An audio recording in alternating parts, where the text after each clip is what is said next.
Volume 9 Prologue, he's late, I fumed. Way too late.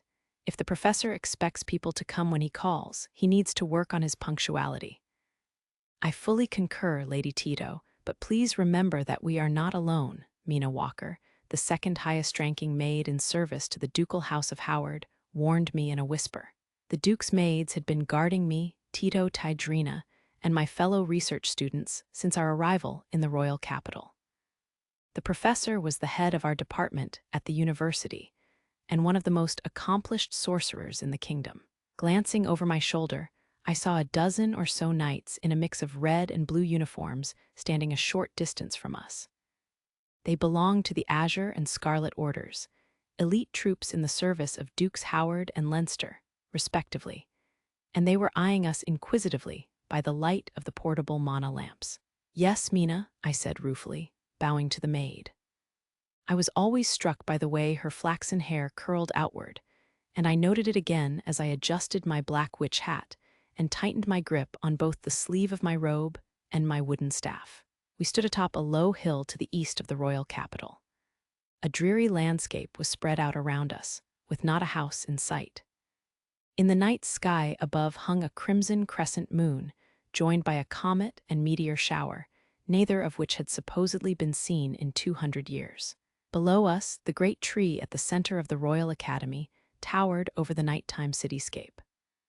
I was sure that I saw more lights than I had a few days ago, tangible proof that life was returning to normal. Just 2 days earlier, 3 of the kingdom's 4 great ducal houses, the Howards, the Leinsters, and the Western Lebuferas, had joined forces to liberate the royal capital from a rebellion spearheaded by the Eastern Ducal House of Algren. My fellow students and I had been eager to press on to the Eastern capital at once. But Anko, the professor's black cat familiar, had dismissed the suggestion out of paw and ordered us to rebuild the city's magical defenses. Meanwhile, our allies had called on the Demisprite's strategic teleportation magic to successfully storm the Eastern capital. The insurrection was apparently over, although I didn't know the details, including what had become of my former upperclassmen Alan and Lydia, whom I greatly admired. "Anyway," I murmured, toying with a braid that my roommate had done for me, "why seal off this place? The professor gave the order, didn't he?" "I'm sorry to say that I don't understand it either," Mina replied. "It is strange, isn't it?" So, despite her extensive wartime authority, the Howard maid's second-in-command didn't know what we were doing here. The professor must have summoned me alone because he couldn't risk his other students finding out about this. And that meant it involved a certain alumnus of our department who had been caught up in the rebellion. I tightened my grip on my staff. It had been a gift from Alan, the former upperclassman in question. He was also one of the best sorcerers in the west of the continent, and his partnership with Lady Lydia Leinster, the Lady of the Sword, had led some to nickname him her Brain. He was stubborn, a little bit mean, and the kindest person you'd ever meet. We all idolized him. He'd always done so much for us, and I still remembered the secret promise that I'd made with the rest of the department, that one day we'd find a way to repay him. So what am I doing standing around here instead? Just as I was working myself up into a fury, I felt a warmth on my left shoulder. "Anko?" I asked, taken aback. The feline familiar had hopped aboard me before I'd even realized it was there. And if Anko's returned then? I heard the knight stir behind me, and the petite maid announced, "Lady Tito, it appears our wait is over." I turned to see a bespectacled, scholarly man cross the cordon of knights, waving his right hand as he walked toward us. The professor was dressed for travel in a gentleman's hat and greatcoat. When he reached us, he said, in his usual nonchalant manner, "Pardon my lateness, Tito." An insufferable conference ran long. Neither Walter, Liam, nor Leo has a proper sense of appreciation for my efforts. They demanded I come by forced march from the imperial capital, and what thanks do I get? A slew of accusations from Her Royal Highness and one unreasonable demand after another. "Mina, thank you for guarding my students." "No thanks necessary," the maid replied. "We're all delighted to look after such charming young ladies and gentlemen." Despite the twinge of embarrassment that her remark inspired, I considered the professor's words carefully. Walter, Liam, and Leo were Dukes Howard, Leinster, and Lebufera.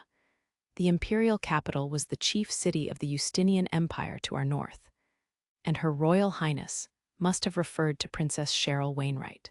"Excuse me, Professor," I interjected. "May I have a word?" Yes, Tito, what would you like to say?" After a brief pause, he exclaimed, "Don't tell me you would like to express some gratitude." No, the thought never even crossed my mind. The professor grunted as if struck. "Tito, why you do realize that I brokered a peace agreement with the Justinian Empire and left Graham, Duke Howard's head butler, to finalize the treaty? I'd say that I've accomplished quite a lot." "Not nearly enough. Please keep slaving away like a cart horse." The professor stood speechless for a moment. Then he groaned, "Why am I cursed with such demanding students? That's one side of Alan's and Lydia's characters that I wish you wouldn't emulate. Oh, that reminds me, I have urgent news for you." Mina and I listened anxiously as he straightened up and said, "We've been in contact with the Eastern capital. Alan and Lydia are safe." I felt such a surge of relief that my legs nearly gave out under me. With a tender "Lady Tito," Mina stepped in to support me. Tears clouded my vision. Thank goodness. Oh, thank goodness. The professor adjusted his hat as he continued, "Railway lines and communication networks between the royal and eastern capitals are still under repair. Skyhawk Company Griffins can compensate, but only in a limited capacity, so we're still working to puzzle out exactly what happened. It sounds, however, as though Alan, Lydia, and Lady Tina Howard saved the eastern capital." Again, Alan. Why does this keep happening? And Lydia should be fine as long as they're together. I could feel Mina trembling as she propped me up.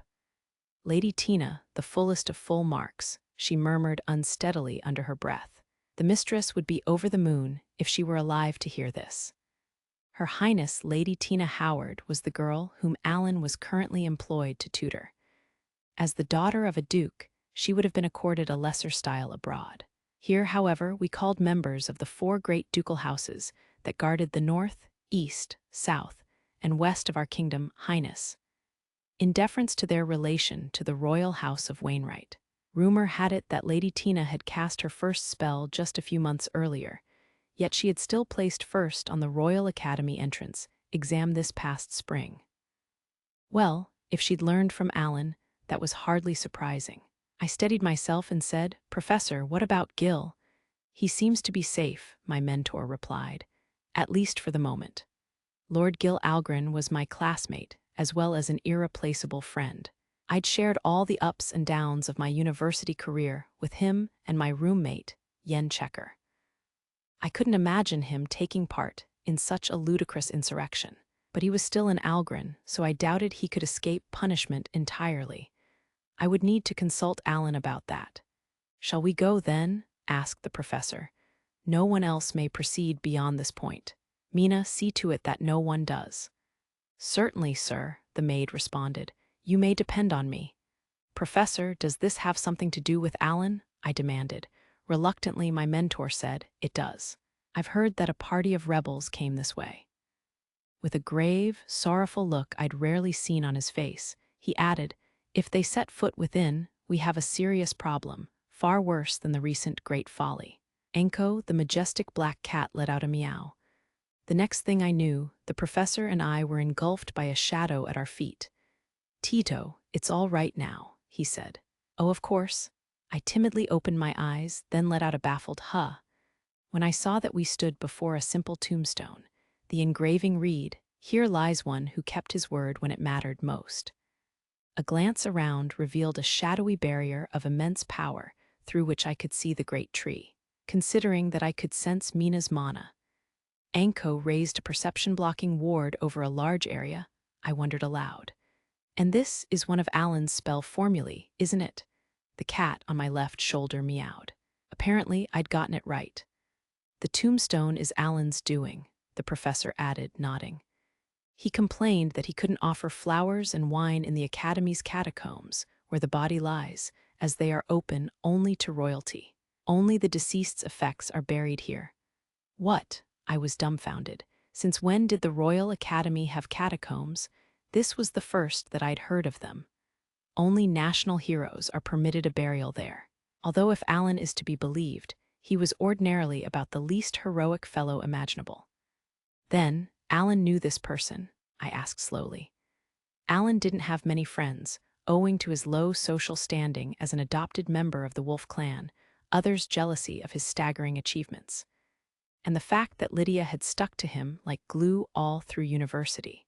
The professor nodded. His name was Zelbert Regnier, Alan's best friend and Lydia's natural enemy. He courageously fulfilled his duty and saved the royal capital from a four-winged devil. Apparently, his last request was to have his tombstone on this hill. And although the royal family objected, Alan absolutely refused to listen to them. As he put it, my friend risked his life to keep the city safe. I'm duty-bound to keep my word to him. That does sound like Alan, I admitted. The great magician I so admired would never lose sight of what was truly important. So, what are you worried could have, Professor? A chill ran down my spine as I spotted eerie charcoal-gray lines beginning to form a design on the surface of the tombstone. The mana they contained was so utterly malevolent that it made my flesh crawl. A symbol of the Church of the Holy Spirit? I murmured incredulously. But the lines continued to intersect, spiraling over the stone, until they finally converged into a dreadful mass of enormous serpents, which glared down at us out of empty eye sockets. To my further shock, more leaden geometric shapes than I could count materialized in the empty air around it. Shields. The creature was an enigma. Still, one thing was certain. I don't know what you are, I said, lowering the brim of my hat, raising my staff, and readying talismans in my left hand. But this place means a lot to Alan, and I'm not soft-hearted enough to let you defile it and live to tell the tale. Bigot, Tito, stand back, the professor commanded, with a force that took my breath away. I paused in the act of spellcasting and retreated half a step. The next instant, the floating, shifting shield shapes launched themselves at the professor. So they've added vestiges of radiant shield to the mix, he mused. In which case? Watch out, I screamed. But before the words were out of my mouth, an umbral ray had shredded the entire barrage along with the main body of the creature, which fell to the ground in pieces. No blood spurted from its wounds. Instead, they pulsed with a darkly ashen light as the thing knitted itself back together. Resurrection too, I see, came the cold analysis. And judging by the form, the serpents rose and lunged again, with a speed and ferocity that caught me by surprise. I was scrambling to hurl my talismans when the professor raised one hand to secure his hat and snapped his fingers with the other. Instantly, a black cube engulfed the snakes, then shrank until it vanished completely. A stunned "huh" was all I could manage. Was that a spell?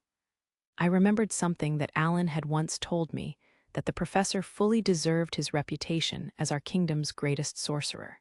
Once I'd made doubly sure that the serpents were all gone, I turned to my mentor and cried, "Professor, what in the world was that?" "A parting gift from the church," he replied. "The power of the great spell Stone Serpent. And I doubt they stopped here. They've uncovered Regnier's last resting place." I was speechless. A great spell was a serious matter, far too serious for the ears of a humble student. And if the Church of the Holy Spirit was involved too, then I felt a new source of mana behind me. "Did you arrange all this?" the professor demanded with undisguised animosity. "If so, I will crush you." "Of course not," came the reply. "I would have done it better. Besides, you must realize that was merely a greeting." The professor snorted. The new arrival was the last person I'd expected. He was a monocled old man with a long beard as white as his sorcerer's robe. The current head of the court sorcerers, and leader of the conservative aristocracy, Gerhard Gardner. We all suspected him of standing between Alan and a court sorcerer appointment. So, what was he doing here? I was still wondering when Mina entered the ward as well. "My sincere apologies," she said, bowing deeply. "He claims to bear urgent tidings." "Urgent, are they?" the professor echoed, eyeing Gardner suspiciously. There was nothing friendly about his tone. "Well, let's hear them." The old man, however, was unfazed. "I come on behalf of His Royal Highness Crown Prince John," he said matter-of-factly. The professor arched one eyebrow. Although Crown Prince John Wainwright was next in line for the throne, I'd heard that he preferred to stay out of public affairs. "The royal capital needs a cleaning to welcome our new champion," Gardner recited clearly in response to a look from the professor. "I was never here tonight." His words hung heavily in the air until, at last, the professor demanded, "What brought this on?" "When he says cleaning, does he mean? I will merely perform my duties as a guardian and a gardener. Marquis Crom and His Majesty, who remains in the West, have already given their approval. The barriers protecting the palace archive of forbidden books have been partially breached, and the archive's contents have been ransacked. Prince Gerard, who had been relocated to the city, is missing as well." After a brief pause, the court sorcerer pronounced, "These religious extremists are too dangerous to overlook. So, the enemy of your enemy is your friend, and you'll take the opportunity to rid your faction of good-for-nothings who didn't even have the spine to declare for the great folly." "Ha!" The professor looked down slightly and adjusted his spectacles. His eyes glinted ominously as he said, "Not a bad plan. The kingdom must change quickly. Our enemy is pure evil." "I don't share your views, and I remain convinced that barring that boy, Alan, from the court sorcerers was the correct decision. But national security is a far more pressing concern, and you can hardly recall him to the royal capital and show him what was done here, can you? At least not until we know more of our enemy and their intentions." I shuddered. Alan was the kindest person you'd ever meet, but by the same token, he could be your worst nightmare if pushed too far. When he was furious, no one could stop him, and now his late friend's grave had been defiled. He would try to avenge that outrage, even if the whole kingdom were arrayed against him. "I despise you," the professor spat. Then, bitterly, he said, "I'll convince the 3 dukes. We'll need personnel, and also to put Princess Cheryl on a train to the eastern capital post-haste. She will most certainly be opposed." "I despise you as well," Gardner retorted. "But dirty work is a duty of the old. On that one point, I trust we can see eye to eye." The 2 renowned sorcerers glared at each other in silence. Then they sneered. "Well then, I've delivered my message," Gardner declared. With that, he turned on his heel and left. "Alan, this is all way too much for me to take. I mean, I'm the only normal person in the department." "Lady Tito," Mina whispered in my ear, "might I suggest that no sorceress who learned her craft directly from Mr. Allen can be considered precisely normal?" Mina," I exclaimed, flustered but still keeping my voice low. "Dee don't read my mind like that." Enko let out an exasperated meow. The professor, meanwhile, was deep in thought. "The question is how to keep Alan away from the royal capital once the chaos in the east has settled," he murmured to himself. "Of course, I'll simply send him abroad, but in that case, Lydia will have to be involved in—" A spine-chilling grin spread across my mentor's face. "I beg your pardon, Tito," he said, "but I'll require your cooperation. Kindly write Alan and Lydia a letter each." Chapter 1. This could be going better, I grumbled to myself as I lounged on the sofa, experimenting with a new spell formula. I currently found myself in a private sick room of the Eastern capital's largest hospital.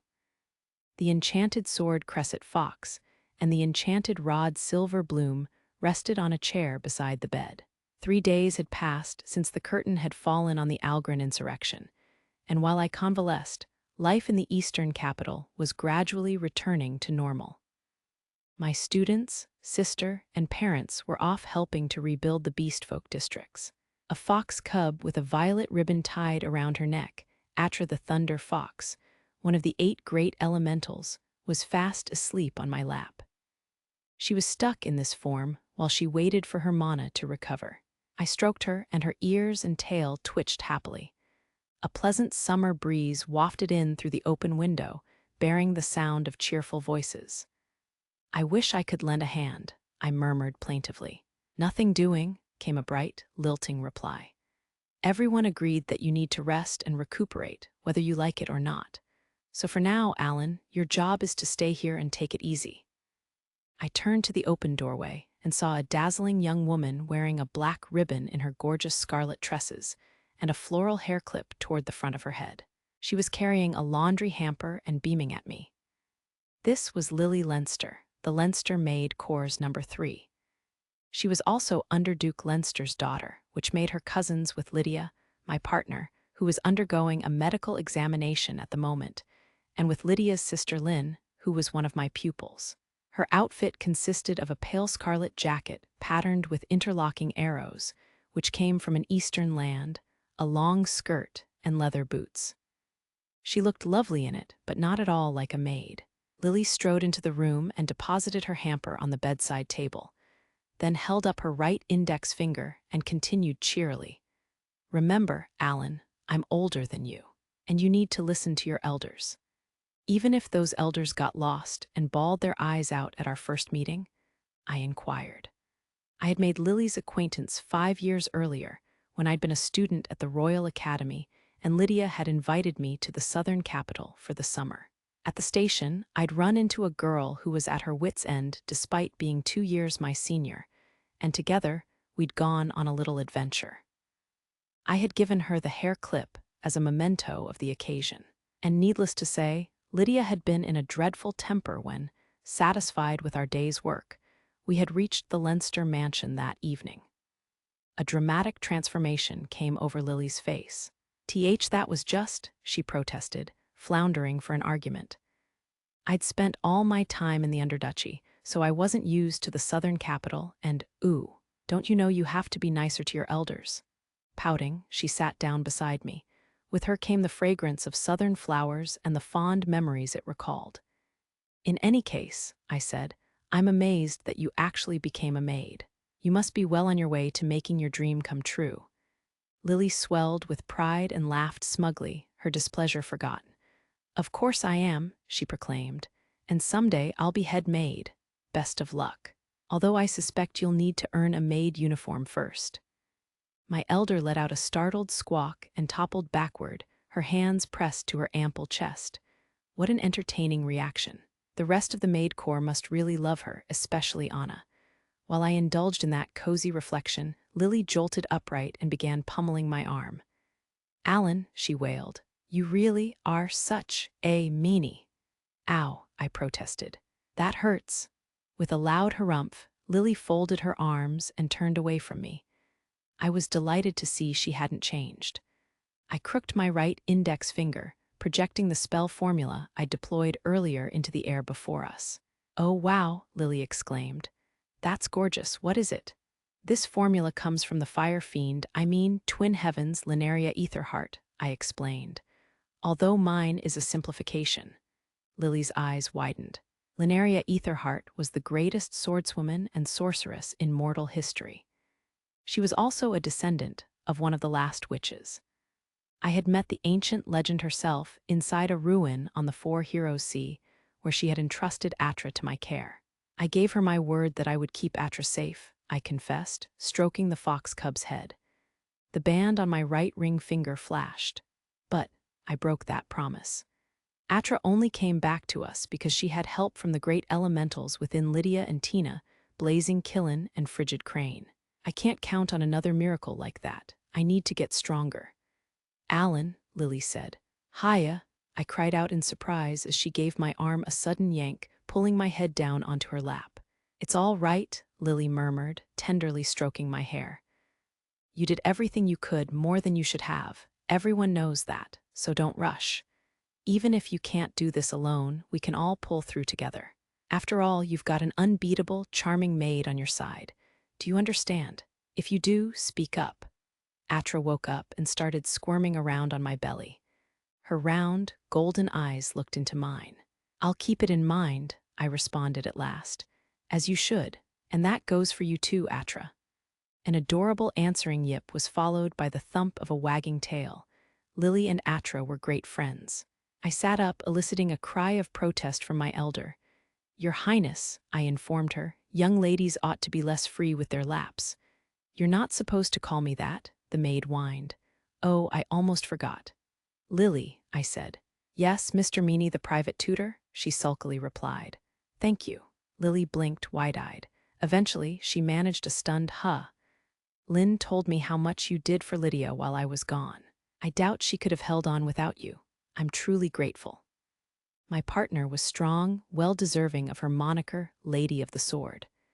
Emotionally, however, she could be as fragile as any other young person our age, no matter how hard she tried to pretend otherwise. For a moment, Lily was speechless. Then she took my hands in hers. "Alan," she said, "I didn't do anything special. I mean, I love Lydia to bits. And Lynn and I weren't the only ones watching out for her. The maid corps, everyone at the house, and the mistress were all there for her too. And most importantly, she had you. But I didn't do any." "You did," Lily cried, uncharacteristically serious. Perhaps this was Lady Lily Leinster in her natural state. "After we heard about the rebellion, Lydia didn't let go of her pocket watch and ribbon for a moment. You kept her heart safe." I met her gaze and gave her a gentle smile. "I certainly hope so. Please don't tell anyone about this conversation." "Of course," she chirped. "It will be our secret." We exchanged a nod. "I would take this to my grave. It would be so embarrassing if Lydia found out." "What have we here?" a glacial voice interrupted. Lily and I turned fearfully toward the doorway. There stood a young woman wearing one of my white shirts over her nightgown and clutching a temperamental pocket watch. She was beautiful, although she had lost weight and her recently shortened scarlet hair still needed a trim. Lydia Leinster, the Lady of the Sword, was the eldest daughter of the Duke, who governed the south of our kingdom. And ever since she and I had enrolled in the Royal Academy, we had been an inseparable team. "Hands," Lydia muttered, transfixing me with a murderous glare. "What? Oh." I remembered that I had been holding Lily's hands this whole time and hastily released them, provoking a soft awe of protest. Lydia glanced at the maid and said, "Lily, brew tea." "Coming right up," Lily responded.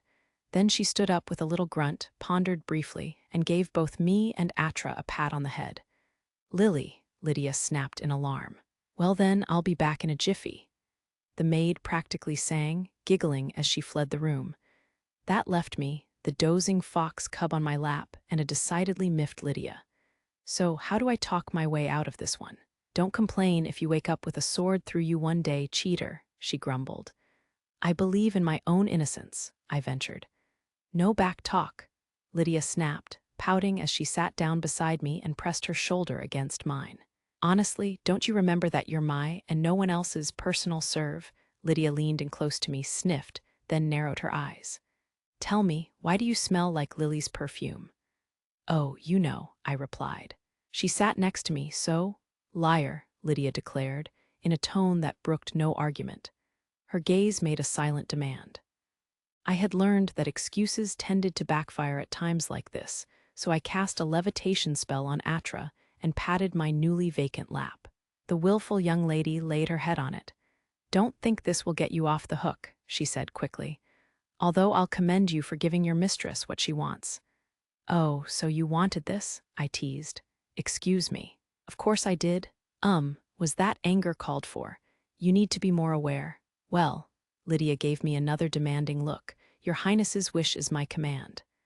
"What did the doctors say?" I asked, running my fingers through her lustreless hair. "That I seemed healthy," she replied smugly. "Although I'll be discharged on the same day as you." "I see," I said slowly. If the doctors had seen nothing out of the ordinary, that only meant that they had failed to find the root of the problem, not that I couldn't guess what it was. In the final moments of the rebellion, the Church Inquisitor Lev had metamorphosed into the monstrous stinging sea and assailed the eastern capital. I had linked Mana with Lydia, and with Tina Howard, who wasn't here at the moment, to cast the great spell Lightning Flash, slaying the monster and saving the city. Tina had come through the battle unscathed, while I had collapsed from mental and physical exhaustion, the consequences of ignoring my limits once or twice too often. "And Lydia, don't look at me like that," she said, reaching up to touch my cheek. "It's nothing to worry about." I squeezed her hand without saying a word. Lydia was experiencing a severe form of mana depletion, limiting her magical abilities to slight strength enhancement. Her mana reserves were currently smaller than mine, and mine were already below the average. The doctors had declared this a temporary symptom, brought on by her extreme overuse of arcane power, although I found it difficult to feel confident in their diagnosis. The results of the first examination had most perturbed not Lydia herself, but Tina and Tina's personal maid, Ellie Walker. Lynn and my younger sister, Karen, had been shaken as well. Seeing how upset they all were had helped Tina's elder sister, Lady Stella Howard, and me to remain calm. I doubted that I could have managed it otherwise. If Lydia never regained her command of magic, then a pinch on the cheek snapped me out of my reflections. "Silly," Lydia said. "I couldn't be happier. I mean, I finally get to be just like you. I'll admit that it's not always easy, but I have you here with me. So what is there to worry about?" After a drawn-out pause, she asked, "Do you not like me without my magic?" "I don't think that's a fair question," I answered stiffly. "Tell me," Lydia whined, squirming on my lap like a little child. Atra woke up and started to imitate her while floating in midair. Good grief. I pushed Lydia back down, peered into her eyes, and murmured, "Magic or no magic, you're still Lydia. I'll always like you." "As you should," she crooned, giggling. "Oh, but not being able to cast healing spells will be a problem." "That's true, you fight at close range, so—" "That's not what I mean," Lydia interrupted, sitting up and pressing her forehead against mine.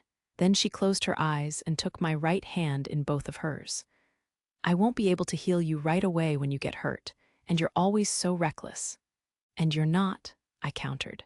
"As long as I'm with you, no one in the whole world can beat or hurt me. That won't change, even if I can never cast another spell."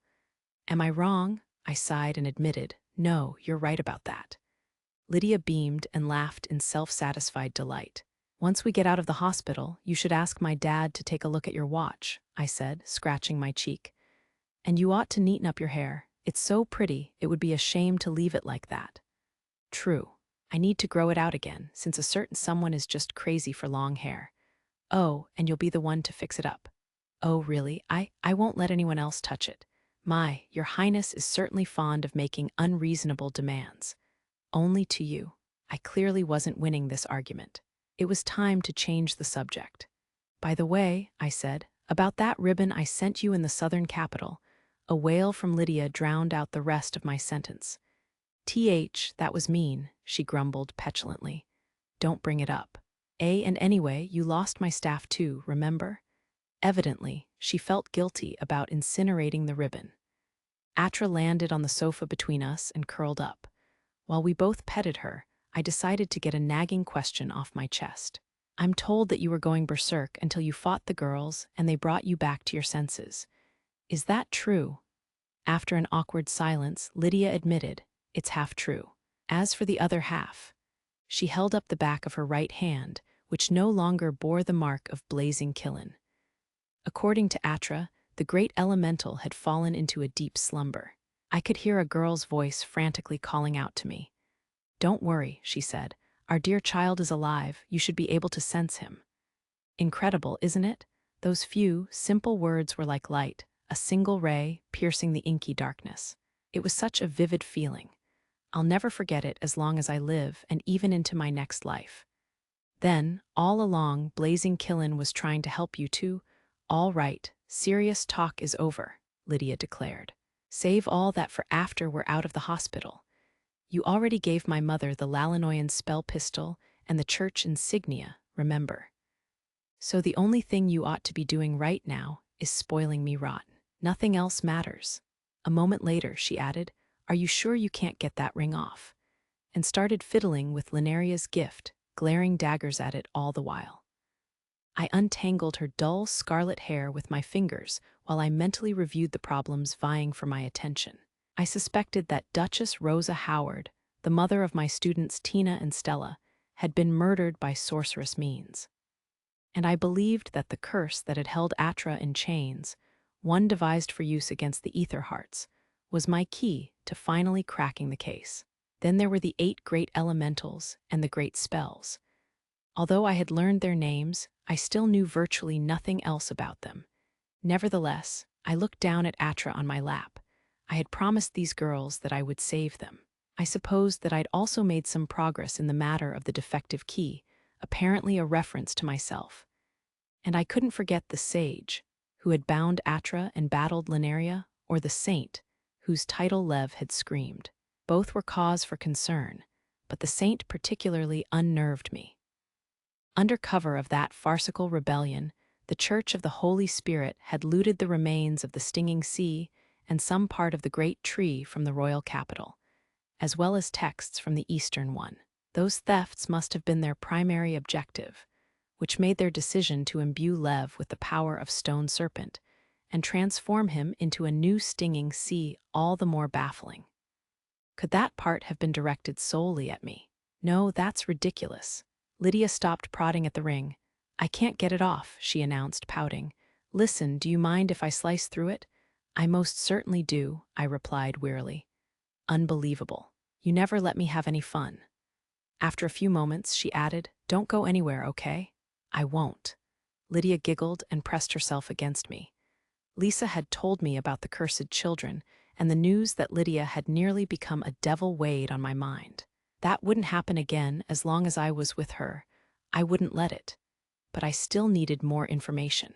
Apart from all of that, there were also the matters of the skeletal dragon and the apostle that Stella had encountered, Lalanoyan involvement, the possible alterations to Linaria's diary, the sea-green griffin habitat where she and Atra had lived, the location of Shooting Star's grave, the safety of Felicia's parents, etc., etc. The list was endless, and I had no choice but to tackle it one step at a time. Later, I would need to draw up formal written requests for investigation. For the moment, however, through the window, I heard the crash of something collapsing in the distance and sensed a potent surge of mana. While I had no fears about Stella or Karen, I wondered whether Tina, Ellie, and Lynn were really making themselves helpful to the reconstruction efforts. There, I said. You're all better now. That didn't hurt, did it? Nope. Not even a little, thanks, lady. The bright-eyed Cat Clan boy jumped in place on legs that had been too injured to walk not long ago. His mother, who had brought him to me, bowed. Thank you, she said tearfully. We can't thank you enough, Lady Saint. How many times had I been called Saint that day alone? Although the rebellion was over, it had left a horribly damaged city, and far more casualties than the eastern capital's proper medical facilities could house. The great tree therefore still served as a makeshift hospital, and since I was versed in advanced healing spells, my best friend Karen and I had been treating the injured here for the past 2 days. Unfortunately, a rumor about me seemed to be circulating, to the effect that Lady Stella Howard is known as a saint in the north. My sister Tina and her friends, who had gone to help the Royal Guard shift rubble, might have played a hand in that. They had been calling me Saint half-mockingly.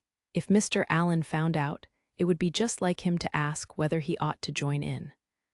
Oh, but that might make a good excuse to strike up a conversation. I have so much to tell him once he's released from the hospital, and I'd like to do some, FL flirting as well. Hey, lady, your face is bright red. What am I thinking? That won't do. It would hardly be proper. I cleared my throat and said, I've performed magical healing, but please take him to see a doctor as well. Yes, of course, the mother replied. Thanks, lady, the boy repeated as they left the tent. I waved slightly in farewell, then checked the small clock on my desk. Thank goodness, my shift was over. I stretched my weary limbs, reflecting that I'd grown used to wearing a white gown over my military uniform. Perhaps I should get myself something to drink. I mused as I exited the tent, brushing aside the mystical glows that seemed to flit about whenever I worked magic lately. The great tree towered behind me, while gondolas and skiffs thronged the vast canal below, all fully loaded with crates and passengers. The plaza before the tree was equally busy with foot traffic. I saw beast folk of every clan, elves, dwarves, and even many humans talking and laughing together regardless of race, as they streamed off to various reconstruction projects. I must make the streets of the northern capital look like this someday. It's my duty as Stella Howard, their future duchess. In my mind's eye, I saw myself grown up and wearing an azure dress. Then I pictured my magician beside me and squealed when someone pressed an ice-cold glass against my cheek. You must be exhausted, Stella. Here, I got you juice. See, Karen, Thank you. Are you on break too? I asked, accepting the glass from a Wolf Clan girl with silver-gray hair, ears, and tail. She wore a white gown over her Royal Academy uniform, and a floral demisprite beret perched atop her head. Karen was my best friend, the vice president of the Academy's student council, and Mr. Allen's adoptive younger sister. During the recent insurrection, she had made quite a name for herself by escaping to the West alone and winning the ducal house of Lebufera to our cause. Yes, she replied, I think we've cured most of the minor casualties. Even my mom says so. I see. We clinked glasses, and I took a refreshingly delicious sip. Mr. Allen and Karen's mother, Mrs. Ellen, was a tremendously kind person. Even after the rebellion had been crushed, she chose to remain at the great tree, using her rare amplification magic to assist the healers. And although I longed to call her mother like the rest of our group, I hadn't yet managed to muster the courage. I'd like to go visit Alan when we're done here, Karen added, and Lydia too while I'm there. That's a good idea, I responded slowly. My best friend was as kind as her mother and brother. At the moment, only a select few people were permitted to visit Mr. Allen and Lydia. They were both terribly exhausted, and everyone would mob them if given half a chance. I was also concerned about Lydia's diminished mana, so the plan that I'd made with Tina and the others to raise Mr. Allen's social standing was temporarily on hold. What he needs right now is rest, in body and mind. We can take our time gathering intelligence about his exploits during the rebellion for future recognition. Karen sighed and said, knowing my brother, he'll accept all comers once they let him out of the hospital. When I went to bring him something last night, I found that family of sea green griffins with him. Sea green griffins were fearsome magical creatures. I had been taught that they never took to people, but I could understand Mr. Allen being an exception. That said, Karen, you visited the hospital last night? I demanded. Well, I am his sister, she replied defensively. I just dropped off some books and notebooks he'd asked for on my way home from shopping. Oh, is that so? And here I thought you just wanted attention. Dee, don't be silly. I mean, I did chat with him a little, but Lydia and Lily got in my way before Stella. Karen blushed furiously. Sorry, I said, giggling. Oh, I have everything I could wish for. I never would have believed that I could become so content in just a few months. And I owe it all to... I touched the griffin feather secreted in my breast pocket and recalled the ambush that the hero had led me into at Rossley. I don't want to be famous, I had told her. I want to be his wife, she had interjected. Oh, feeling my temperature rise precipitously, I downed my whole glass of fruit juice in one gulp. Stella, Karen inquired, looking closely at me. Are you all right? It's nothing, I answered hastily. I'm fine. Do you think the girls are really doing their jobs? Oh, I was just hearing about them. It sounds like they're hard at work. You did? I asked, puzzled. Who told why? That would be me, my lady. A sprightly voice interjected as, without warning, a slender, chestnut-haired woman popped up before us. It was the Leinster's head maid, Anna. But what was she doing here? She was supposed to have accompanied Duchess Lisa Leinster to a council inside the great tree. Lady Stella, if you'd like to get in touch with Lady Tina, I have just the thing, Anna continued, proffering a communication orb in the form of an earring. The council is in recess after simmering with tension so long that it started to burn. Thank you, I said, fastening the orb to my ear. Tina, can you hear me? Is that you, Stella? Tina's voice replied. Sorry, but I'm a bit busy right now, so... Lynn, Ellie, not you too. It isn't time to start yet. Oh, geez. Via the orb, I heard boisterous cries from Lynn and Ellie and the hearty laughter of knights. Evidently, the girls had turned clearing debris into a race. Tina, keep the horseplay within reason, I cautioned my sister, who seemed none the worse for wear despite having linked mana with Mr. Allen. I know, she responded, but this is one battle I can't afford to lose. We're competing to decide who gets to sit next to Mr. Allen the next time he has visiting hours at Lynn. Firebirds are against the rules. Karen and I exchanged a look, then shrugged and grinned ruefully at each other. I felt a touch envious of my sister's optimism. Anna cast a sound-dampening spell with a snap of her fingers. The restoration of train tracks and lines of communication between the royal and eastern capitals is proceeding smoothly, she said. At the soonest, the first troops may reach us here early next week. Dukes Howard and Lebufera will furnish the main force, while the armies of Duke Leinster and his vassals will return to the southern capital. We've received word that the royal capital will be garrisoned by local nobles who fled the occupation. All three dukes are leaving the capital. That doesn't seem right. It's hardly at peace yet. I know peace negotiations are progressing in the north, I said hesitantly, but how do things stand on the southern and eastern borders? At present, the kingdom faced direct threats on three fronts: the Justinian Empire to our north, the League of Principalities to our south, and the Knightdom of the Holy Spirit to our east. The Empire and the League had both mounted failed invasions. The Knights, meanwhile, had massacred beastfolk in the east. I'd heard that Mr. Allen had fought them here, as had Lydia and Lynn's elder brother, Vice Commander Lord Richard Leinster of the Royal Guard. Since then, the Knights had retreated to their own territory and settled into a standoff on the eastern border with the Shooting Star Brigade, a legendary fighting force which had won international renown 200 years earlier, during the War of the Dark Lord. With the professor's help, we seem to have concluded peace with the Empire, Anna confirmed, frowning. The venerable mistress and Miss Foss have performed admirably in the south. However, public opinion within the League is apparently divided. It took two to wage war, and hostilities, once begun, could not be ended so easily. Karen's and my other best friend, Felicia Foss, was caught in the thick of that dilemma. Although physically frail, she was mentally the strongest person I knew. I had no doubt that she was pushing herself to her limits and beyond. "What were you all talking about inside the great tree?" Karen asked. "The principal subject was how best to revitalize the city," Anna replied.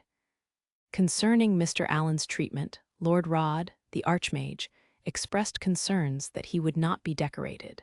The various chieftains belonging to the Shooting Star Brigade had their own opinions as well.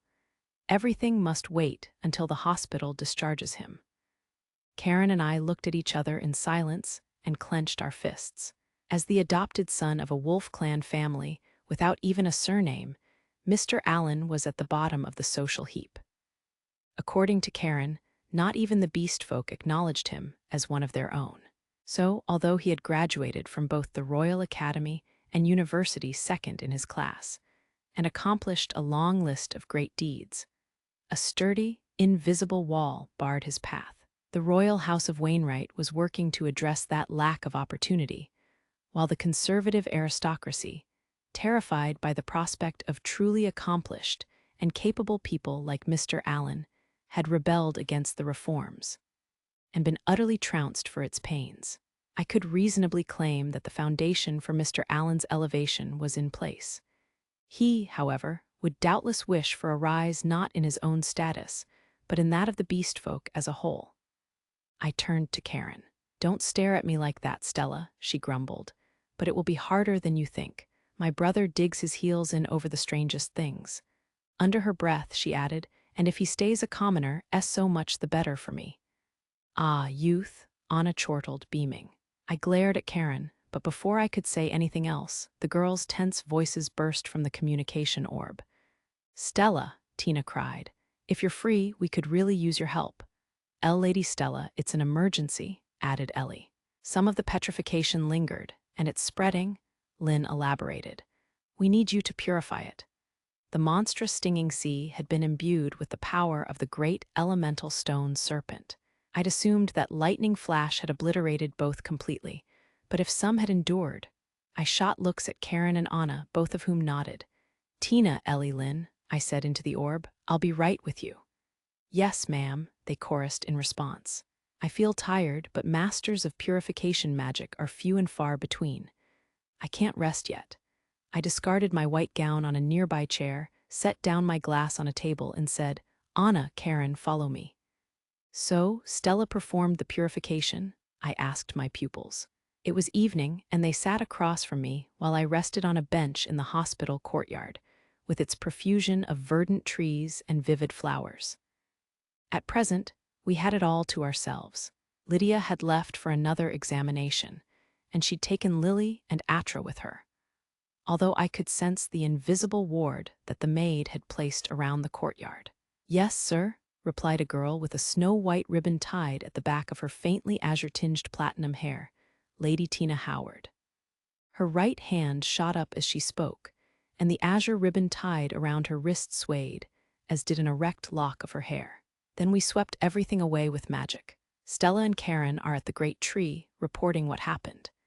Indeed, dear brother, Lady Stella was most dashing. A red-haired girl in a military uniform and cap, Lynn Leinster, chimed in, raising her hand as well. Both she and Tina were daughters of dukes, entitled to the style Highness, and for the past several months I had been their private tutor. They seemed far more dependable than they had before the rebellion, having acquitted themselves well both on the field and behind the lines. Except I rested my pen on my notebook and said, "Tina, are you certain you're not trying too hard?" The girl genius, whose miraculous weather forecasts had contributed to victory on the Northern Front, immediately became evasive. "And not at all," she said, blatantly avoiding my gaze. "I could do so much more for, dear brother. I think that Miss First Place is doing more than enough," her companion interjected, with an unconcerned air. "Lynn, what treachery is this? I'm merely telling the truth. Would you want me to lie to my dear brother?" Tina let out a frustrated groan, then fell silent. It seemed I was right. She had been pushing herself a little too hard. I would need to let Stella and Karen know later. Just then, a blonde girl in a maid uniform emerged from a stone gallery, bearing a teapot on a wooden tray. This was Ellie Walker, another of my students and the heir to a renowned Northern family, who was both Tina's personal maid and oldest friend.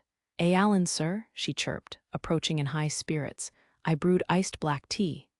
Yes, there's that sense of déjà vu. I think I know exactly what will happen next.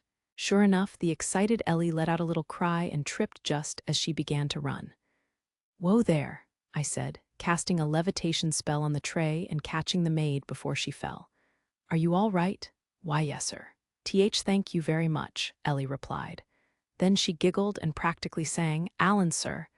The young noblewoman rose, silent and stone-faced. "Ellie," Tina began icily, "you did that on purpose, didn't you?" Lynn demanded as they tore the angel from my arms, heedless of her little shriek when they laid hands on her. "Lady T. Tina, Lady L. Lynn," Ellie protested, babbling. "I did no such." "No excuses," the pair shouted. Their best friend and elder by a year screamed again, and all three girls began a game of tag. I reflected on how glad I was to see them so animated while I brought the floating tray to rest on a table.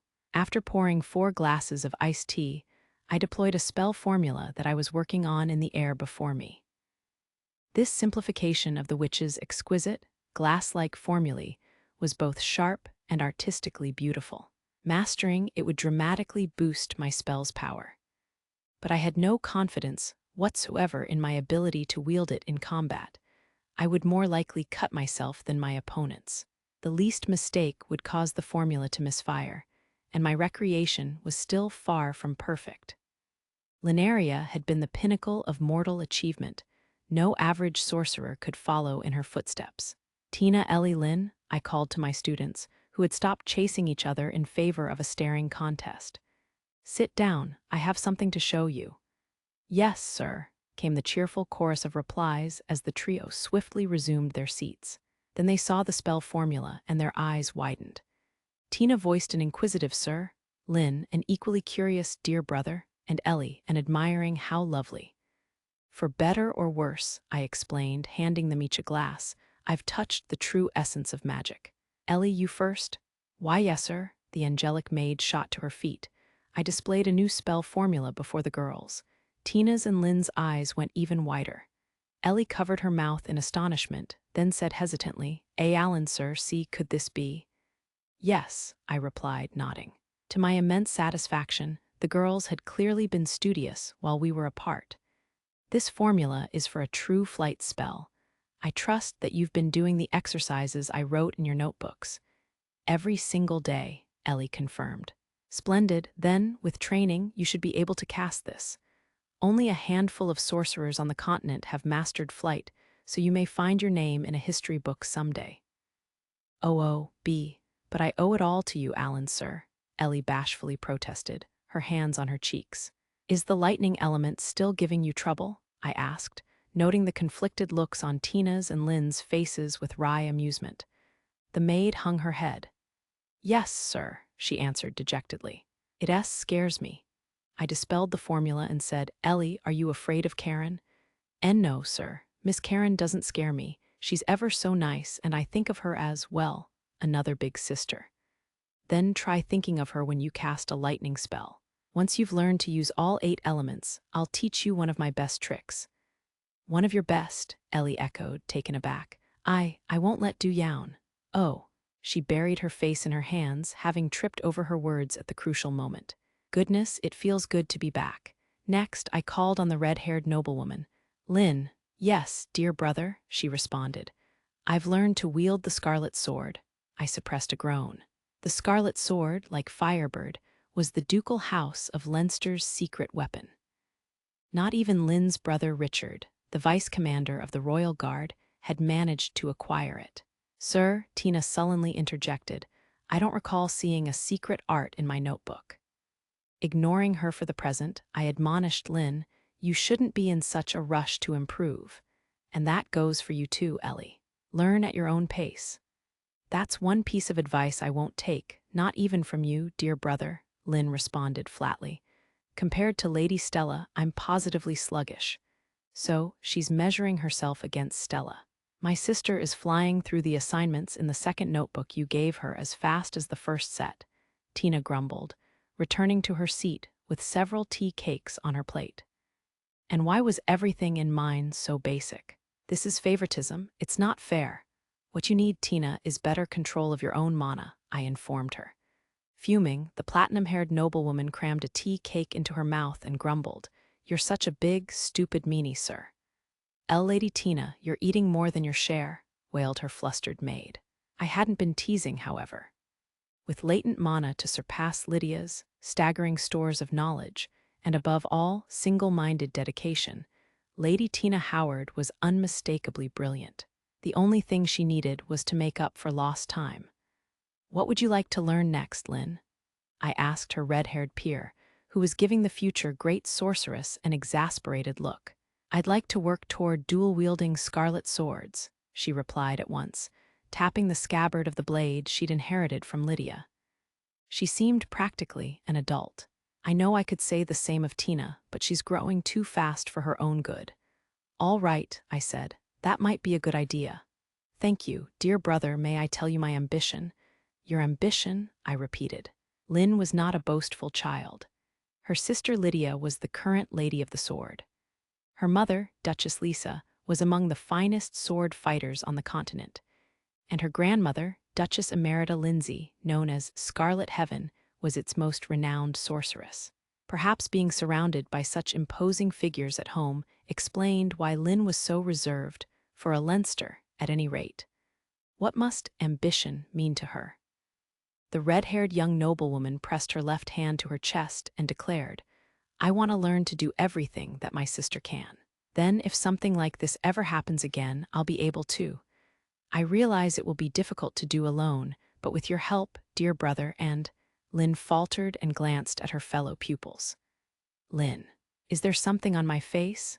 Tina asked, touching her face. Her blonde maid looked equally nonplussed, then let out a little O of realization. So, what would be difficult for one might be possible for 3. I recalled my underclassmen at the university. Hadn't they improved together as well? I held out my left fist. Lynn did likewise, and we touched. Well put, I said. Together we'll bring down Lydia. My words took a moment to sink in. Then Lynn responded, Yes, dear brother.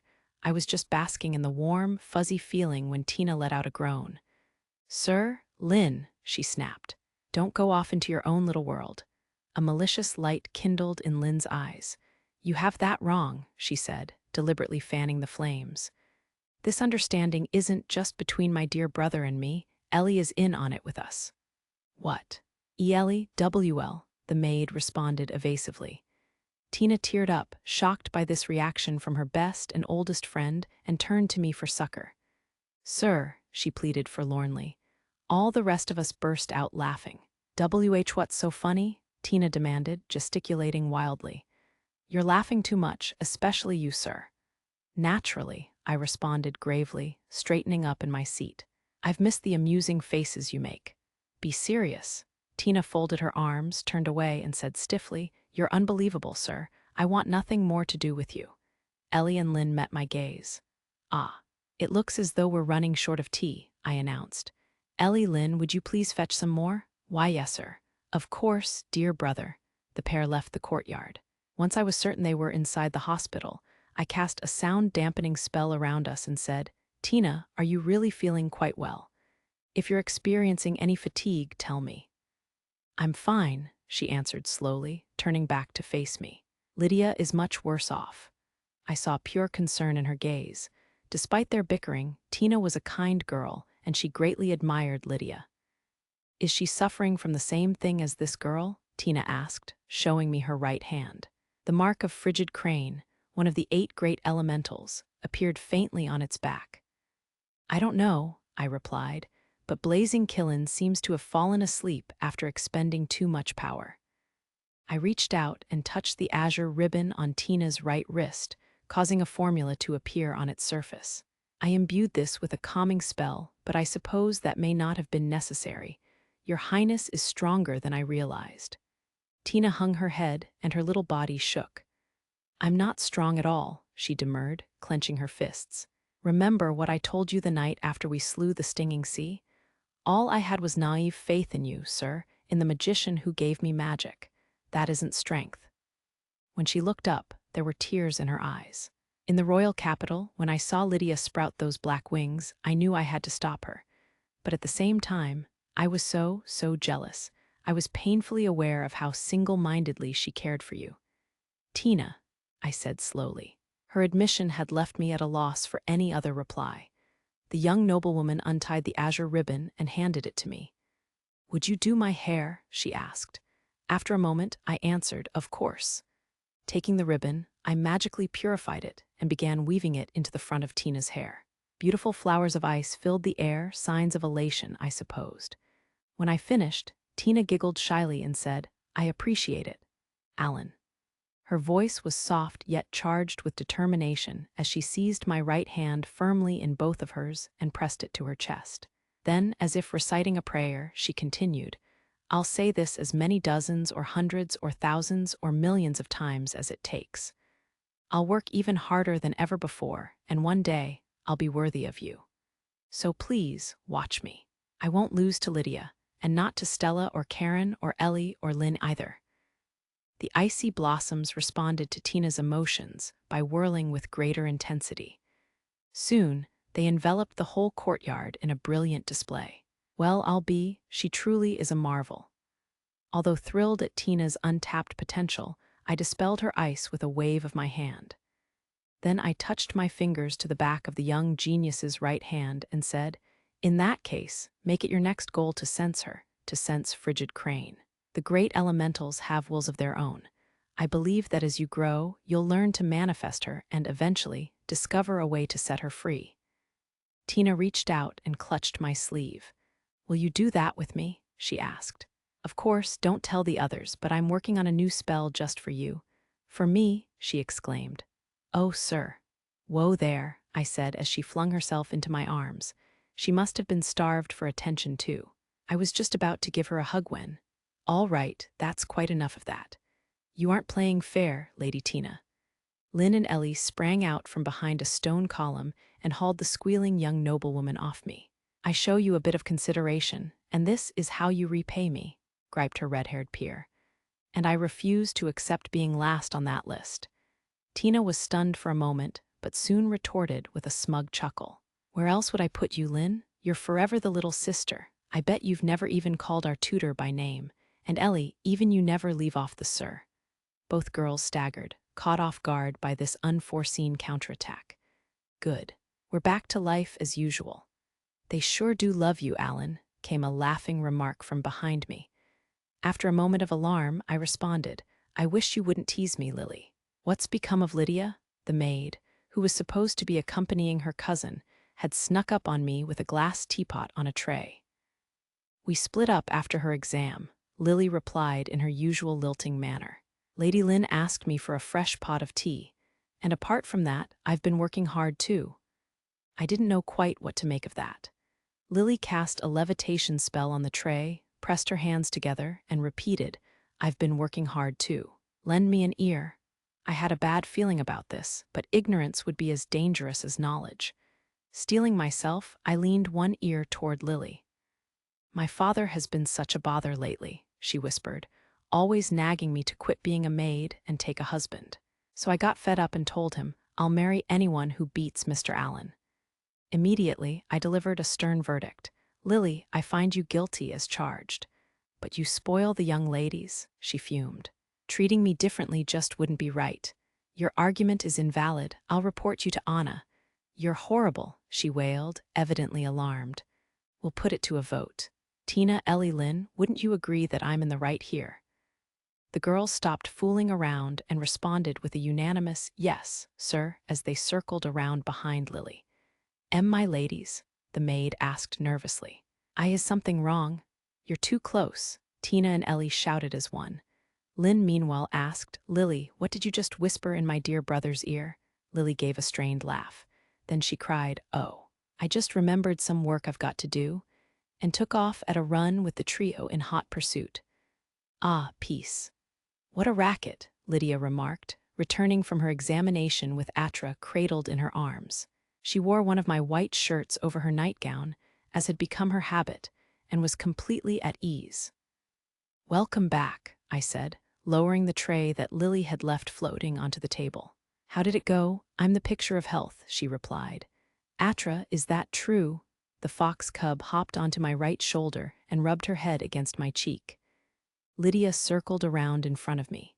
"Don't you trust me?" she demanded, pouting. "The Lady Lydia Leinster I know always downplays her problems."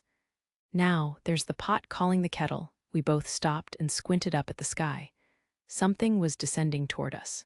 "That's a sea-green griffin," Lydia said, giving voice to my thoughts. "And this mana belongs to Stella and Karen," I finished for her. "Is something the matter?"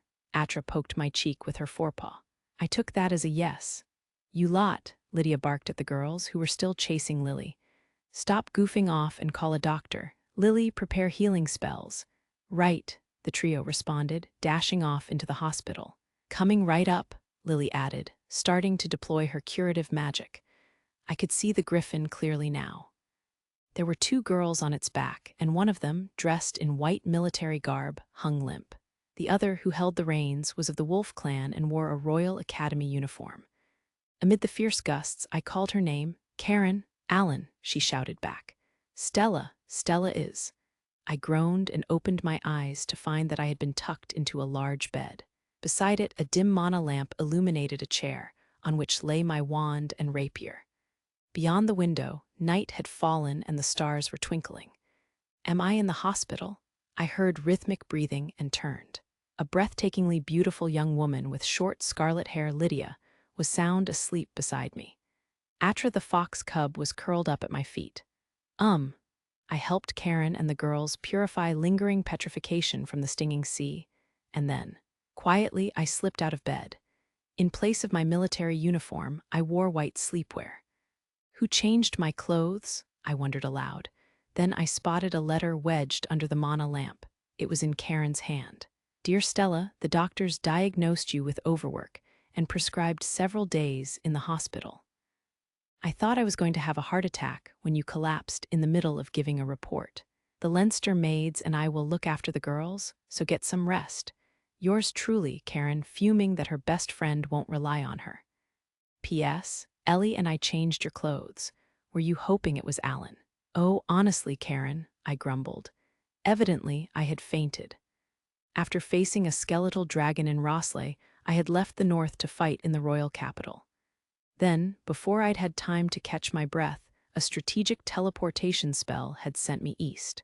Here, I had stopped Lydia, contended with the stinging sea, and cleansed petrification in the aftermath of the war. Perhaps all of that had taken more out of me than I'd thought. I neatly folded the letter and placed it on the table. Atra drowsily twitched her tail.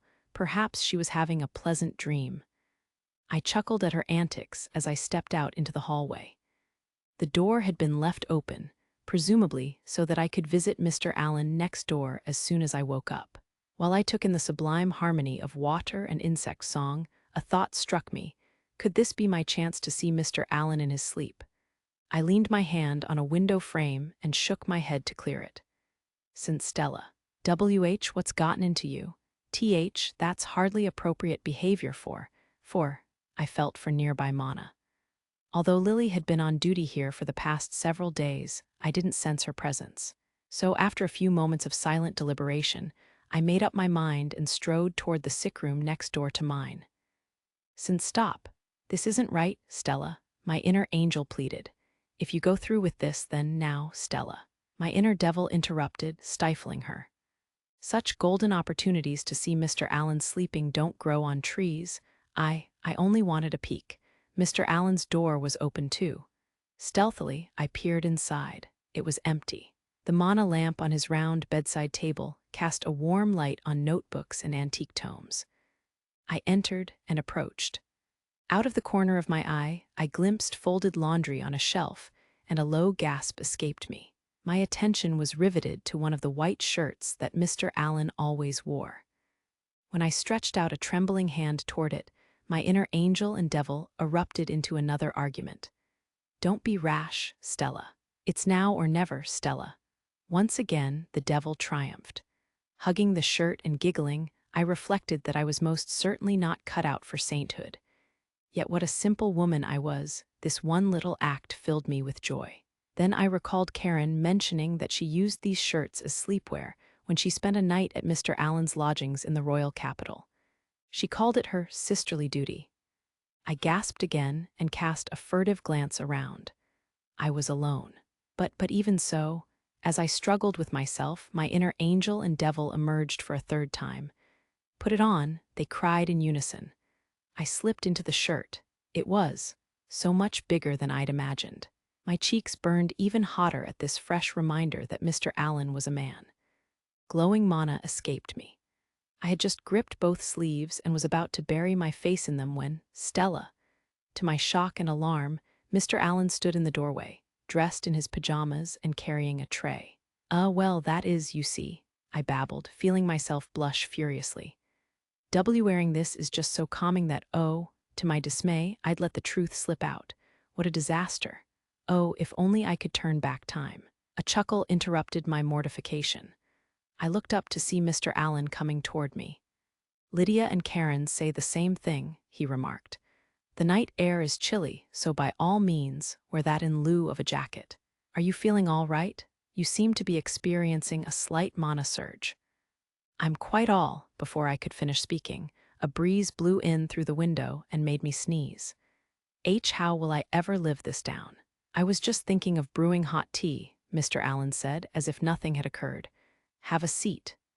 Bashfully, I responded, all right, and obediently moved to the sofa. Although I couldn't suppress a thrill as Mr. Allen turned his back to me and began making tea in the kitchenette, I lowered my gaze to his round table. The books there were two thick, scholarly volumes of considerable age, the Sea Green Griffin, its life and habits, and a history of the War of the Dark Lord. I glanced over a notebook instead and found that it was crammed full of the most intricate spell formulae imaginable. What is all this for? I asked. Just a bit of research, Mr. Allen replied. Stella, did you know that sea green griffins only live near the Great Tree? Atra and I need to pay the person who gave me this ring another visit, but it seems that will be easier said than done. As he turned to face me, the ring in question gleamed on the third finger of his right hand. It belonged to Lineria Etherheart, a legendary sorceress who shared my mother's surname. While I struggled to regain my composure, Mr. Allen cleared the table and set a tray on it. Those notes are new assignments for all of you, he said, so please don't mention them to my mom or Karen. They've gone to such lengths to keep my visitors to a minimum, and they'd be upset to find me working. Oh, really? was all I could find to say. I wished that he would rest as much as anyone, but at the same time, I couldn't help swaying with joy. Tina and Ellie told me about everything you've been doing, Mr. Allen continued while pouring the tea. It's no wonder the Royal Academy made you student council president. Oh no, I'm nothing special, I demurred, lowering my gaze and gripping my sleeves. Also, I'm so sorry to have worried you. I'm fine now. Struck speechless, I flung myself into Mr. Allen's arms. Whoa there, Stella. He's warm and alive. I was worried sick, I said, my voice shaking disgracefully as the feelings I'd been bottling up gushed forth. I couldn't stop them. I was even more distraught than Tina and Ellie when word reached us from the eastern capital. I just couldn't bear not knowing, wondering if the worst had happened to you. Tears soaked my borrowed shirt, and more luminous mana escaped me. I wished I could have skipped out on war with the Justinians and gone straight to the eastern capital to save you. But I knew the truth. I knew that I wasn't good enough to fight alongside you yet, that I'd only get in your way. So in the end, I chose to stay. My words hung in the air for a long moment, then Mr. Allen murmured my name. I looked up. The teapot and cups hung magically suspended in midair. But even though I made up my mind not to go, I continued brokenly. I felt as though something dreadful were going to happen. So many times, I wanted to abandon everything I've held dear, the kingdom, my house, my sisters. But that only made me all the more certain. I wiped my eyes, looked my magician in the face, and swore, next time, Mr. Allen, I'll protect you. My mind is made up, he blinked in surprise. Soon, however, he calmed my mana and said, You're too much for me, Madam President. But if I ever find myself in a tight spot again, I'd appreciate your help. You can count on it, I responded, with an emphatic nod. Oh, this might be my chance to get some special attention. Stella, Mr. Allen asked, looking puzzled as he lowered the pot and cups. Is something the matter? I steeled myself, seized the hem of his shirt, and looked up at him. Mr. Allen, I stammered, I've worked hard. Yes, you certainly have, he responded, still uncomprehending. Oh, why won't he take a hint? Frustrated, I screwed up my courage and pressed on. Well, I'd like a R award. Yes, and what did you have in mind? In a flash, I recalled the fantasy I'd had at the train station in the northern capital, and the thought slipped straight out of my mouth. When we get back to the royal capital, I'd like it if, just for a day, you would be my, bee butler. My cheeks must have been red as apples as my words trailed off. Did the girls tell you about that, Stella? Mr. Allen groaned, setting the teacups on saucers. I swore I'd never dress like that again. Then you won't do it, I pleaded, clutching at his sleeve. Without another word, he handed me a cup and saucer, which I took. The tea's floral aroma soothed my nerves as we drank in tranquil silence. I felt elated. At last, Mr. Allen set down his cup, sighed, and said, How could I say no to that look? Very well, I'll do it since it's you who asked. Why, you really mean, not so loud, he cautioned, covering my mouth. I detected a faint presence. Stella, he continued, winking as he took his hand away, I think you'd better rest now. Otherwise, a certain noble lady eavesdropping from the next room may charge in here with her sword drawn. And the same goes for her self-proclaimed maid. What? I gasped. Lydia was awake, and Lily was here too. She may not show it, Mr. Allen whispered in my ear, but she's grateful to you for bringing her back to her senses. Some of my doubts cleared, but at the same time, I felt a pang in my chest. Mr. Allen shared a powerful bond with Lydia, and he trusted Lily as well. Thank you very much, I said, placing my cup on the table and bowing slightly. I hope you'll take some rest soon as well. I'll tell the others if you don't. That's quite a threat. It's off to bed for me. Good night, Stella. Good night, Mr. Allen. I returned to Lydia's sick room and burrowed under the covers. Someone seemed to be out in the corridor, probably Lily. Atra crawled into the blankets with me, and I felt the fox cub's warmth as I closed my eyes. Quiet enveloped the room, broken only by the sighing breeze. Suddenly, without turning to face me, Lydia said, Just so you know, he's mine, and he always has been. Look elsewhere. Her tone was dispassionate, yet it carried firm conviction. She's probably right, but but that won't stop me. I know. As things are, you're the only one worthy to stand beside him, I replied, clenching the hem of the shirt I'd put on in spite of myself. But giving my heart to him is my decision. I won't back down. I felt Lydia shift slightly. Was she laughing? Oh, she said at last. Give it your best shot then, not that I think it will do you any good. I intend to do just that. This time I felt certain. She was laughing at me. You throw me off my stride, Lydia complained when she was done. Were you always like this? Well, maybe I shouldn't be surprised. You are Tiny's sister. Oh, and that reminds me. To my confusion, she turned her back to me before concluding, now we're even. I recalled what Mr. Allen had just told me. She was grateful in spite of everything. That was why she hadn't interrupted us, and why Lily had been away from her post. I imagined how jealous she must have felt during our tete-a-tete and burst into a fit of giggles. What? Lydia demanded. Her voice was low and menacing, but I wasn't the least bit afraid. I rolled over to face the lady of the sword, who was glaring at me in the dark room. Lydia, I'd like us to stay friends, I told her. We may be our rivals in love, but I still have the utmost respect for you. After an awkward pause, she replied, I'll think about it. Realizing that she felt shy, I closed my eyes again. This time, I meant to sleep. Well then, Karen, Lydia, and I will go make tea, Stella concluded. Keep a close eye on him and make certain he doesn't try to work, Lydia added. Come along, Atra. I will, Karen assured her, and the trio left the hospital room, Atra riding in Lydia's arms.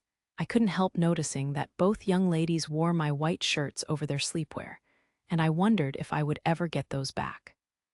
While the sounds of their footsteps and conversation, and of Atra's excited yips, faded into the distance, Karen squinted at me. My sister carried a bag of fresh clothes for me, which she had made this early morning visit to deliver.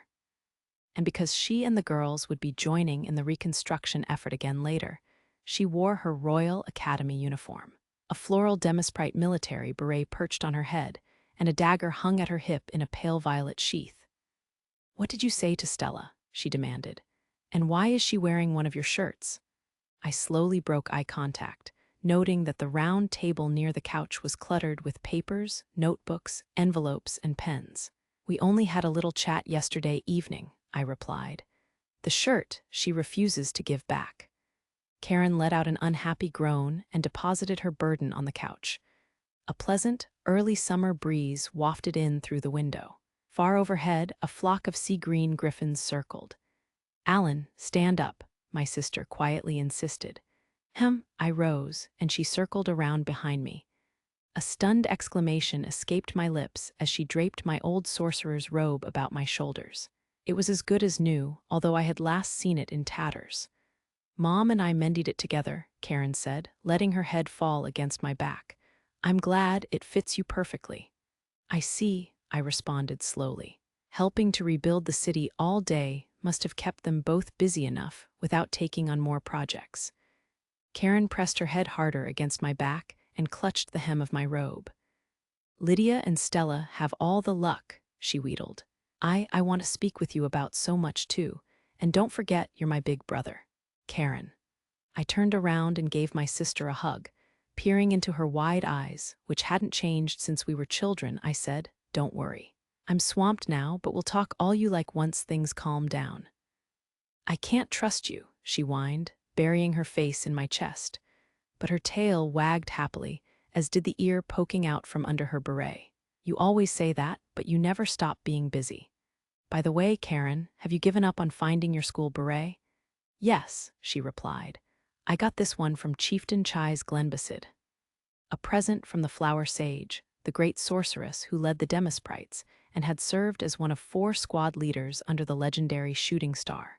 My sister was incredible, but she might still need a hat that matched her uniform. In that case, would you like my old school beret? I offered without much thought. Karen's eyes lit up.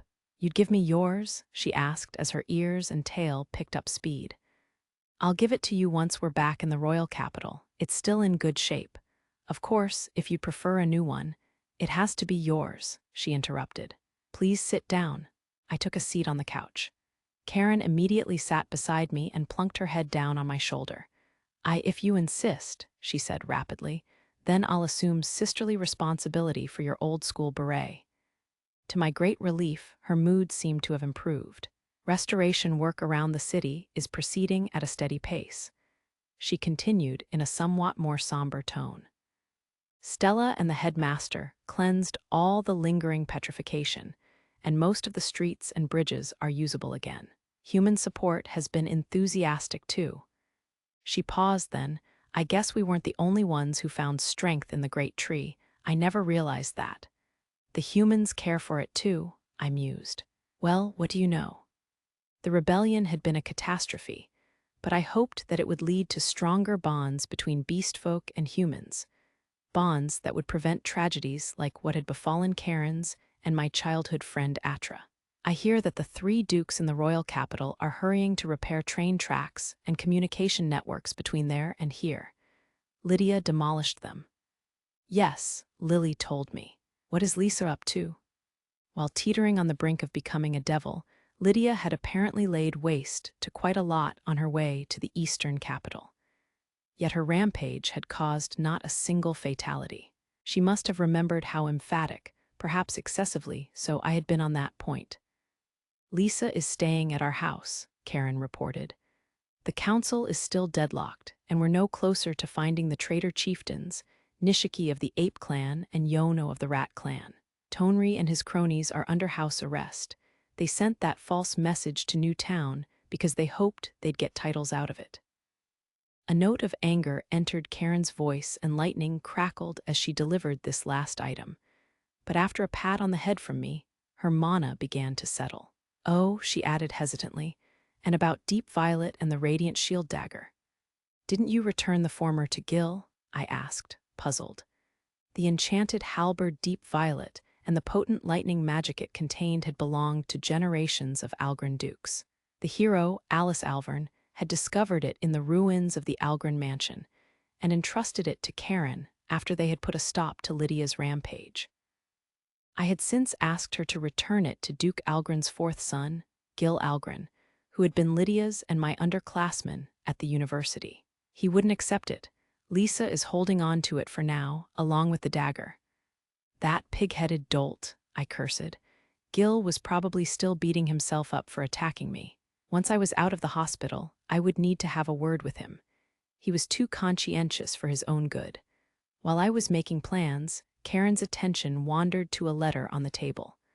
Are you writing to Felicia? She asked. Yes, it seems as though she's pushing herself far too hard in the southern capital. The shy, bespectacled Felicia Foss was a close friend to Stella and Karen. She was also a financial wizard who held the post of head clerk at Allen & Co. The name she'd given to a joint commercial venture by the ducal houses of Leinster and Howard. She had withdrawn from the Royal Academy to obtain that position and had become embroiled in the rebellion as a result. If only I hadn't invited her to work with me. Don't make that face, Alan, my sister chided me, squeezing my hand. But Karen, Felicia is tough, and she doesn't blame you for roping her into this mess. She's just trying to do all she can as well as she can, although I won't deny that she's overdoing it. Thank you, Karen, I said, touching my forehead to hers. I've got the nicest sister in the whole wide world. Naturally, how could I be any less when I have you for a brother? We shared a chuckle. We'd gotten taller and mastered all manner of spells, but our sibling bond was as strong as it had ever been. That might not be much, but it meant the world to me. Karen must have felt just as glad because she beamed at me like she had as a child. Now, put your hand right here, she said, seizing my hand and placing it on her head. Little sisters get spoiled, and big brothers do the spoiling. That's the way of the world. Dear Felicia, now that the Skyhawk Company's Griffin mail service has been partially restored, I can finally write to you. Karen and I are fine, and so is everyone else. Stella is in the eastern capital with us. Tina might even be a bit too lively. Let me guess what you're thinking right now. Alan, tell me what's going on. I know just how you feel. Unfortunately, I haven't been let in on the whole picture either. According to Karen and Stella, who are sipping tea beside me, I need to focus all my energy on resting, and ought to relax my mind as well as my body. I can't refuse such firm advice from the leaders of the Royal Academy Student Council, and the Lady of the Sword is glaring quite rudely at me as well. But enough beating around the bush. I plan to set out for the southern capital as soon as the situation here stabilizes. Please don't do anything reckless until I arrive. Do you remember what you promised me when you took up your duties? Put your health first. Remember to eat and sleep. Don't take books or papers to bed with you. Last but not least, thank you. If you hadn't taken charge of logistics for the Leinsters and the other southern houses, the insurrection might have dragged on a good bit longer. Your dedication saved the beast folk of the eastern capital, my family. I'm grateful for all you've done, and I promise I'll never forget it. Yours truly, Alan, under pressure from 2 Duke's daughters and 1 little sister to reveal what he's writing. P.S. Don't bother trying to work in secret. I've asked Anna to warn Emma about that. As best I can tell from the fragmentary intelligence I've gathered, the League of Principalities hasn't been behaving consistently. That probably speaks to internal disagreements. So please, leave the hard parts to people who outrank you and focus on your own job. I'll see you in the southern capital. Chapter 2, tell us, Graham, what is passing in the minds of Walter Howard and the ever-elusive professor? We inquired. Why offer a white peace after victory, and then change negotiators before it's even sealed? Oh, and spare us the excuses you feed the public. Everyone here knows how matters truly stand. Doubtless all is as your Imperial Majesty imagines. Graham, the abyss, Walker replied gently from his seat before us. Duke Howard had endowed his aged head butler with full authority to conduct negotiations. We sat in the innermost courtyard of our palace in our imperial capital. Apart from ourselves, Yuri Euston, reigning sovereign of the Eustinian Empire, Moss Sachs was also in attendance. Our Grand Marshal hung back, his arms folded behind him and the enchanted sword castle breaker hanging from his belt. A taciturn woman with long hair as white as her dress amused herself with small birds while her time-worn longsword rested on a chair. She was the former hero, Aurelia Alvern. Graham completed the company. All save ourselves were superhuman freaks. We longed to wash our hands of the whole business, yet needs must. So, bitterly, we glared at the living legend and said, "We desire no such evasions, Graham. You and we are hardly strangers. Speak plainly. Or assassinate us on the spot, if you feel so inclined." You returned our dim-witted offspring, Eugene, and, true to form, he is conspiring rebellion with our least canny aristocrats. We are tired. We admit that we and Moss have gotten up to a bit of mischief since we were youths together. Of course, 70, nay, 80% of that wrongdoing can no doubt be laid at Moss's door. "But, sire," exclaimed our bosom friend, "this is slander. Don't believe him, Graham." Despite his advanced years, he hadn't changed one jot. With a languid wave of our hand, we continued, "But be that as it may, we are now 73. It hardly seems fair that we should be condemned to set things right in our dotage.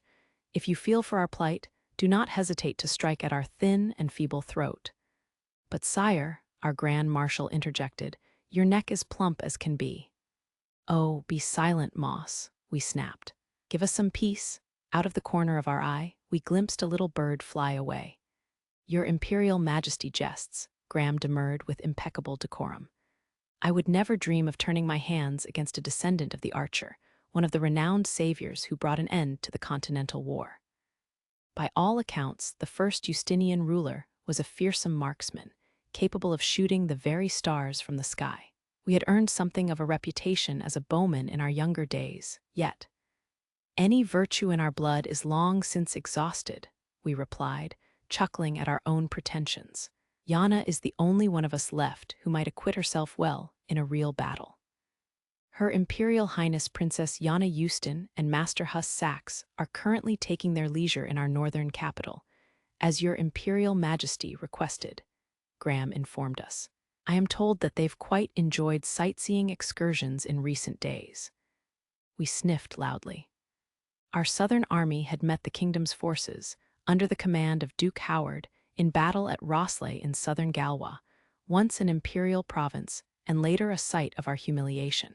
The result, as we had predicted, had been a crushing defeat. Our forces had been routed, and its commanders, our son and heir Eugene, our late sister's granddaughter Yana, and Moss's grandson Huss, had become prisoners of war. Howard had attempted to return all three immediately, but we had accepted only our foolish offspring.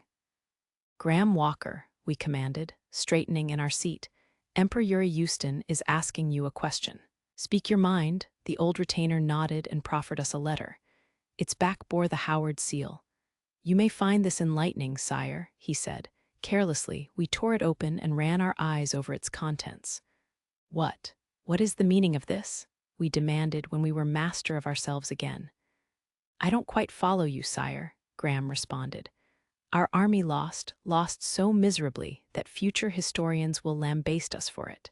The youngsters in the army seem to believe they still have us fooled, but we know that our southern forces are in shambles, and we couldn't quickly pull reinforcements from our other fronts, even if we felt so inclined, especially not from the north or east." "I am well aware, sire. You regard the Lalinois Republic as a foe that ripped its way free of your own empire's womb. Withdrawing troops from its borders would surely be a difficult decision. And I hear that Lalinois is so single-minded in its devotion to military expansion that, if not for Grand Marshal Saxe, it might easily launch an invasion of its own. I believe you had a spot of trouble along the border the other day." We felt a faint chill. Not even we or Moss had known of that skirmish with the Lalinoian rebels until shortly before this secret meeting.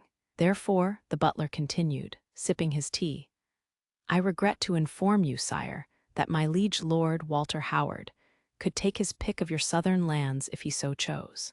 I strongly suspect that your imperial army could commit only a gradual trickle of troops in response, and I fear that such dribs and drabs would find our forces rather more than their match." My, what splendid tea leaves! We felt a sudden rush of fatigue.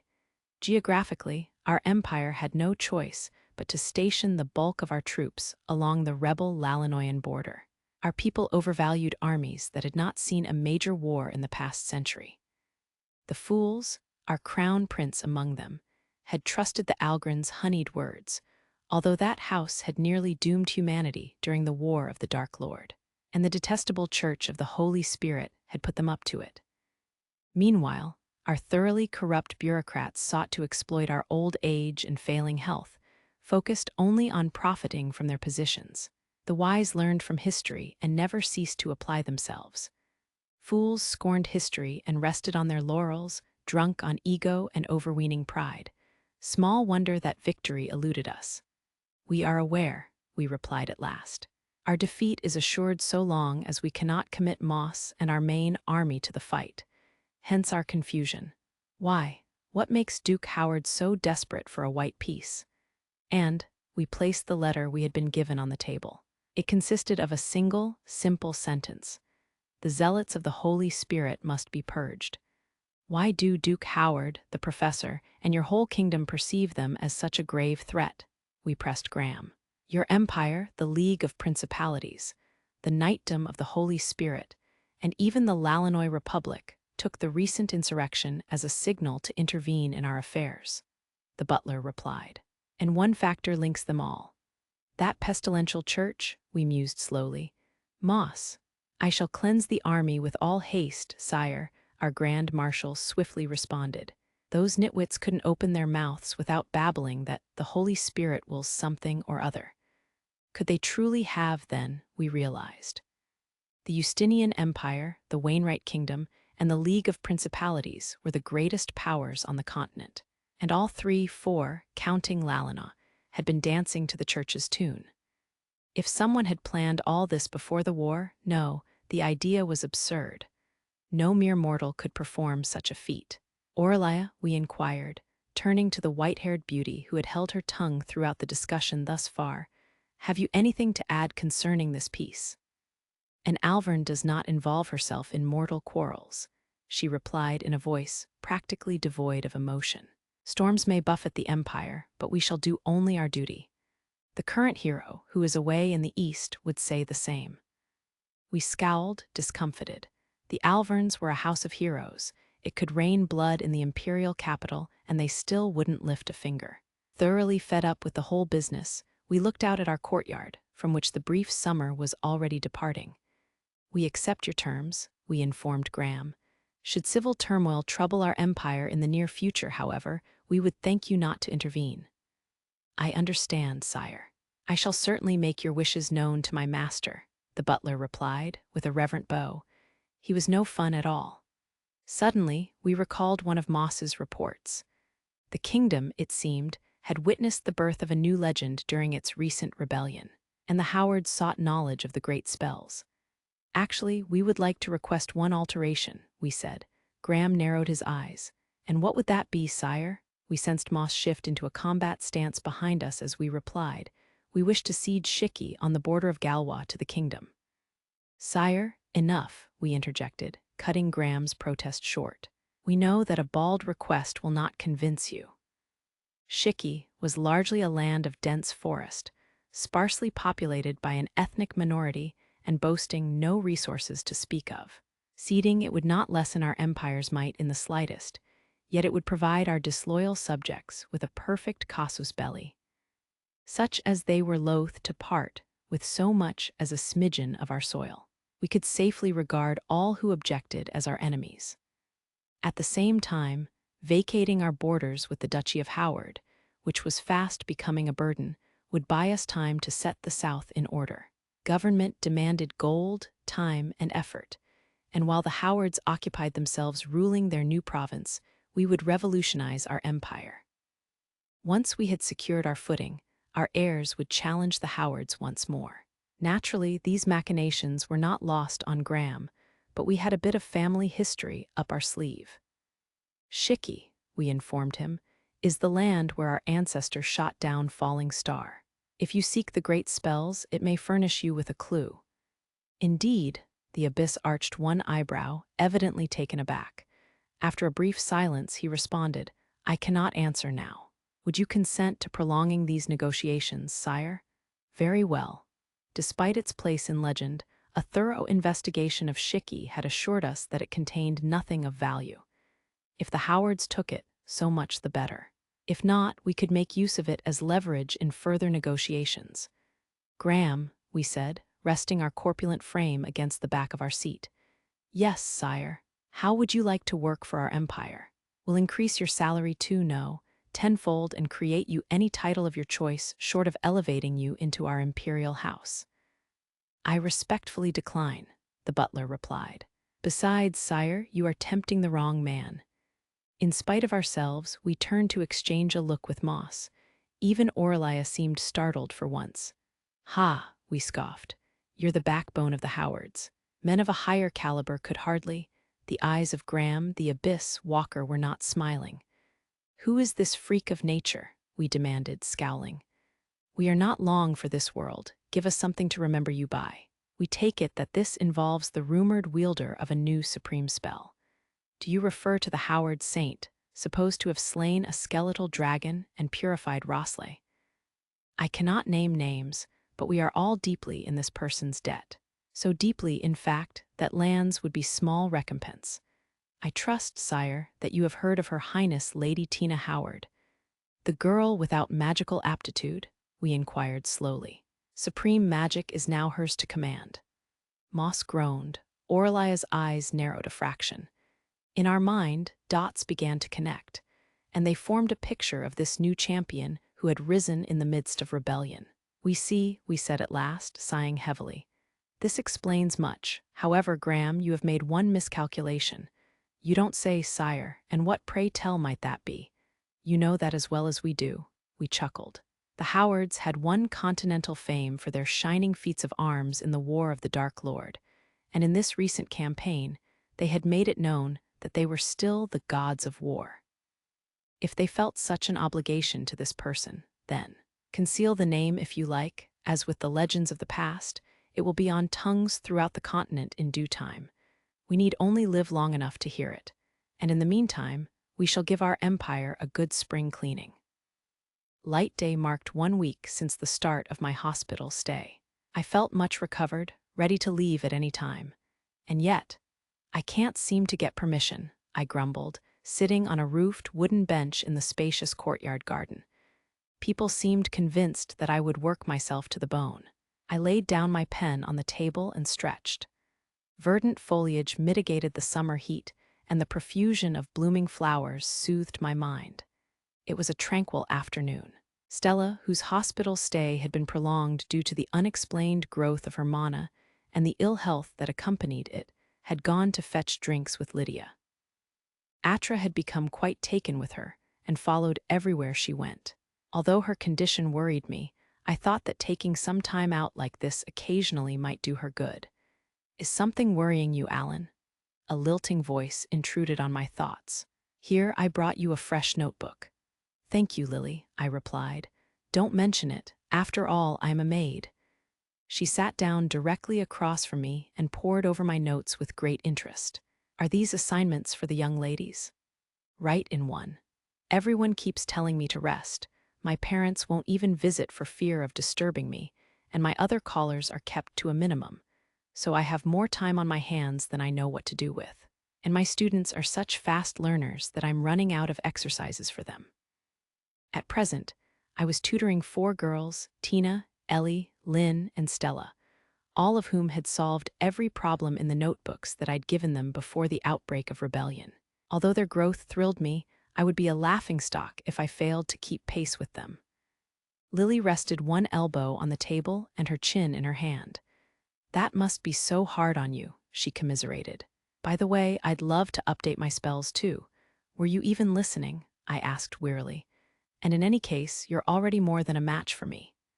The Leinster Maid Corps was a strict meritocracy. No amount of personal or familial connections could secure a position as its number 3. "I want something new," Lily whined, puffing out her cheeks like a sulky child. "It doesn't even have to be one of your experiments," I sighed.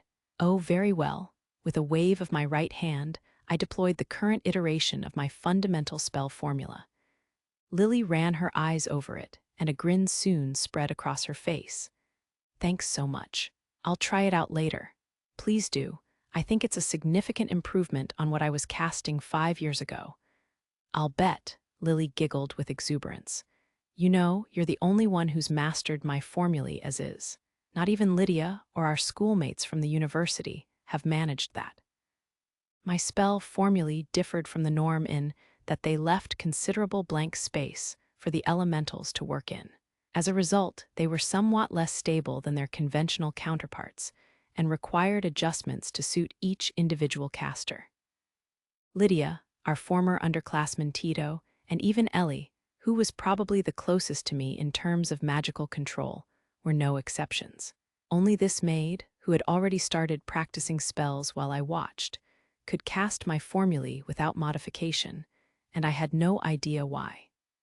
She had originally picked them up just as quickly during our adventure in the southern capital, although we hadn't even linked mana. It was a mystery. "In exchange for the lesson, would you tell me what you know about the present situation?" I asked quietly. "I can only learn so much in the hospital, although I've no doubt that's deliberate." "It sure is. Just a smidgen, okay?"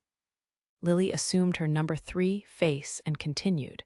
"For all intents and purposes, the ducal house of Algren and the other major noble houses of the East are no more.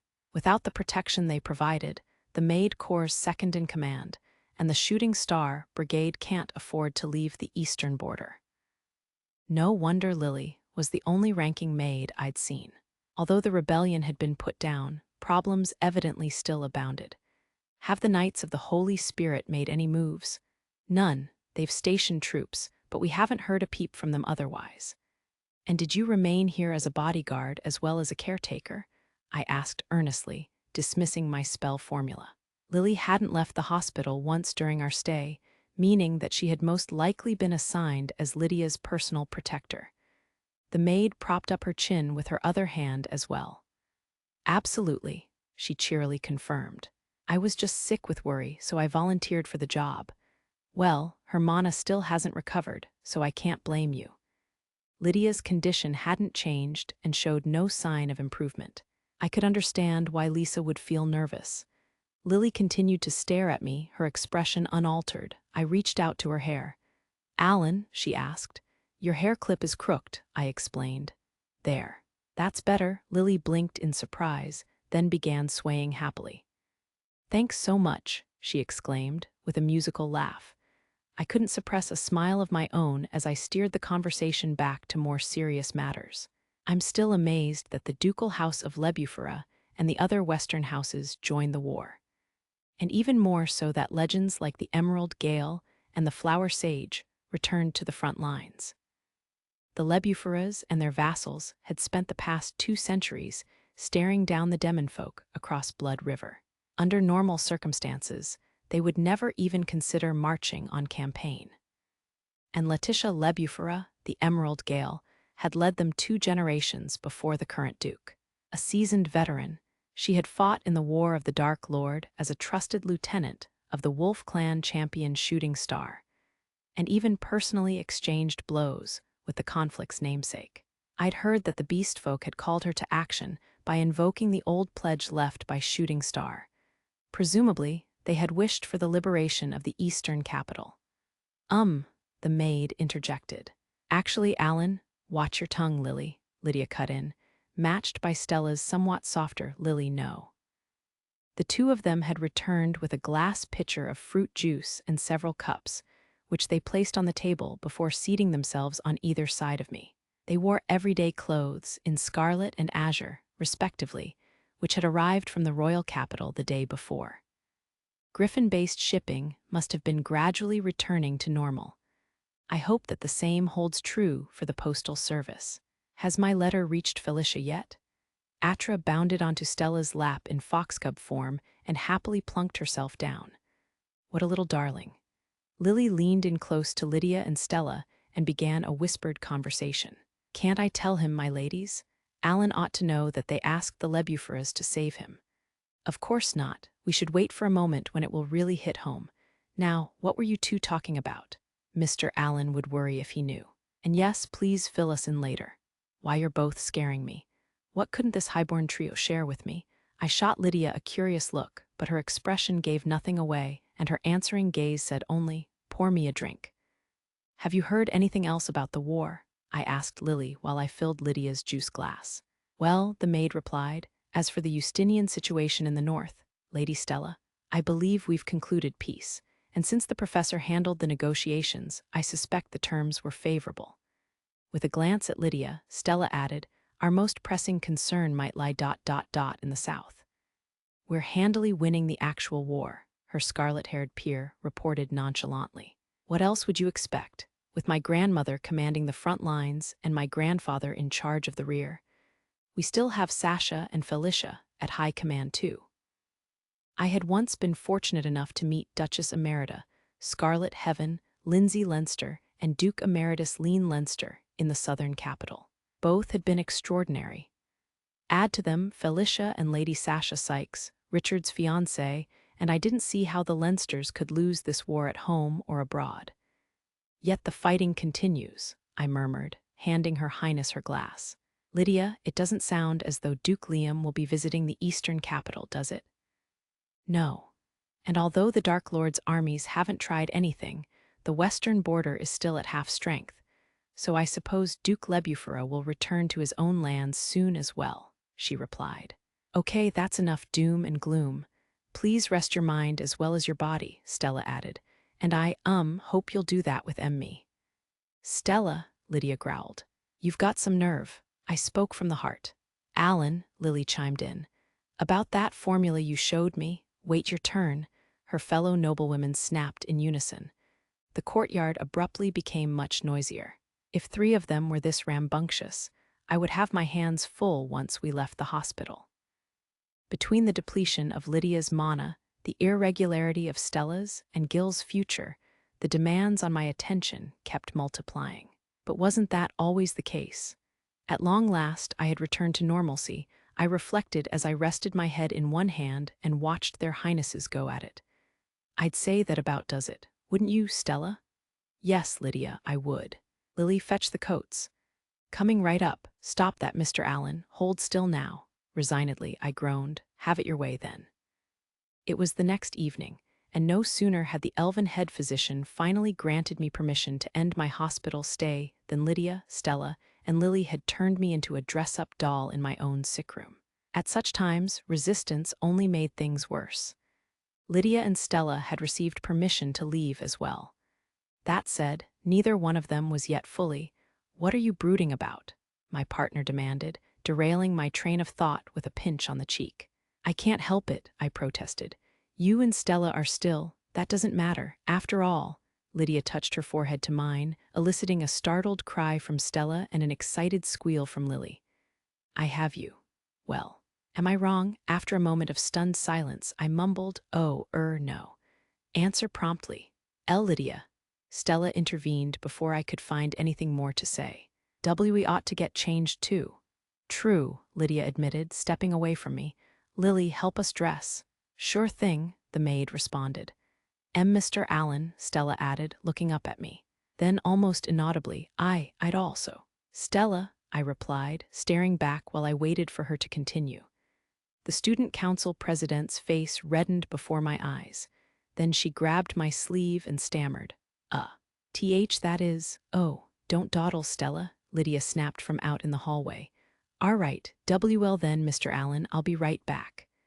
With a start, Stella shot out of the room. Her lovely long platinum hair, tied with a snow-white ribbon, caught the light as it fluttered behind her. I had already finished putting my room in order, so I found myself at a loose end. My only remaining luggage consisted of the sword crescent fox and the rod silver bloom, which rested on a chair, and a bag containing my changes of clothes. The enchanted weapons I deposited in a holding spell that I devised in imitation of Anko. Although it was convenient, I could only retrieve objects that possessed mana of their own. And while I had succeeded in formulating the spell, I had yet to decipher the principles involved. Perhaps I would ask my former underclassmen to look into it when next I saw them. Atra was sitting on the bed, so I scooped her up in my arms as I moved to the window. Then I cast levitation on myself and, with a little grunt of effort, hopped up onto the roof. The fox cub turned to look at me, ears twitching. "Don't fall now," I warned her as I alighted on one knee and sat down to survey the twilit cityscape. Fire-gutted and smashed-up houses still dotted the eastern capital. We had probably demolished some of them ourselves when we cast Lightning Flash. In the distance, the station bell rang. I would never tire of the great tree's beauty at sunset. Suddenly, Atra started scampering around me. "What's the matter?" I asked. The fox cub clambered nimbly onto my right shoulder and yipped once. "Look up," she seemed to be saying. I did so and soon spotted a furball frantically flapping its wings. The sea-green griffin chick, whose acquaintance I'd made and who had previously visited me in the hospital. Despite my confusion, I assisted the little creature with wind and levitation magic. Soon, its wing beats grew steady and it landed in my arms. The chick shook itself and chirped contentedly. The fox, however, studied it intently for only a few moments before yelping vociferously, as if to say that this was her spot. Once I set the chick down on the roof, the pair began frolicking like good friends. And where the child goes. I sensed mana high above and looked up again to see one long-necked sea-green griffin and two common griffins. And on the sea-green griffin's back rode Karen, dressed in a pale violet samu, a plain, yet comfortable, jacket and trousers worn for everyday work. I magically suppressed the blast of wind that accompanied their landing, taking care that neither Atra nor the chick toppled off the roof as I stood up. The mother griffin extended her neck, so I held the chick out for her to take while my sister dismounted. "What brings you here, Karen?" I asked. "We came to pick you up," she declared. "But I plan to walk home. It's not far," and before I could finish, cries of "Sir" and "Dear brother" came down to me on the evening air. Atra slipped out of my arms and resumed her place on my right shoulder as the griffins carrying Tina and Lynn made an orderly landing on the roof. The young noblewomen sprang off their mounts, wearing pale azure and pale scarlet samu, respectively. "Tina, Lynn," I said, "you're here too? Thank you, but where did you get those clothes?" Tina gave a smug little laugh. "But of course," she proclaimed, a lock of platinum hair standing to attention as she swelled with pride. "Don't you realize you're the savior of the Eastern capital, sir? You'll be mobbed if you walk the streets." "What?" I protested. "No, that couldn't. It is." She insisted with a vehemence that brooked no argument. "Dag presented us with the SAMU," Lynn added. "Because we'll need some everyday things," he said. "I believe he reached out to the other beast folk on our behalf." "Dag did?" I asked, wide-eyed. I glanced at Karen and she nodded. I pictured old Dag. The former deputy chieftain of the Otter clan was like a grandfather to me. I would need to thank him as soon as I could manage. From below, I heard Lydia's gruff "hey" and Stella's call of Mr. Allen. "Oh, forgive me," I responded, casting a levitation spell to help them join us on the roof. They were out of uniform and dressed in white, with scarlet and azure accents, respectively. Both also carried small purses. "Meanie," Lily fumed, "why did you leave me out?" With a loud "Hiya," she leapt out the window, carrying my bag. Then, to our collective astonishment, she cast Heavenly Wind Bound, an experimental, bi-elemental advanced spell for which I had merely shown her a formula during my hospital stay. Kicking off thin air, she completed a twirl as she landed on the roof. Atra and the griffin chick wiggled their ears, tails, and wings in excitement. Lily was a bad influence. "How do you like that?" the maid crowed. "Did you miss me?" Tina, Lynn, Stella, and Karen turned to me with accusatory expressions. But before they could voice their complaints, Lydia and I both responded, "Just don't let her get to you." There was nothing else to say. The speed at which Lily replicated spells was simply astonishing. Atra hopped down from my shoulder and ran to the maid. Tina, meanwhile, got over her shock and gave my hand a tug. "Come on, sir," she pressed. "Hop on my griffin and—" "Tina, you should ride with me," Stella interrupted, taking her sister by the hand and flashing a smile that only Karen and I could see. Our resident saint knew how to be considerate. "Since Stella, Elle let go of me, I want to ride with Mr. Allen." "Enough of that. You need to learn when to stand aside," Stella chided a struggling Tina as she made for one of the military griffins. Really, could she be any more childish?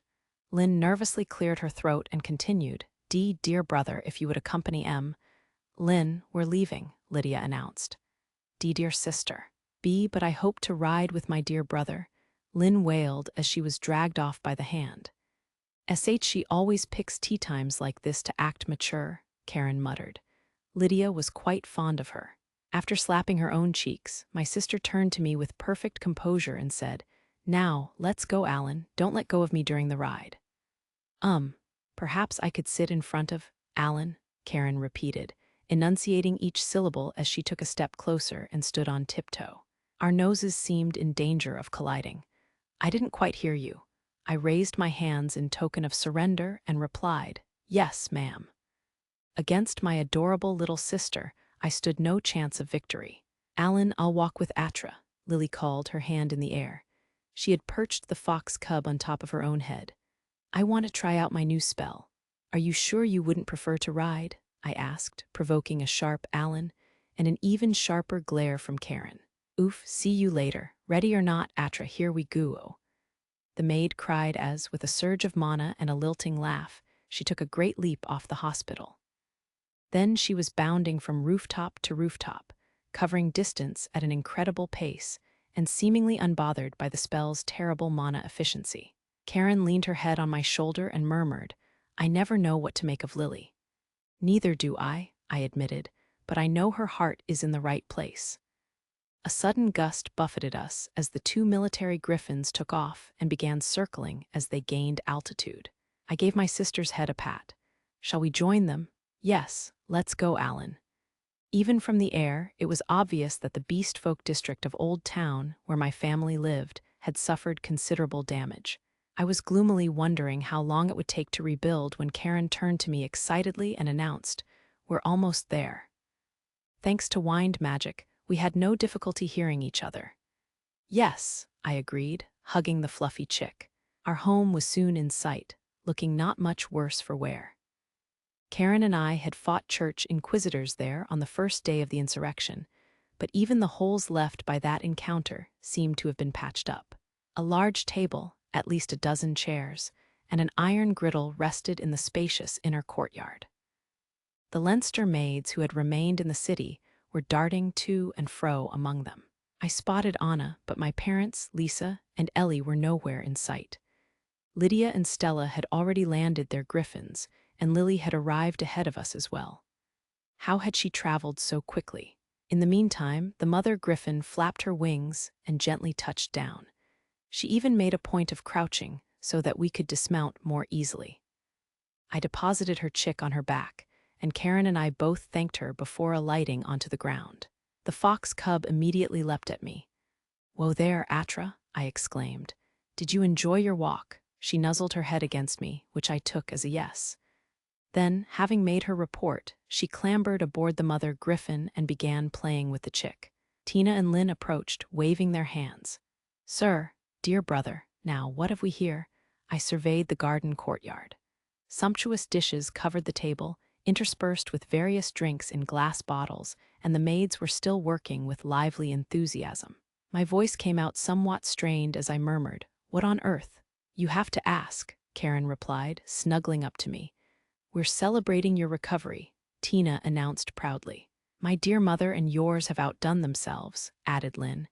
"They've been planning this party with my dear sister and Lady Stella." "What?" I turned to Lydia, who had just joined us with Stella in tow. What was the meaning of this? "Well, you would have called the whole thing off if we told you," she replied.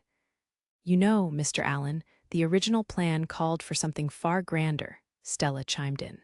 "You don't say," I responded slowly, at a loss for further arguments. Out of the house came an aproned Wolf Clan man wearing small antique spectacles, my father Nathan. Ellie was with him, dressed in her maid uniform, and they both carried large platters. Our eyes met. My dad gave me a slight nod and proceeded calmly to the griddle, where, apparently, he would be doing the honors. Ellie, however, raced over as soon as she set eyes on me. Although I watched her with bated breath, she reached me without stumbling. Tina, Lynn, and Karen exchanged looks and began muttering among themselves. "I knew it. Yes, this calls for an inquiry." "Welcome back, Alan, sir," Ellie exclaimed. "Oh, Elle, look at this." She held up the platter for my inspection. It had on it an enormous fish, roasted whole and coated in an appetizing, translucent sauce. "This is quite the feast," I said. "Did you cook it, Ellie?" "Yes, sir, with your mother, Duchess Lisa, Anna, and the Leinster maids. I also got a lot of advice from Lily when I went to visit you." The unalloyed purity of her affection comes through clear as day. At all costs, I must protect this angel. While I steeled my resolve, Lily waved enthusiastically from where she had been setting the table. "Alan, praise me tea. That's quite enough." Anna cheerfully intervened before she got any further. "So 2 of the Leinster Maid Corps' top 3 are in attendance. If I include those stationed on the eastern border, then no, best not to think about that. It will only increase my anxiety." "Thank you," I told Ellie. "This is lovely. Now why don't you put it on the table?" "Yes, sir," the angel chirped and set off in high spirits. Tina, Lynn, and Karen were still muttering. "I'll cook tomorrow," Lydia announced, taking custody of my left arm. "And I'll, help," Stella added diffidently, plucking at my sleeve. Getting 2 daughters of dukes to cook for me would be beyond the pale. But before I could say so, a petite Wolf Clan woman and a scarlet-tressed beauty emerged from the house, dressed in matching aprons. An air of tense expectation fell over the courtyard. My mother Ellen and Duchess Lisa Leinster had arrived. Lydia and Stella gave me space, and the girls took a step back. My mom's eyes widened when she saw me. Then she approached at a brisk pace and squeezed me in the tightest hug she could muster. That done, she ran her hands over my head and face. Once she was satisfied that I was all there, she smiled and said, "Welcome home, Alan. Are you in any pain? You're not trying to tough it out, are you?" "I'm fine, Mom," I reassured her. "And well, sorry none of that." She tenderly rubbed my head. I could feel everyone staring at me, but I made no protest. "Now give me a smile. Don't forget, we're here to celebrate." I nodded and mumbled, "Right." Only after I donned an awkward smile did my mom release me. Then it was Lisa's turn to give me a tender hug and murmur, "Alan." I could sense the 6 young ladies' collective shock, but I was powerless to move. Meanwhile, my mom exclaimed, "Goodness! And who might you be, you dear little thing?" Evidently, she was talking to Atra. Given how restricted my visitors had been at the hospital, I supposed that this must be their first proper meeting. The former Lady of the Sword and current Duchess Leinster squeezed my hands. "I've been forced to rely on you again," she said, tears in her eyes. "I appreciate all you've done for Richard and for Lydia. Truly, thank you for saving my children. Lisa Leinster will always remember this debt." With a chuckle, she added, "I wonder if I'll ever be able to repay it in my lifetime." Lisa cared deeply for her son and daughters. "I should be the one to thank you," I responded. "I truly don't know what I would have done without Richard's help, although I'm certain that he'll be furious at our next meeting." And it was the girls who saved Lydia. "Not at all," Lisa demurred. "Wouldn't you agree, Lydia?" "Yes, I would," her scarlet-haired daughter, who had been watching from the sidelines, answered hesitantly. Then she blurted out, "Be but mother, Elle let go of him already. He's mine." "I wouldn't be so certain of that," Lisa teased, laughing off this explosion. Lydia groaned, fuming. The girls blinked, taken aback by this rare sight of the Lady of the Sword on the losing side, and then burst into stifled laughter. "Watch it." Lydia glared at the girls, then rounded petulantly on Lisa. I said let go of him, geez, I really am home." "All right," my dad hollered. "Everyone take a glass." Leinster maids set about uncorking the drink bottles. "Here you are, Duchess Lisa, Mother, Mr. Allen, Miss Lydia," Ellie chirped, handing us glasses of white wine, and then distributing fruit juice to her fellow students while she was at it. Truly, she was the very model of a maid. Once he was certain that everyone had been served, my dad raised his glass. "I won't bother with a formal preamble," he said. "Our son is back home with us, safe and sound. Thank you all so much." "Cheers, cheers," we all echoed, raising our glasses and draining them as one. The cheers and applause that followed were entirely spontaneous. After the toast, we settled in for a convivial party. The 3 younger girls arrayed themselves before the griddle. "Ellie, Lynn," Tina remarked, "these meats and vegetables are delicious. What varieties do you think they are?" "I must ask Mother-in-law. I wanted that piece of meat." Lynn retorted, "First come first, that fish was mine." "You said it yourself, first come, first served." "Please, don't fight," Ellie wailed while her friends butted heads. "Take your time," my dad chided them. "There's plenty to go around." "Okay," the girls chorused obediently. A short distance away, a nervous-looking Stella sat chatting with my mom. "You, she began. "You see Mo, and Mrs. Ellen." "Yes, Stella dear. Oh, well, this dish certainly tastes lovely." "Thank you," my mom replied, letting out a musical laugh. "It's been one of Alan's favorites since he was a child, and the 2 of them ought to get on splendidly." Lydia and Karen, on the other hand, were glaring at each other over Ellie's fish platter. "I hope you've done some soul-searching after all the anxiety you caused," the latter was saying. "And remember, we won that fight at the Algren mansion." Lydia expertly cut a slice of fish. "Is that any way to speak to your sister-in-law, Karen?" she asked, offering the portion to my sister on a small plate. "And was gaining a momentary advantage over me when I was at my absolute weakest, really enough for you." She paused to sigh. "What a shame." "I don't have a sister-in-law," Karen snapped, letting sparks fly as she accepted the plate. Then, in a more subdued tone, "Are you feeling all right?" "Silly." The scarlet-haired noblewoman answered my sister's genuine concern with fearless confidence. "Why wouldn't I be? But I see you've finally learned some respect for your sister-in-law. You're so much more lovable when you open up and admit these things." In your dreams, maybe. "Alan is mine and you can't have him." "Yes, yes. One yes is enough." I took a seat, grinning ruefully, and Lily sat down beside me. Atra, who had been frolicking with the griffin chick under the table, clambered up the maid's skirt and curled up in her lap. "When did you 2 become such fast friends?" I asked. "Since you took to napping with Lady Lydia in the afternoons," Lily replied, with a lilting laugh. I immediately raised my voice to drown out her words. Fortunately, no one seemed to have noticed. "Don't put too many strange ideas in Atra's head," I warned her for good measure.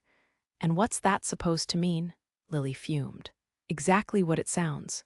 Alan, she asked, nonplussed, as I surreptitiously reached down as low as I could. I felt a slight weight on my palm, and when I raised my hand again, a tiny black kitten rested in it. An envelope appeared from thin air. A message from Anko, I murmured. Alian, Lily whined, but I opened the envelope regardless and ran my eyes over its contents. The kitten leapt out of my hand and made for Lydia. The letter came from Tito Tidrina, who had been Lydia's and my underclassman at the university. She wrote that she was in the royal capital, where she and the other students from our old department were guarding Princess Cheryl Wainwright. The professor is in the northern capital, her message continued. Her Royal Highness will set out for the eastern capital as soon as the trains are back up and running. I would have preferred Tito to give this whole troublesome business a wide berth. Nevertheless, if the professor, I muttered, racking my brain. No, it must have been Anko, in which case. My speculation ended in a startled cry as Lily covered my eyes without warning. The last thing I'd seen, in the corner of my vision, was Lydia receiving her own letter from the kitten. Lily, I stammered. Really, there are? This is what happens to boys who won't listen to their elders, she crowed, laughing. In a whisper, she added, and we don't get many chances to talk, just the two of us. An unexpected needy streak was yet another trait that she and Lydia had in common. I raised my hands in surrender. Very well, then. Shall we talk? Lady Lily Leinster removed her hands and rested her head on one of them. I'm glad you understand, she replied, nodding contentedly. And teach me a new spell too, some type of fire barrier would be lovely. I can't refuse a maid. Easy does it, I murmured, lowering Lydia onto the bed. She wore a disarmingly innocent smile and squirmed ticklishly when I brushed her cheek. Tina lay beside her, sleeping soundly and presumably dreaming, since she mumbled, Sir Ellie Lynn. I also heard the regular breathing of sleepers from the other large bed, where Ellie, Lynn, Stella, and Karen all lay side by side. Atra and the messenger kitten were curled up at their feet. A smile spread across my face. I tucked in the blankets over Lydia and Tina, then stood up. In the light of mana lamps, I could see that the courtyard was deserted. Even the sea-green griffins had gone home. The second half of the party had been utter chaos. My sister and students had gotten drunk from imbibing either by mistake or in excess and ganged up on me. Tina had drawled, What do you think of me? Alan, sir, Ellie had chimed in, her speech only slightly slurred. I've been good and I'd like a compliment. Dear brother, Lynn had added haltingly, please spare some attention for me. Slowly, Stella had begged, Mr. Allen, let me rest my head on your lap too. You're too soft on Lydia and Stella, Allen, Karen had barked. I'm your sister, so you're duty-bound to be softer on me than anyone else. Now, let the rubbing begin. Only Lydia had looked happy amid the tumult, having immediately laid her head on my lap and fallen asleep. Nearby, Anna restrained and cheerfully chastised a fuming Lily. Oh, goodness, my mom had cooed, accompanied by a soft laugh from Lisa. Atra, the griffin chick, and the messenger kitten had been frolicking on their laps while the maids exclaimed over the scene and committed it to video orbs. I can't take it anymore. Their cuteness knows no upper limit. Do you think they'd spend some time on my lap too? I may have just won the cuteness category at this year's video awards. Really, it had been complete havoc. Still, my mom's singing had been lovely. I could believe that she'd once been the best songstress in the clan. I groaned and stretched. Carrying 6 girls to bed, each one cradled in my arms, had proven somewhat tiring. Lily popped her head out around a bend in the hallway. Her hair was down, and she wore a white nightgown. She held a little wicker basket packed with red wine and assorted nibbles. Alan, I picked these out myself, she announced. Then, almost as an afterthought, but you really ought to go to bed soon. Thank you, I said, taking the basket. I'll go to sleep as soon as I've written to an old schoolmate. Do you promise? Lily pressed dubiously. I had never seen her with her hair down before and found the change refreshing. Yes, I promise. Have I ever lied to you, Lily? All the time. If you want me to believe you, then, tell me what you think of my Ni. The usually vivacious maid faltered and twiddled her fingers as her words trailed off, but her gaze was insistent. "Your nightgown is charming," I responded honestly. A smile bloomed on Lily's face, and she pressed her hands to her cheeks. "Thank you," she giggled. A lock of her hair stood up and swayed from side to side, just as Lydia's and Lynn's often did. "Good night," the delighted maid chirped, burrowing under the blankets with Lydia and Tina. "It's nice and toasty here. Good night, see you in the morning." I sat down on a chair I'd asked to be left in the courtyard and deposited the basket on a round table. While pouring myself a glass of southern red wine, I considered what I would write to Tito. I had far too much to tell her, including many things that I couldn't commit to writing. Although a letter entrusted to one of Anko's messenger kittens would be safe from interception, someone might always read it at its destination, even inadvertently. Cheryl, at least, would read whatever I wrote, so I couldn't quite bring myself to relate the particulars of Lydia's rampage. Those I ought to explain in person. I took a sip of wine and found it astonishingly mellow. Lisa must have selected it herself. I was still savoring the cool night air and planning my letter when I sensed someone else in the courtyard. "Alan, Dad," I said, "you're still up." "Yes, I couldn't get to sleep," my father, Nathan, replied. He wore a Samu in lieu of pajamas. "Mind if I take a seat?" "No." My dad sat down across from me. Even accounting for my own bias, he was a handsome fellow. "Care for some wine?" I asked, taking a spare glass from the basket. "I'd love some." I poured for him.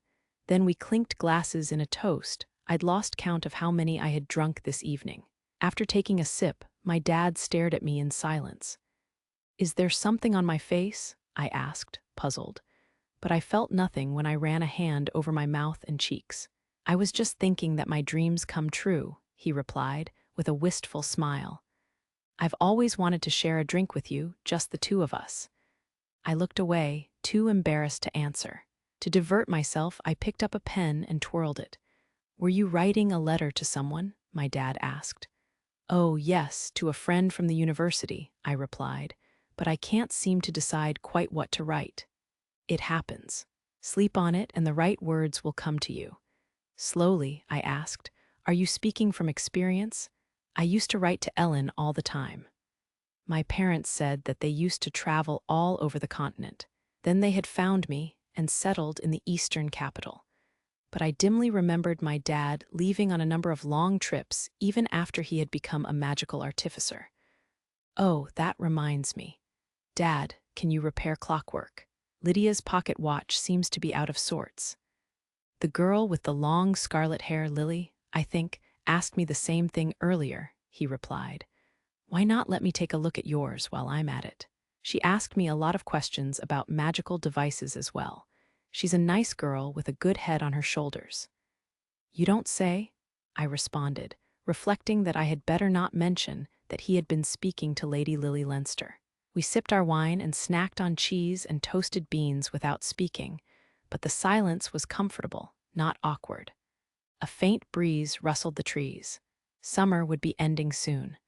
When will the Royal Academy be able to reopen? I'll have to ask the headmaster. My dad set his glass down on the table and said, "Alan." His smile was tender and calm, but tears glinted in his eyes. "You really, really have grown up. I never dreamed that that little baby would grow into such a fine young man." "Only because you and Mom raised me," I demurred, blushing at the direct compliment. "If I look like a fine young man, then the two of you deserve all the credit." "No, we don't. You're selling yourself short, Alan. You just risked your life and saved not only a lot of people, but the whole city to boot. Not just anyone could have accomplished that. Ellen and I want you to know that we're proud of you." That said, my dad's expression darkened. The moon hid itself in clouds, deepening the night. "I'm your father. I need to tell you how we feel." From his tone, I guessed that this was the real reason he had joined me. "Although I was born into the Wolf clan, I'm no use in a fight," he continued. "You know that as well as I do. I've never been any good with a spear or my fists or even with spells. Ellen might be stronger than I am." I did know. While my dad was among the finest artificers, he neither excelled at nor enjoyed violence. The only thing I could do as well as the next person was read. So I devoured books, history, travelogue, biography, technical treatises, you name it. They taught me some things I'd never know otherwise. As a child, I had discovered the joy of reading in my dad's study. I had fond memories of regaling Karen before bedtime with the old stories and heroic tales that I'd learned there. My dad looked me in the eye. His gaze held intense sorrow as he said, "Alan, many people love you dearly. You're extraordinarily talented as well. The kingdom is going to keep changing in big ways, and I don't believe that you'll be left to your own devices while it does." "You're making too much of me," I protested weakly. "The kingdom is full of more impressive people." I knew at least two genuine geniuses, Lydia Leinster and Tina Howard. For the time being, I could still keep pace beside them and even lead them forward. But in the near future, they would leave me far behind. The same was true of Ellie, Lynn, Stella, Karen, and my former underclassmen. Never once had I felt myself more talented than any of them. My dad looked away and lowered his gaze.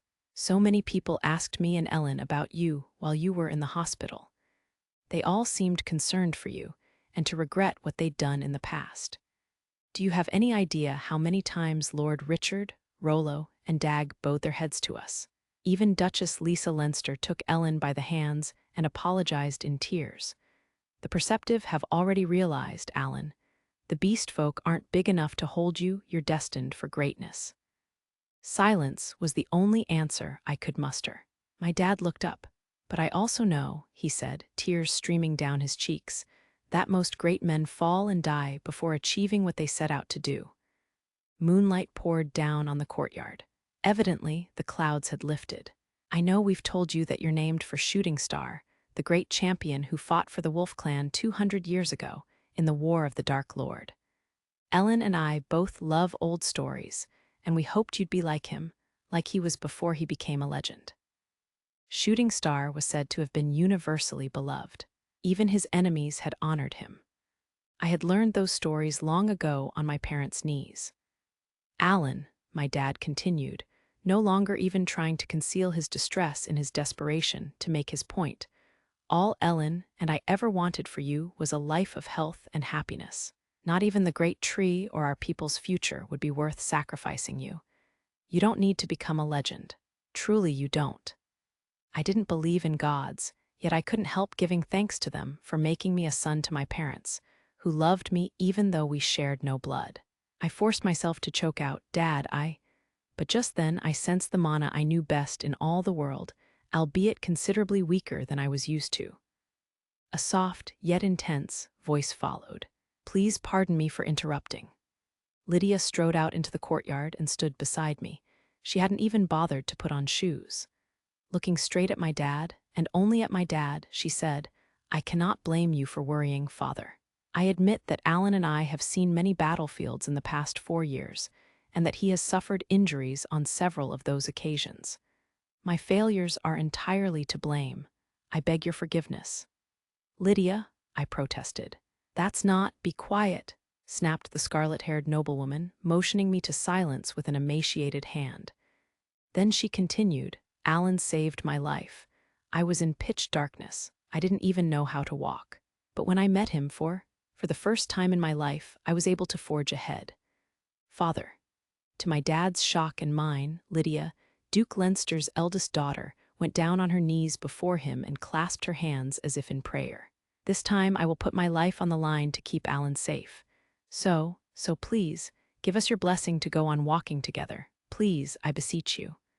Her voice grew hoarse, and her falling tears stained the ground. "I can't take another step alone, not one." I rose and took Lydia's hands. Then I helped her to her feet and put my arms around her shoulders. She sobbed into my chest. "Dad," I said, nodding to him, "thank you.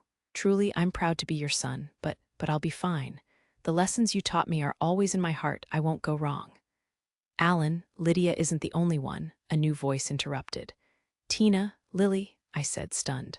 2 more daughters of dukes, also dressed in their nightgowns, had appeared from behind a pillar of the house. Tina followed Lydia's example and walked barefoot out into the courtyard. Once she reached its center, she turned around and said, "Lily, if you please." "You got it." Lily gave her hands a big wave, and fiery flowers scattered. They surrounded the whole courtyard, forming a ward around it. Tina brandished her right hand aloft. Potent mana pulsed, like a beating heart, as her myriad icy blossoms scattered the moonlight. "My word," my dad murmured, overawed by the spectacle. "Isn't this the barrier I was prototyping earlier?" I shot a glance at Lily, and the maid smiled prettily. Good grief. Tina pressed her left hand over her heart. "A mere few months ago, I couldn't cast a single spell," she confessed to my dad. "I'd tried and tried and tried for as long as I can remember, but it didn't make any difference. I acted cheerfully at home, but inside, I'd already given up hope. I'd resigned myself to never learning to use magic, despite being born into a ducal house." The platinum-haired young noblewoman sneered at herself. I couldn't even imagine how much pressure she had been under as the magically impaired daughter of a duke. Lydia dug her nails into my chest. She must have had a clearer idea. Then came a faint laugh, and Tina's face brightened. "And when I was at rock bottom, I happened to meet Lydia at a ball in the royal capital, and she told me about Mr. Allen.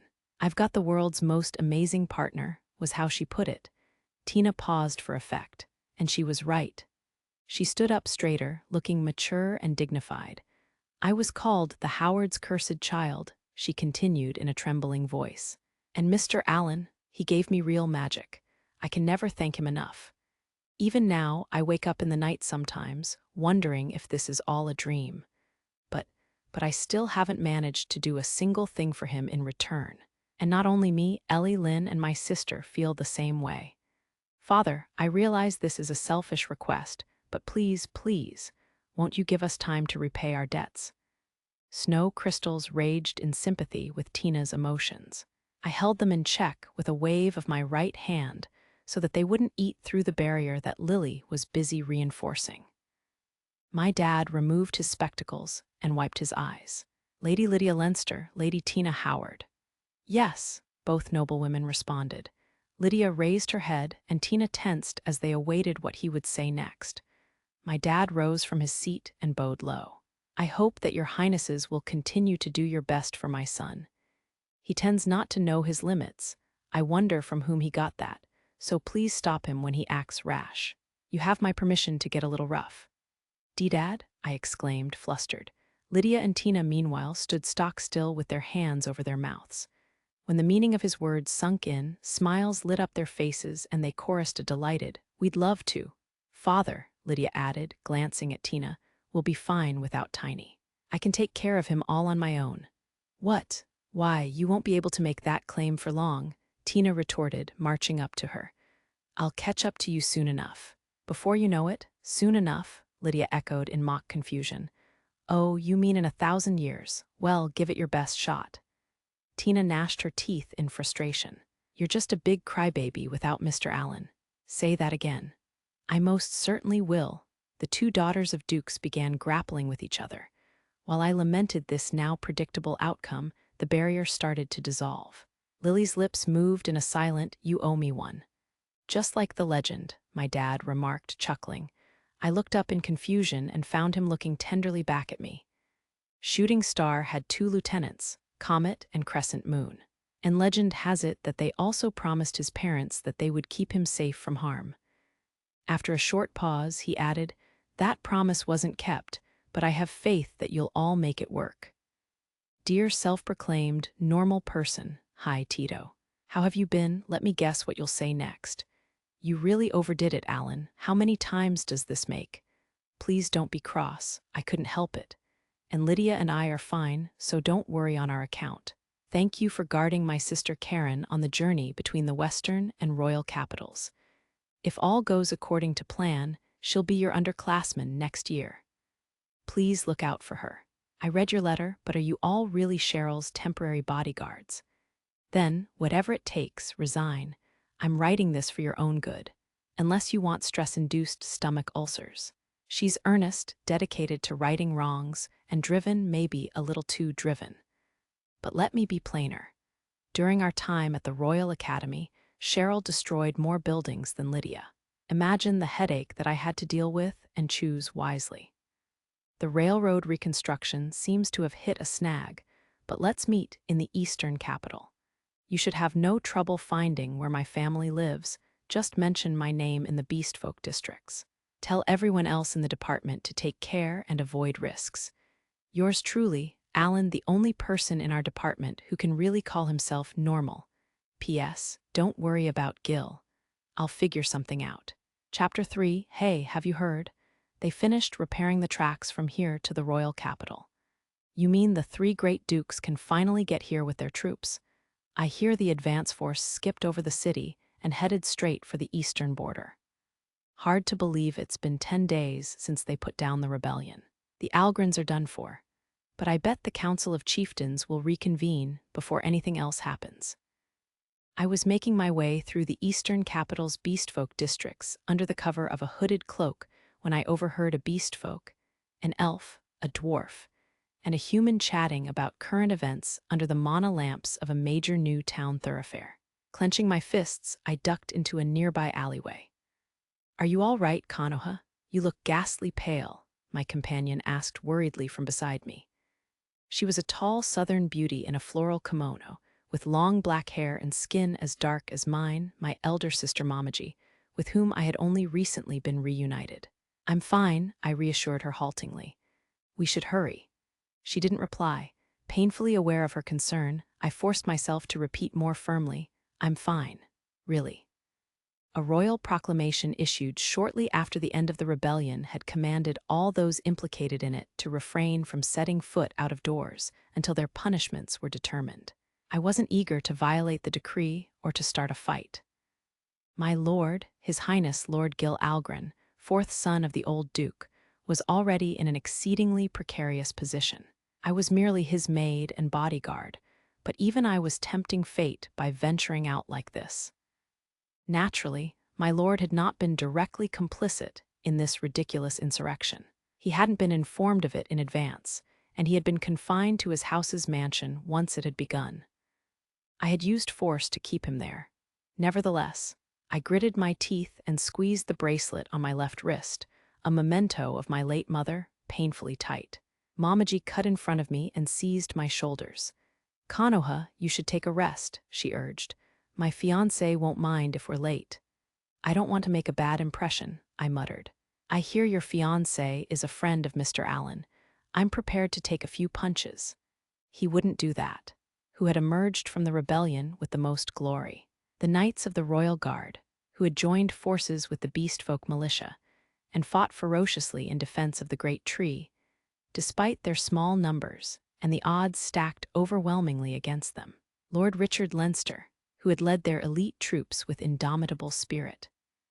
The legendary Emerald Gale and the other officers of the Shooting Star Brigade, who had arrived from the far-off western capital with a force of hardy veterans at the 11th hour, fulfilling their old pledge to the Beastfolk. The people of the eastern capital foresaw a different answer. I met my sister's gaze. Her eyes were still as jewel-like as I remembered. "Mr. Allen did more than anyone to end the rebellion," I said, smiling weakly. "Everyone expects him to be elevated to a rank befitting his deeds. And Lord Gil once struck him down, all because I blundered and got myself taken hostage. I have no right to complain about a blow or two." The sight of Lord Gil after that battle was seared into my memory. He'd looked like a lost child, utterly at his wits' end. And he still did. Despite the good he had done since, rescuing the comatose old Duke Guido Algren, defeating the rebellion's ostensible leader, Grant, and cornering Gregory, who had been in league with the Church of the Holy Spirit, my lord continued to wallow in self-recrimination. He had barely eaten. I dropped my gaze and shrugged. "But no house in the city will help an Algren now," I admitted. "Even Earls Harclay, Hayden, and Zanny are under house arrest, along with their families. And the people who fled the Algren estate took its wealth with them. You're the only one I can turn to now. I'm so sorry." "Silly." Mamaji squeezed my hands. Her eyes brimmed with tears, and she seemed about to start crying at any moment. "You're my sister. Of course I'll help you. I'll talk to my fiancé for you." It was all I could do to choke out, "Thank you." If I wasn't careful, I would burst into tears. Listen, my sister said, looking me in the eye again, why not just talk to Mr. Allen in person? I'm sure he'll understand if you explain. She was probably right. He was, after all, so preposterously good-natured that he had gone out of his way to tell Lord Gill to count me as an ally mere moments before being struck down by him. However, as I just said, Mr. Allen has become a living legend to the people of this city. The vast majority of visitors are barred from his hospital room, and his family home is under strict guard as well. I could never get through to see him, and I'm certain that Lord Gill won't even try. Mamaji gave me another worried look. Konoha, let's go, I said. If we hurried, we could still arrive in time for our appointment. As for what I ought to do, my mind remained undecided. By the time I returned to the Algren villa on the outskirts of the city with my gift of food, it was after midnight. I exhaled, carefully undid my layers of perception-blocking wards, and pushed back my hood. Still holding the small mana lamp that Mamaji had pressed into my hands. What if you fall into a canal, Konoha? She had argued. I ascended the stairs. Inside, the air was so chilly that you would never know it was summer. Although the road appeared deserted from the windows, the house was undoubtedly being watched. I'd heard of the swift arrests that had befallen nobles attempting to flee to the knightdom of the Holy Spirit. My sister's future husband, Sway of the Fox clan, had turned out to be a good person. What? He'd roared at our first meeting. You work for the guy who took down Allen. You've got some nerve coming in here and hey, don't look like you're gonna cry. Don't try to grovel either. Konoha, right? Once Mamaji and I are, married, you'll be my sister-in-law. And beast folk never turn their backs on family. Talk to Allen. I hear he got out of the hospital yesterday, and I know he'll figure something out. The cloth sack stuffed with food that he'd pressed on me felt heavy in my arms. Should I really consult him behind Lord Gill's back? I asked myself as I reached the top of the stairs and followed a long corridor to my lord's chamber. The old duke had once conducted his business here, I'd heard, although only during the summer. I stopped outside a heavy door at the end of the corridor. After several deep breaths, I ventured a soft knock. Although there was no reply, I sensed mana in motion and grimaced. My lord was still awake, even though he hadn't taken a good night's sleep in days. Lord Gill, it's Konoha. Please excuse me, I said, opening the door and stepping inside. The room was minimal in its furnishings. An old wooden writing desk, 2 chairs, a round table, a bookcase, and a bed for one. Amid these modest surroundings, my lord, Gil Algren, wrote feverishly by the light of a mana lamp on his desk. He wore only a shirt and black trousers. Bandages swathing his head covered untreated war wounds. Lord Gil, please eat something, I pleaded, heavy of heart. I'll fetch a drink for, don't bother, he interrupted. But don't worry. I won't die just yet. I wrote down a chronology of the rebellion and everything I know about what went on behind the scenes. Give it a look and correct any mistakes you find. Yes, my lord, I answered stiffly. This businesslike conversation was devoid of Lord Gill's old cheer. Although my heart ached, I deposited the sack on a nearby chair and moved to his side. Ever since the 3 dukes had sent a recommendation that he be confined to this villa for the time being, my lord had done nothing but work on this written appeal to the crown. It consisted of information that only an Algren would know. A range of figures and military secrets related to governance, the formula for the supreme spell Lightning Lord Tiger, the steps to activate the secret Violet Axe, and a full account of the rebellion and its antecedents. He had signed all these documents and sealed them with his mana. Lord Gill intended to shoulder all the sins of his house. Once a verdict was reached, he would no doubt present himself in the royal capital to accept his sentence alone, unless I find some way to make him reconsider. The reconstruction of the city seems to be making good progress, I remarked, forcing myself to speak while I perused the documents. Yeah, train service to the royal capital will resume soon, I hear. Only for military use, my lord said. Civilian train service won't return for months. People will need to rely on Skyhawk Company Griffins, Western Wyverns, and shipping networks that use wagons or automobiles to make deliveries. And there's something fishy brewing with Lalanoy. Didn't the spell guns and other magical contraptions that Zanny's force used come from the Republic? Our eastern border is under-garrisoned. A surprise attack there would wreak havoc. The kingdom currently faced direct threats on 3 sides. The Justinian Empire had struck in the north, while the League of Principalities had invaded the south. And to the east lurked that vile theocracy, the knightdom of the Holy Spirit, the devils who had pulled the strings of the rebellion.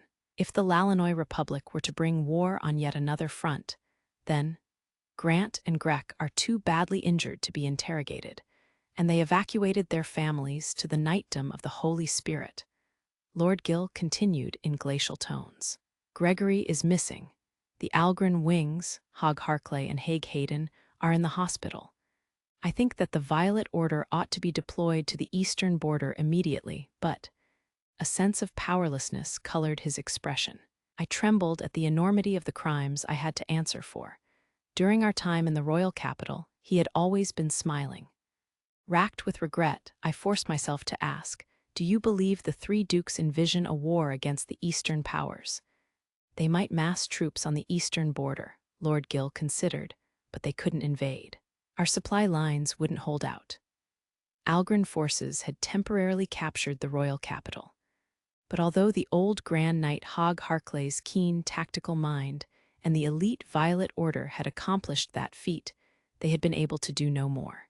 Even if the other ducal houses far outstripped the Algrens in terms of logistical thinking and personnel, anyone could see that a campaign into the foreign lands, where the Church of the Holy Spirit had its roots, would be fraught with difficulties. It's not impossible, Lord Gill concluded matter-of-factly, softly laying down his pen. But now's not the time. The kingdom can't afford to escalate wars abroad until it finishes cleaning up after the one that just ended. Not that it's any of my business.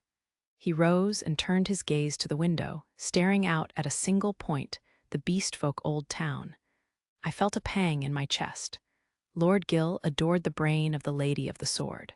Yet in my self-righteous arrogance, I had brought on this. I pressed a hand to my heart, enduring the pain. Then, struggling to sound indifferent, I addressed his back, which was smaller than I remembered. That reminds me. I hear that Mr. Allen has been discharged from the hospital. Without a word, Lord Gill slowly turned his head. I clapped my hands to my mouth in shock, as, for the first time since he had sealed himself into this villa, I saw him smile. He has, he murmured almost inaudibly. Good. He soon resumed his former expression, but my mind was made up. I would tell Mr. Allen everything and place the matter in his hands. He would save Lord Gill, my gentle master. If I can never see my lord again, then, so be it. I need to atone for my crimes. But this time I will save Lord Gill. I'll give my all for him. I recalled Sway's words of encouragement. Allen'll be called to a council of chieftains tomorrow at the Great Tree. If you want to get a hold of him, do it at his parents' place.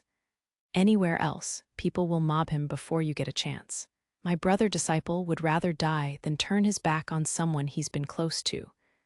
Sway was a busybody, and I felt certain that Momaji would be happy with him.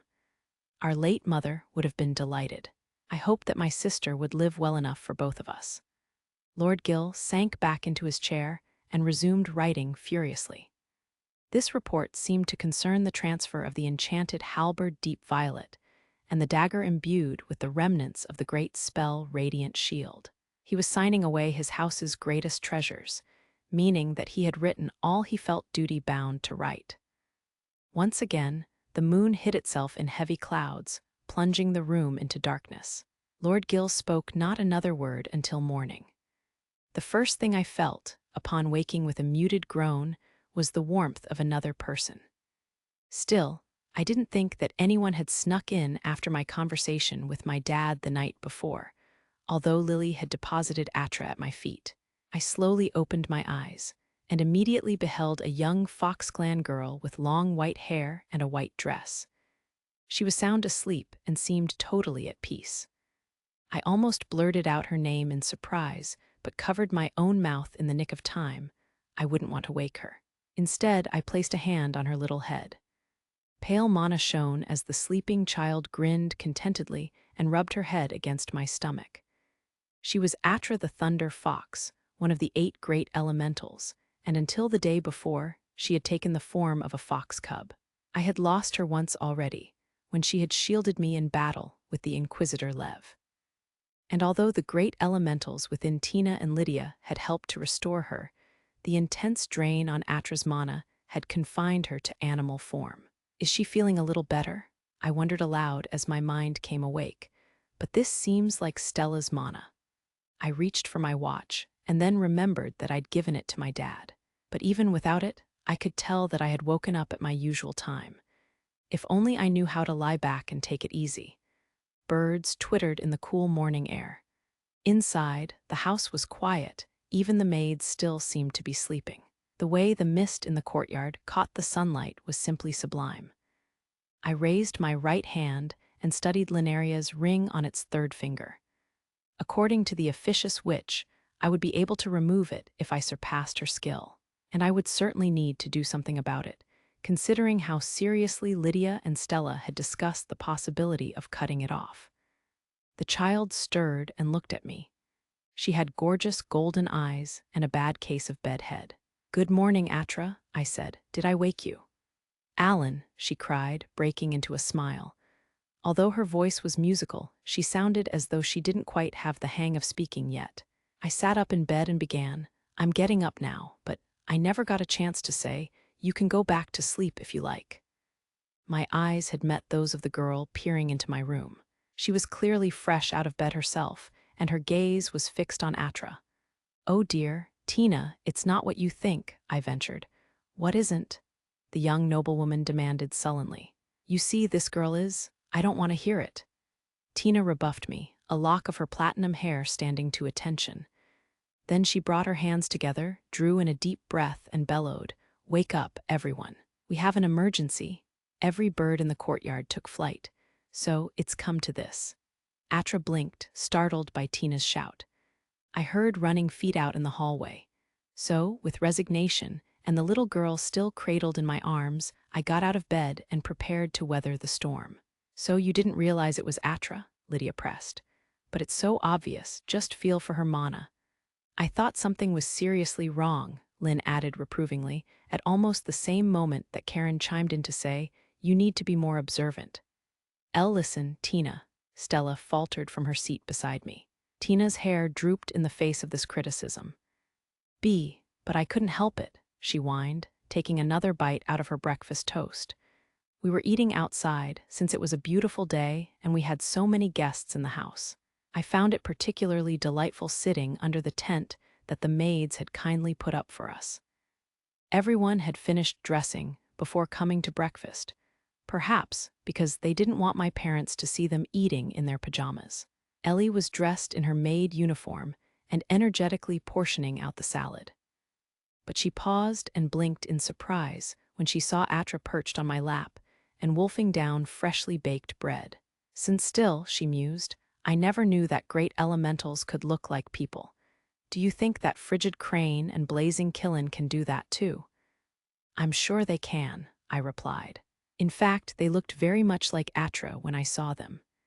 The child looked up, nonplussed. She must have thought that I had called her name. I heard a cough from one of the Leinster maids waiting on us, followed by a flurry of activity from her colleagues.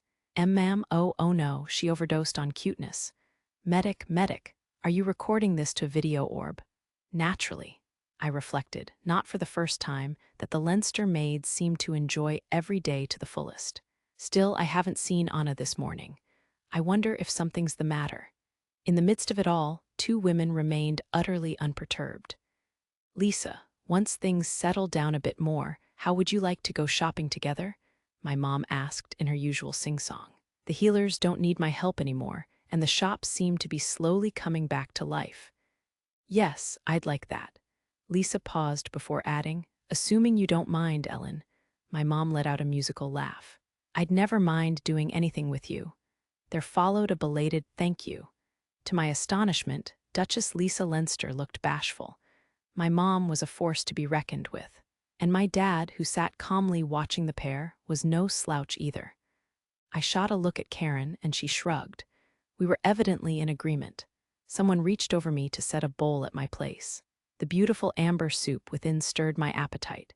"This is a local vegetable soup," Lily cheerily informed me, wiping Atra's mouth with a handkerchief. "I made it myself." "You don't say," I replied, scooping a spoonful into my mouth. I couldn't suppress an exclamation. "Delicious. I'm so glad you like it. And what about you, Atra? Is it tasty?" "Tashty," the child answered haltingly. Atra like Lily. Tina, Stella, Ellie, Lynn, and Karen reeled in shock, while Lily pressed her hands together in delight. "Glare at me if you like, Lydia, but I don't see how this is my fault." "I'm sure she'll say all of your names eventu." A little green bird alighted on my shoulder, derailing my train of thought. "No, Atra," I chided, restraining the curious child as I transferred the new arrival to my finger. It was a magical creature conjured by Lord Rod, the elven headmaster of the Royal Academy, whose arcane prowess had earned him the name of Archmage. The bird's eyes glowed, projecting its message into the air. "Oh, that's a clever trick. I must copy it sometime." "Mr. Allen?" Stella inquired tensely. "What does the headmaster say, Allen?" Karen echoed a moment later. She sounded a bit on edge as well. "The Council of Chieftains will reconvene today," I recited. "Drop everything. I insist that you attend. We can't move forward without you. I also wish to discuss Duke Algren's youngest son and the great elementals." "What are we waiting for, sir?" Tina exclaimed. Let me come too," Ellie stammered. "Allow me to accompany you, dear brother," cried Lynn. "Mr. Allen, I will join you as well," Stella announced clearly, once the eager volunteers had finished talking over each other. A cloud of glowing white mana scattered as she spoke. "I appreciate the offer," I responded, "but this council won't be any fun, and you still aren't fully recovered, remember." I hated to overburden Stella while her health suffered from the unexplained increase in her mana. "I feel perfectly well this morning, and I'll be fine as long as I don't cast any spells. And besides," her voice sank to a whisper, "I want to be with you." I scratched my cheek. "I'll go too, of course," Karen cut in matter-of-factly, raising a teacup to her lips. "We can't trust the chieftains, and I expect some of them will try to make you a scapegoat like Tonri used to." "You shouldn't say such things," I wryly admonished her. "But thank you," I sent Lydia a hand signal. Her answer went without saying. The rest of the group, meanwhile, eyed our exchange in sulky vexation. Atra prodded my cheek. "You want to come too?" I asked. "But how long can you stay in this foe?" To our general consternation, light enveloped the child's body, and she shrank back into a fox cub. I supposed that she could only remain a person for a limited time. Lily reached down and scooped up the tiny creature, laughing musically. "Come on, Atra, let's all go together," she proposed. "Can we, mistress? The head maid asked me to look after this little dear when she left for the royal capital last night." "You may," Lisa agreed, nodding magnanimously. "So Anna is in the royal capital.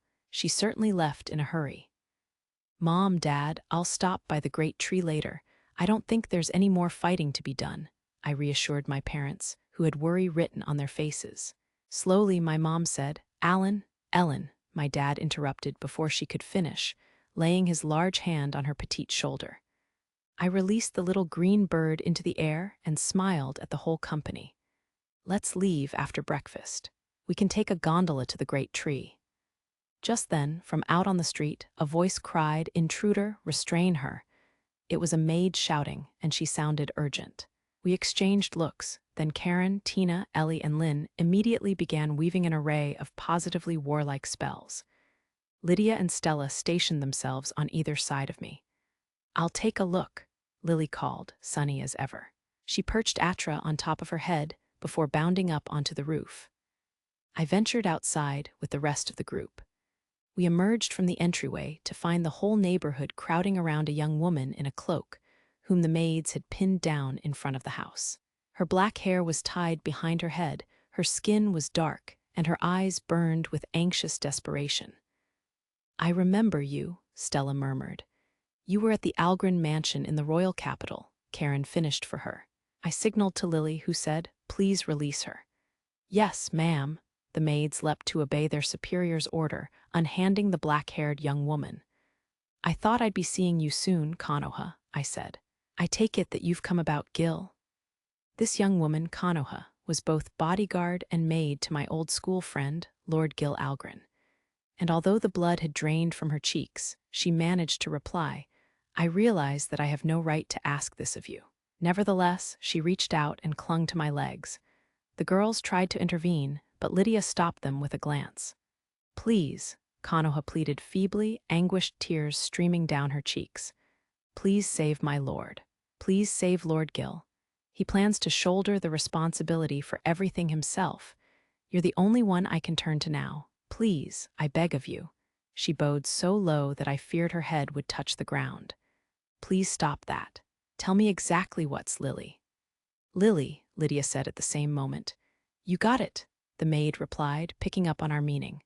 With a wide sweep of her right hand, she flung fire flowers behind Konoha, where they burned through an invisible thread. What on earth? Murmured the black-haired young woman. The rest of our group was equally nonplussed.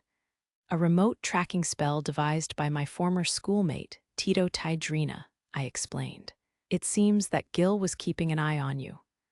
Konoha trembled, struck speechless. Damn it, Gil. If you're willing to show your hand like this, you really must be set on taking all the blame. A considerate school friend wouldn't have skipped visiting me in the hospital to work on a scheme like that. The crowd was growing, as was the commotion. Who's Gil, the youngest Algren boy? And Algren, is he? I hear he hurt Alan. And she works for this guy? What are they up to now? This didn't look good. To the people of the eastern capital, the Algren name had become an object of loathing. Nevertheless, I knew exactly what I was going to do. I got down on one knee, placed a hand on Konoha's shoulder as she sat there, racked with sobs, and said, Very well. Let's set off at once. The black-haired young woman stared at me in disbelief. Truly, Tina, Ellie, and Lynn were behind me, but I could still sense their shock. But Alan, what about the Council of Chieftains? Karen demanded. I'll miss it, I replied. That didn't seem to satisfy my sister, so I winked and added, Wouldn't you do the same thing in my shoes? I wouldn't want you to think less of your big brother. I'd never think less of you, but, Karen sighed. Fine, have it your way. Thank you. Stella, I really hate to ask this of you when you're not well, but leave the council to me, Stella replied, calm yet joyful. She was coming into her own at an incredible pace. Tina's and Lynn's hands shot into the air. Sir, I'll go with you. As will I, dear brother. There was nothing wrong with being assertive in my book. And what do you want to do, Ellie? I asked the worried-looking maid. WLI? Ellie glanced past me at Stella. Then, resolutely, she replied, I'm concerned for Lady Stella, so I'd like to go to the great tree. Very well, then. Stella doesn't always know her limits, so I hope you'll take good care of her. Why, yes, sir. Mr. Allen, Ellie, Stella fumed, put out by this accord between the maid and me. A sharp clap drew all eyes to Lydia, who had yet to speak. The only people going to snap our old schoolmate out of his funk are me, Alan, and this black-haired girl, she announced. The rest of you head to the great tree and fight for Alan's rights with everything you've got. What? Tina protested. Lydia, this is tyranny. Lynn chimed in with a reproachful, dear sister. No can do, my lady, came Lily's lilting objection. Don't forget, I'm your bodyguard. I delivered my verdict. Lily will come with us to see Gil. In response to a vehement yelp, I added, and so will Atra.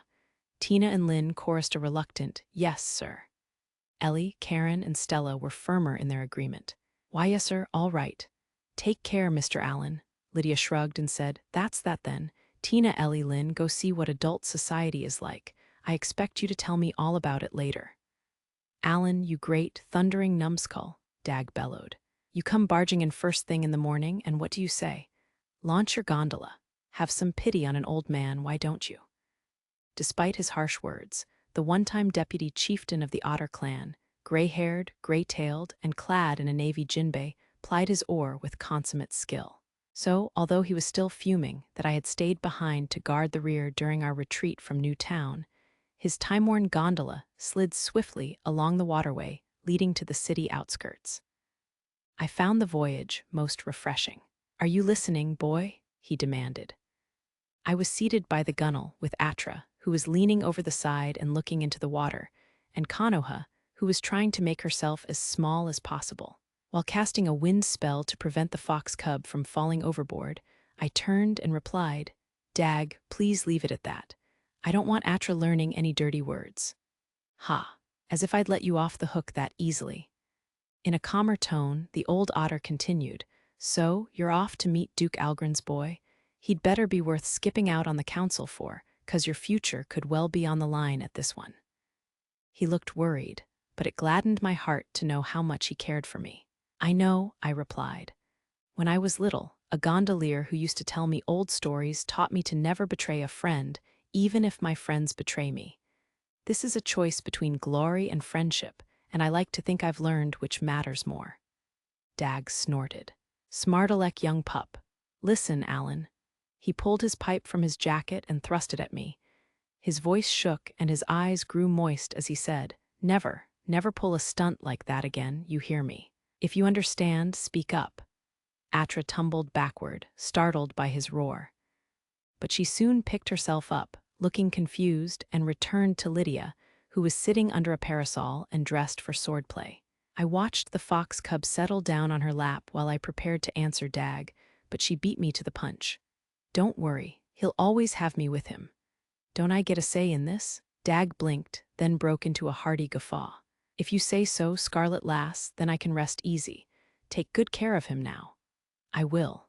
"You trust Lydia over me? Doesn't our long acquaintance count for anything, Dag?" I demanded, glaring at the old otter.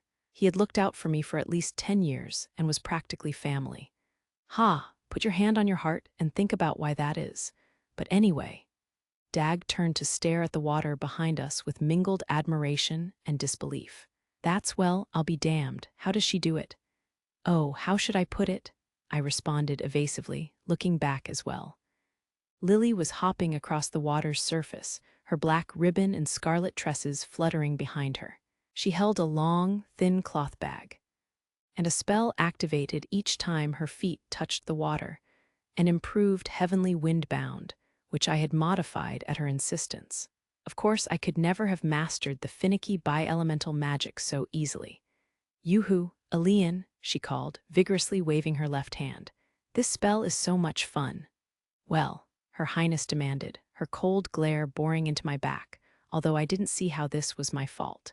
"Please don't overtax yourself," I hollered back. "It's still experimental after all." "Okay, hup." Heedless of my warning, the maid took a graceful leap off the water's surface and did a full twirl before landing beside the gondola. She was pulling ahead of us. Dag put his pipe in his mouth, so dumbfounded that he was acting on instinct. "It's a big world," he muttered. "Still, why she dressed like a schoolgirl from out east. I thought you said she was a maid." Wearily, I replied, "It's complicated." We were nearing the outskirts, and I had an old schoolmate in need of a good talking to. "Well, here we are," Dag announced, putting in at a little tree-shaded dock. Konoha got out first and secured the mooring rope. "We truly appreciate it," I told Dag. Then I disembarked myself and held out my hand. "Lydia." "Very good," Her Highness remarked as she took it and stepped onto the dock. Dag roared with laughter. "Well, don't you two make a pretty couple? Please don't tease us," I groaned, just as Lydia replied, naturally. Lily, who had arrived ahead of us, shouted, "Me too, Alan." "Do that with me?" "No," I replied. "No, of course not," Lydia added with greater emphasis. "You're both so hard on me," Lily whined. "I suppose Atra is my only friend."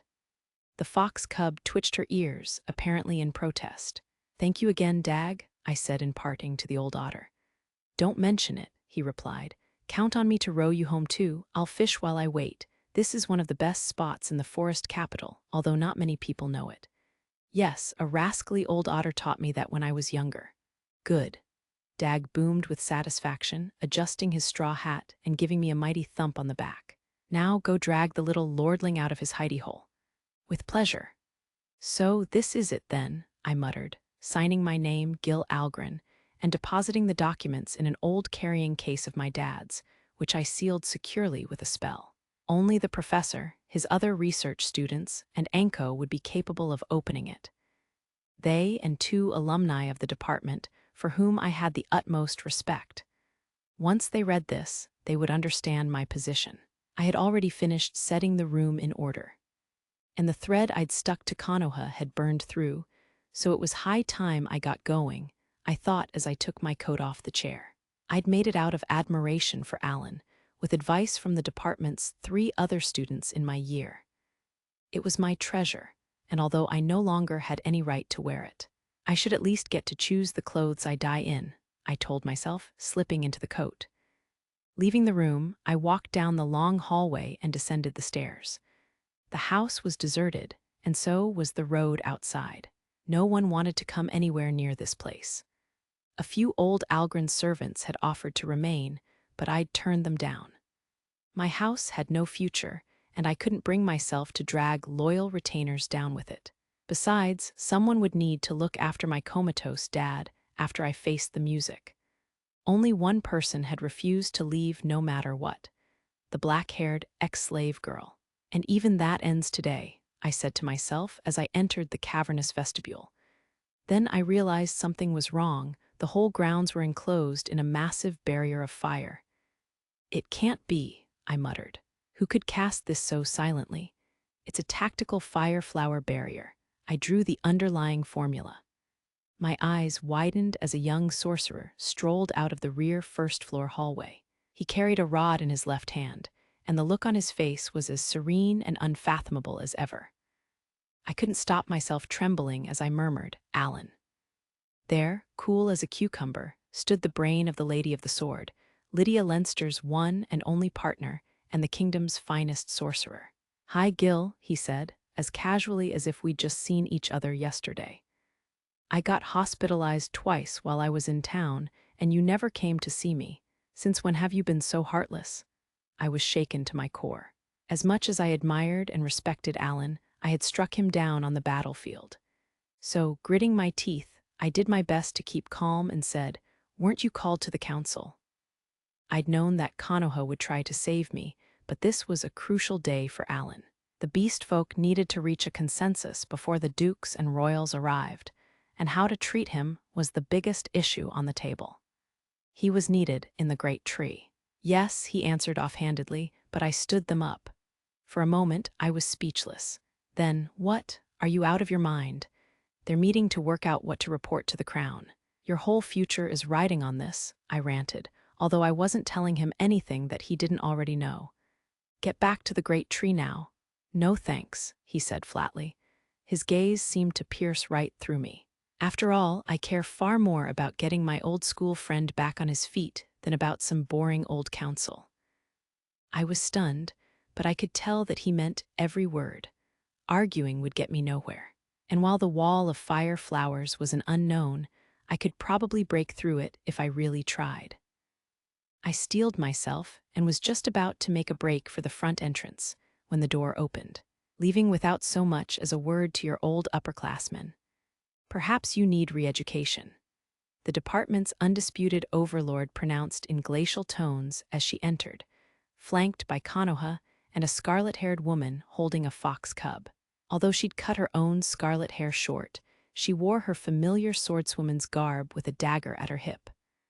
Her mana had plummeted. She had even less than Alan.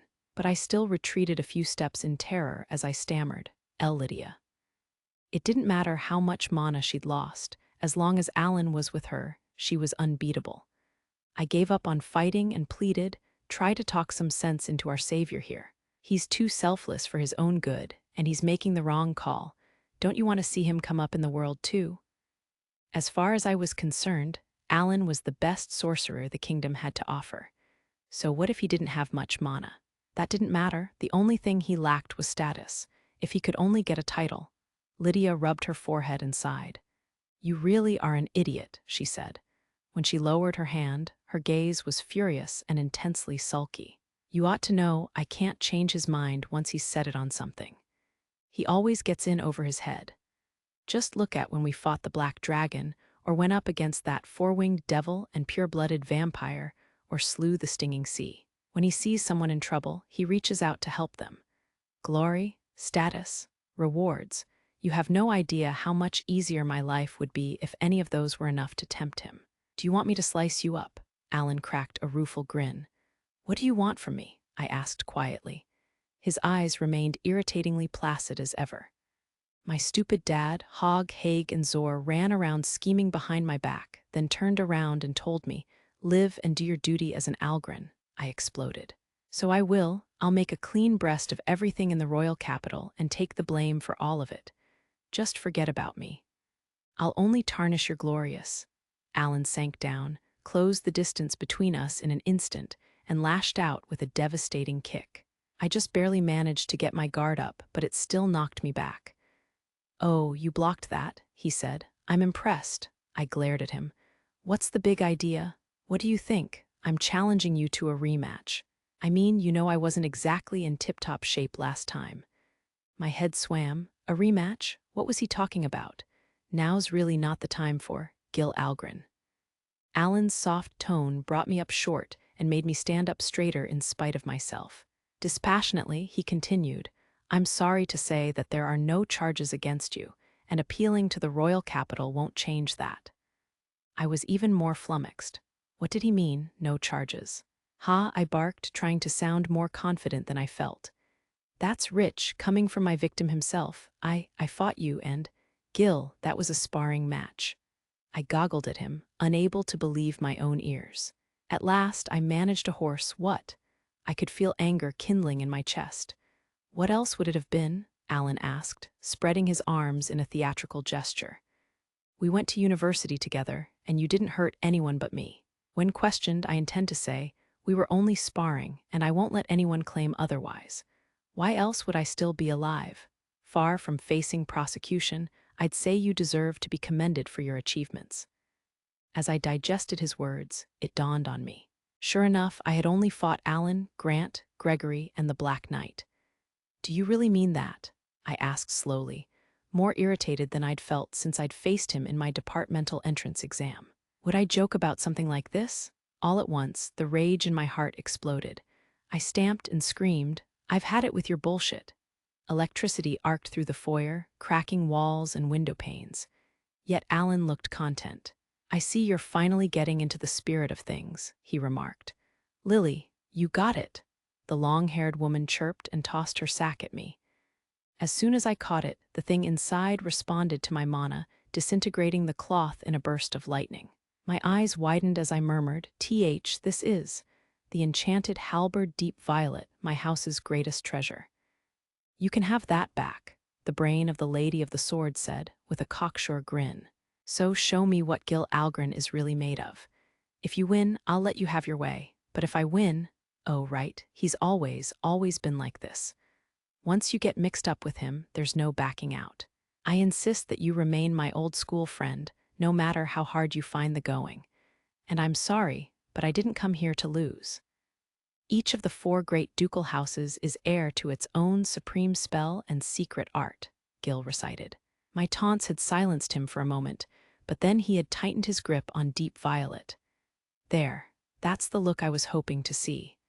Firebird, Blizzard Wolf, Gale Dragon, and Lightning Lord Tiger. The Scarlet Sword, the Azure Fists, the Emerald Spear, and the Violet Axe. Crackling sparks flew as he twirled his halberd. I couldn't help but admire his mana. But the world's a big place, and that's not enough to beat everything in it. The ducal houses are the sword and shield of the kingdom. We're not allowed to lose. Gil swung his halberd in a wide arc, and the supreme spell Lightning Lord Tiger materialized with a roar of thunder. I fondly recalled that some called him the second coming of the first Duke Algren, and with good reason, my former schoolmate was a prodigy. Then my eyes met Lydia's and saw the jealousy in them. I really must pin down the cause of her mana depletion. "So," Gil continued, "we keep an ace up our sleeves." He raised his halberd high, and it drew in Lightning Lord Tiger, blazing with light as it absorbed the spell. A flurry of lightning bolts smashed furnishings and took chunks out of the mansion itself. But Gil took no notice. "This is the Algren's other secret art," he roared, "the annihilating axe. Now, come on, brain of the Lady of the Sword. See if you can stop this strike." Gil gripped Deep Violet, now living up to its name, in both hands and swung it in a merciless horizontal sweep. 8 pillars of lightning surged toward me, dominating the battlefield as they came. Very much like the pillars Atra fired at me, I mused, thrusting out my enchanted rod's silver bloom to intercept. It struck the lightning, setting off a fierce shock wave and a blinding flash. However, Gil let out a strangled cry of astonishment as my rod rapidly dispersed his bolts. As I'd thought, they really were akin to Atra's. Still, I can't believe what that witchy busybody sent me off with. This rod barely has any mana left, but it still resists and amplifies spells as well as ever. With it in hand, I was able to disrupt spell formulae far faster than normal. Even Gil's encrypted family arcanum had posed shockingly little difficulty. That certainly packed a punch, I opined, concealing my elation and readying my rod for another strike. I can see why you'd call it the ace up your sleeve. That said, I darted into range, forcing Gil to retreat before my blow. It lacks polish, I concluded, giving my rod a twirl. I'd guess your house gleaned knowledge from ruins in the Four Heroes Sea and tried to parlay it into a new technique, but they didn't quite finish. The completed spell, I conjured 8 pillars of lightning and instantly slammed them together beside Gil, leaving great rents in the floor that exposed the building's foundation. Might look something like this. You've already recreated it, Gil asked hoarsely, although he had resumed his usual tone.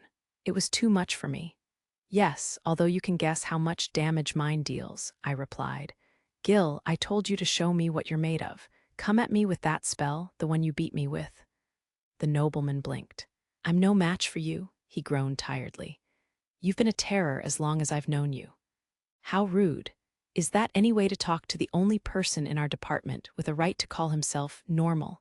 I retorted, setting my former underclassman straight while I deployed a spell I'd been working on. Lily, who was standing in front of Lydia and Konoha with a protective wall of fire flowers, raised her hand and called, "Excuse me, Alan, but I don't think normal people can block secret arts." "Lily, I don't think that normal maids dress like you do," I countered, and my blow struck home. How could you say that? Oh, you monster. Good grief, I thought as Lily pretended to sob. Now, will this spell work out? Wordlessly, Gil raised deep violet high above his head. 8 halberd-shaped advanced lightning spells deployed around it simultaneously. This was Fulgurous Lightning Axe, a new spell that I had delivered to Gil before the start of summer break. And although a supreme spell was technically more powerful, this is clearly a cut above that secret art of yours, I said. Get ready, Gil warned me. This is my Gil Algren's best shot. I'm ready for it. The enchanted halberd swept down, and 8 advanced lightning spells launched toward me. In the face of this furious onslaught, I struck the floor with my rod and, "That spell," Gil exclaimed in alarm. Blazing flower petals came together, overlapping to form a shield, and the crackling halberds shattered against it. I had weathered the storm. Gil grunted and bellowed. "There's more where that came from. You haven't beaten me." He gripped Deep Violet in both hands and dashed forward, slamming the weapon into my shield with all his might. A searing flash shook the mansion, smashing window panes, walls, and floors beyond hope of repair. When the last sparks of electricity finally vanished, Gil stuck his halberd in the floor and fell to one knee, his mana exhausted. "So I couldn't measure up," he panted. "That figures." "Not quite," I replied, holding up my slightly singed left sleeve. Gil had breached my barrier. "I suppose you'll surpass me any day now. I might not be able to beat you without this rod anymore." "Was that supposed to be funny? You win, so I'm yours. Do your worst." "Yes, I mean to," I informed him with an emphatic nod. Then I looked to Lydia for confirmation. The noblewoman's lips moved silently. "Have it your way." "Alan," Gil sobbed, "I'm really, ow." I cut his moping short with a mana-imbued finger flicked to his forehead. He doubled over on the verge of tears.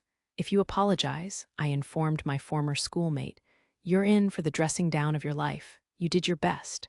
What else is there to say except well done? Even if everyone else in the kingdom blamed you, Gil Algren, I'd still be on your side."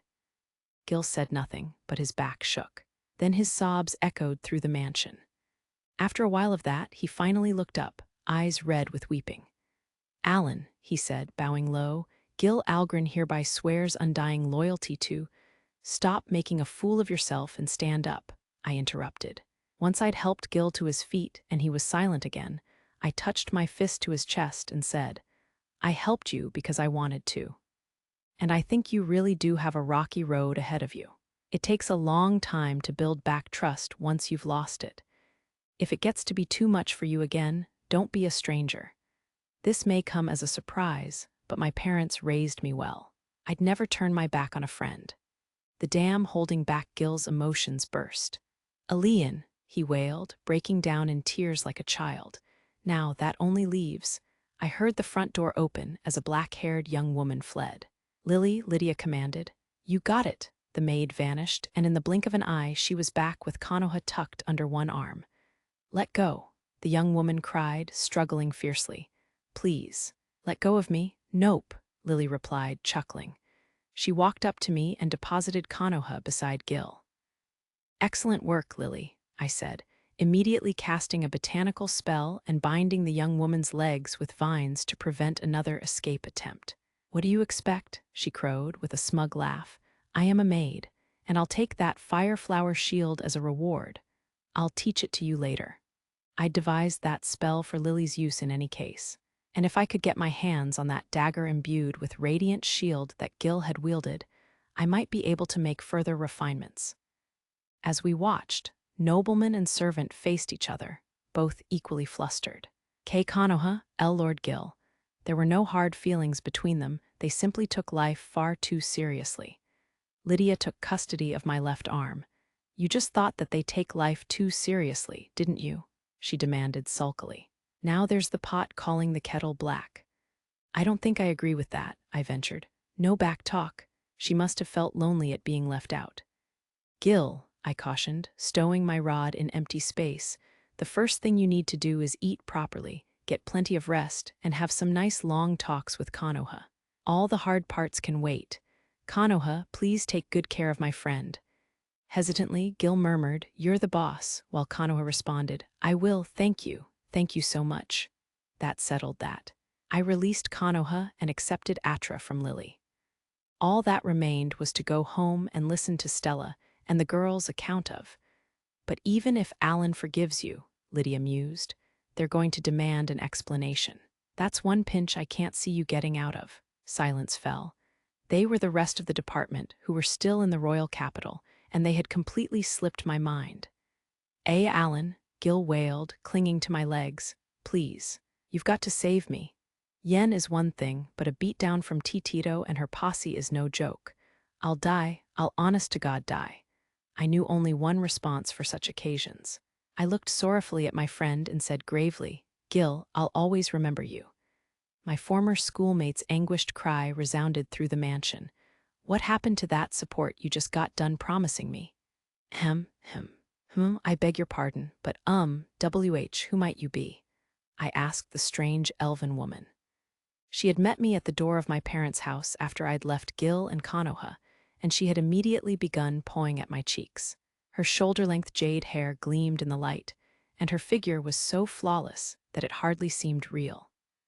Her light pale green garments were unlike anything I could recall seeing in the royal capital, let alone the eastern one.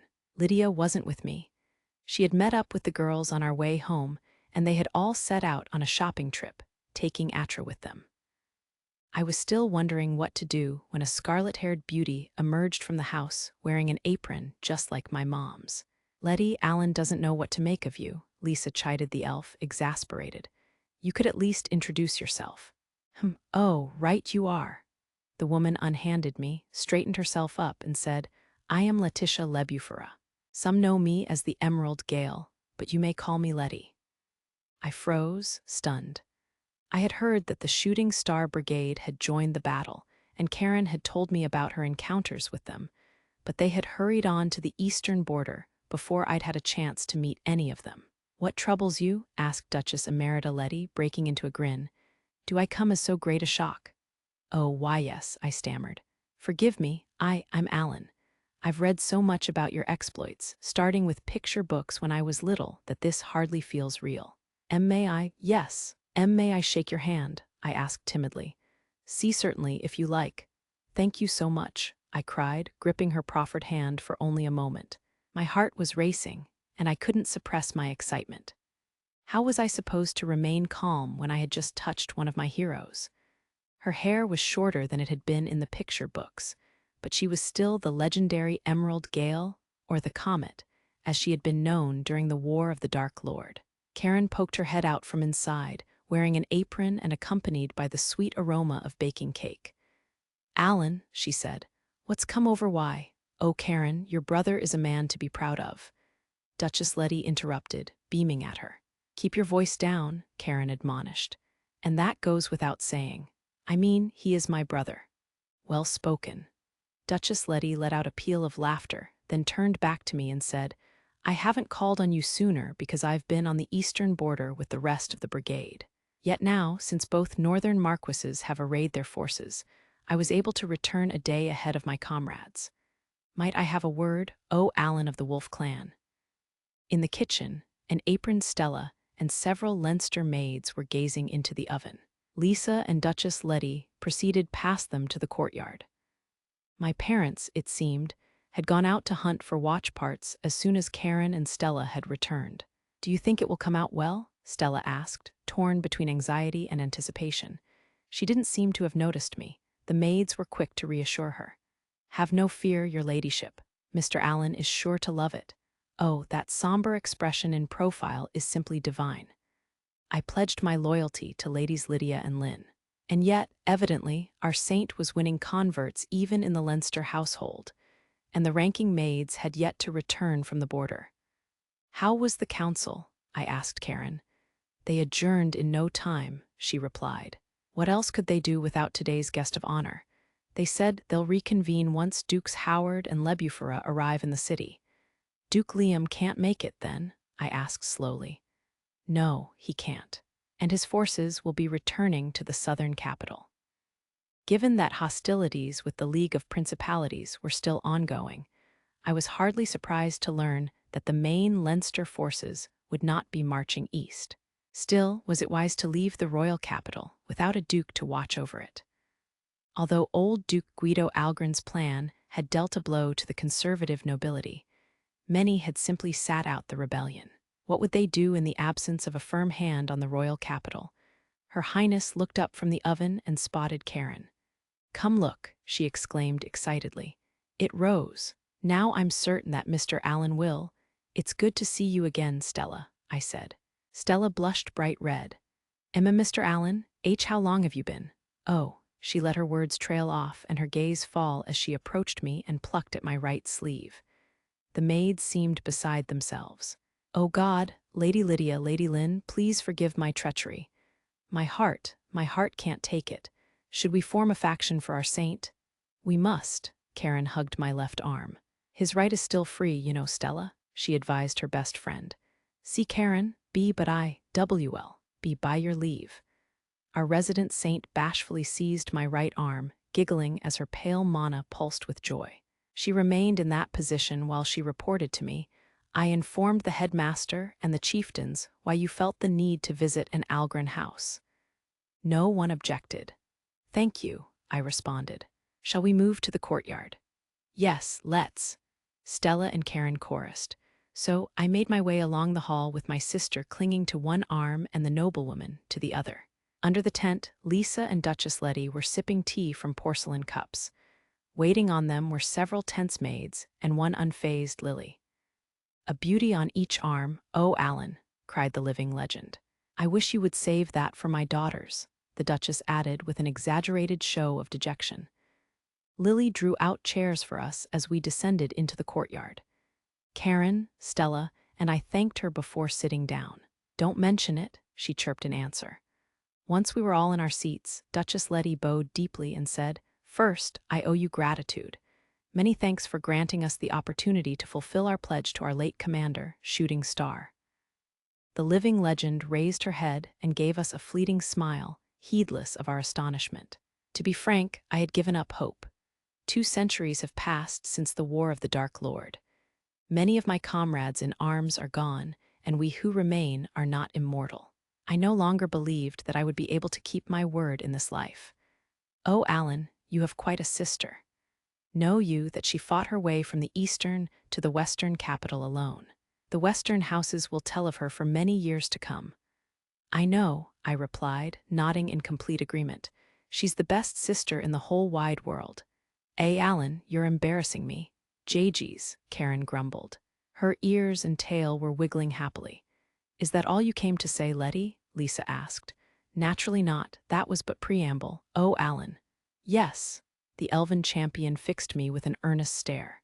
"We have not yet fulfilled our pledge," she said, in a graver tone. "Have you heard the wish of the beast folk? Didn't they ask you to liberate the eastern?" "Nay." Duchess Letty slammed her fist down on the table. I turned to Karen and Stella and found them looking deliberately unconcerned. That didn't bode well. The living legend known as the Emerald Gale, a lieutenant of the Wolf Clan champion shooting star, looked me straight in the eye and spoke the truth. "The beast folk wished, oh Alan, for your rescue. Yet not only did you escape captivity unaided, but you saved the city into the bargain. The Western chieftains are in a tizzy. Expect them to demand a substitute wish upon their return, not that I won't do likewise." I let out a gasp of astonishment, then turned a questioning gaze on my sister. What is the meaning of this? Don't tell me that I was kept from seeing anyone or from learning too much because. "How do you like being surprised?" Karen asked, with a mischievous grin. "You're the only one who didn't know," Stella added, looking equally sinister. "Lydia and Tina proposed the secrecy." I stared heavenward in silence. This was the problem with geniuses. Just then, I heard girls' voices from the entryway, raised in a friendly argument. "Show some propriety, Lydia. You're far too clingy with Mr. Allen." "Oh, so you think clinging to him is improper then, Tiny? Really now? Well, all right, I'll be sure to let him know." I said no such thing. Dear sister, I don't consider it improper in the least." "Ellen," I heard running footsteps in the hallway, followed by a frantic cry from Ellie. "Oh, Atra, wait for me." Evidently, Atra had resumed her beast folk form. I straightened in my seat and returned my attention to Duchess Letty. "I understand your dilemma," I said. "As for the wish, please permit me to think on it." Chapter 4. "So, what exactly is your scheme, Marchese Carlyle Carnian?" I demanded. "You wound me," Carlyle replied. "I wish only for the growth of the League Donna Roa Renduaro. Have you no shame? Or do you imagine I don't know you've been obstructing peace talks behind the scenes?" I glared at the handsome man, who sat elegantly sipping his coffee. His dirty blonde hair was tinged with aqua at the tips, and he wore a formal blue suit. We were in the Cat Parting the Seas, one of the City of Water's most time-honored cafes. Near to the great assembly hall and overlooking the harbor, it stood in the heart of the League of Principalities. We were the only customers, although the elderly owner was behind the bar, polishing glasses.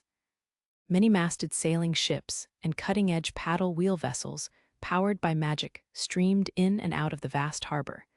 Just what natives and foreigners alike pictured when they thought of daily life in the City of Water. But as the future Marchesa of Renduaro, one of the 6 southern principalities, I knew better. In the past month and a half since the outbreak of war, our fortunes on the northern front had only gone from bad to worse. Even the newspaper Carlyle was perusing offered no hopeful headlines. "Fierce fighting continues on the northern front. Atlas, Basil categorically reject truce with the kingdom. Committee of 13 locked in debate. Northern and southern Marchesi divided. Doge expresses concern. Wheat prices in the City of Water hit new record high. Northern principalities address assembly, request increased assistance." I cast a sound-dampening spell while toying with my palest orange bangs. Then I addressed my former upperclassmen. "I took a risk coming here, so please be honest with me. My grandmother doesn't think much of what you and Marchese Filanto are up to. If you continue down this path, it really may cost you your life." The Committee of 13 consisted of the 5 northern Marchesi, the 6 southern Marchesi, and a doge and deputy chosen from the City of Water. It was the League's supreme decision-making body, and at the moment, it couldn't make up its mind. Marchesi Atlas and Basil had launched this war against the Leinsters, in the name of reclaiming the lost principalities of Etna and Zana, and they remained the hardest of the hardliners, even as the military situation worsened. Yet disputes over grain prices in their lands were also creating a rift between them. The other northern marchesi seemed demoralized. Devastating griffin strikes had taken the fight out of them. The 6 southern marchesi were no more united. The leaders of the 4 southernmost principalities, including my grandmother, Marchesa Regina Renduaro, the Impaler, favored a swift peace. However, the principalities of Carnian and Falanto, which bordered the city of water, supported the war. Public opinion in the city remained undecided as well, doubtless, because its residents had yet to feel the full effects of the conflict in their own lives. Doge Pisani and Deputy Nitti held their peace and maintained neutrality. Carlyle folded his newspaper and looked at me with his deep brown eyes, which had once been fixed on me alone. Quite a frightening prospect, but she will do no such thing, the young Marchese replied. Then he set down his cup and continued in quite a different tone. Marchesa Renduaro is a shrewd woman. She knows that 4 southern principalities will follow her lead. But what then? She might seize my lands in Falanto, but that wouldn't resolve this crisis. Exhausting our fresh troops would eliminate any hope we have of defying the blood-red witch, and she would never commit such a blunder. Duchess Emerita Lindsay Leinster was the most abominably dreadful sorceress living. She had spread a pall of fear across battlefields in the Second and Third Southern Wars, and she had returned to terrorize the Northern Front a 3rd time in this current campaign. Besides which, the Marchesa retains enough good sense to avoid dragging women and children into the fires of war. She would therefore never declare open war on me, certainly not before commanding you to take my head, at least.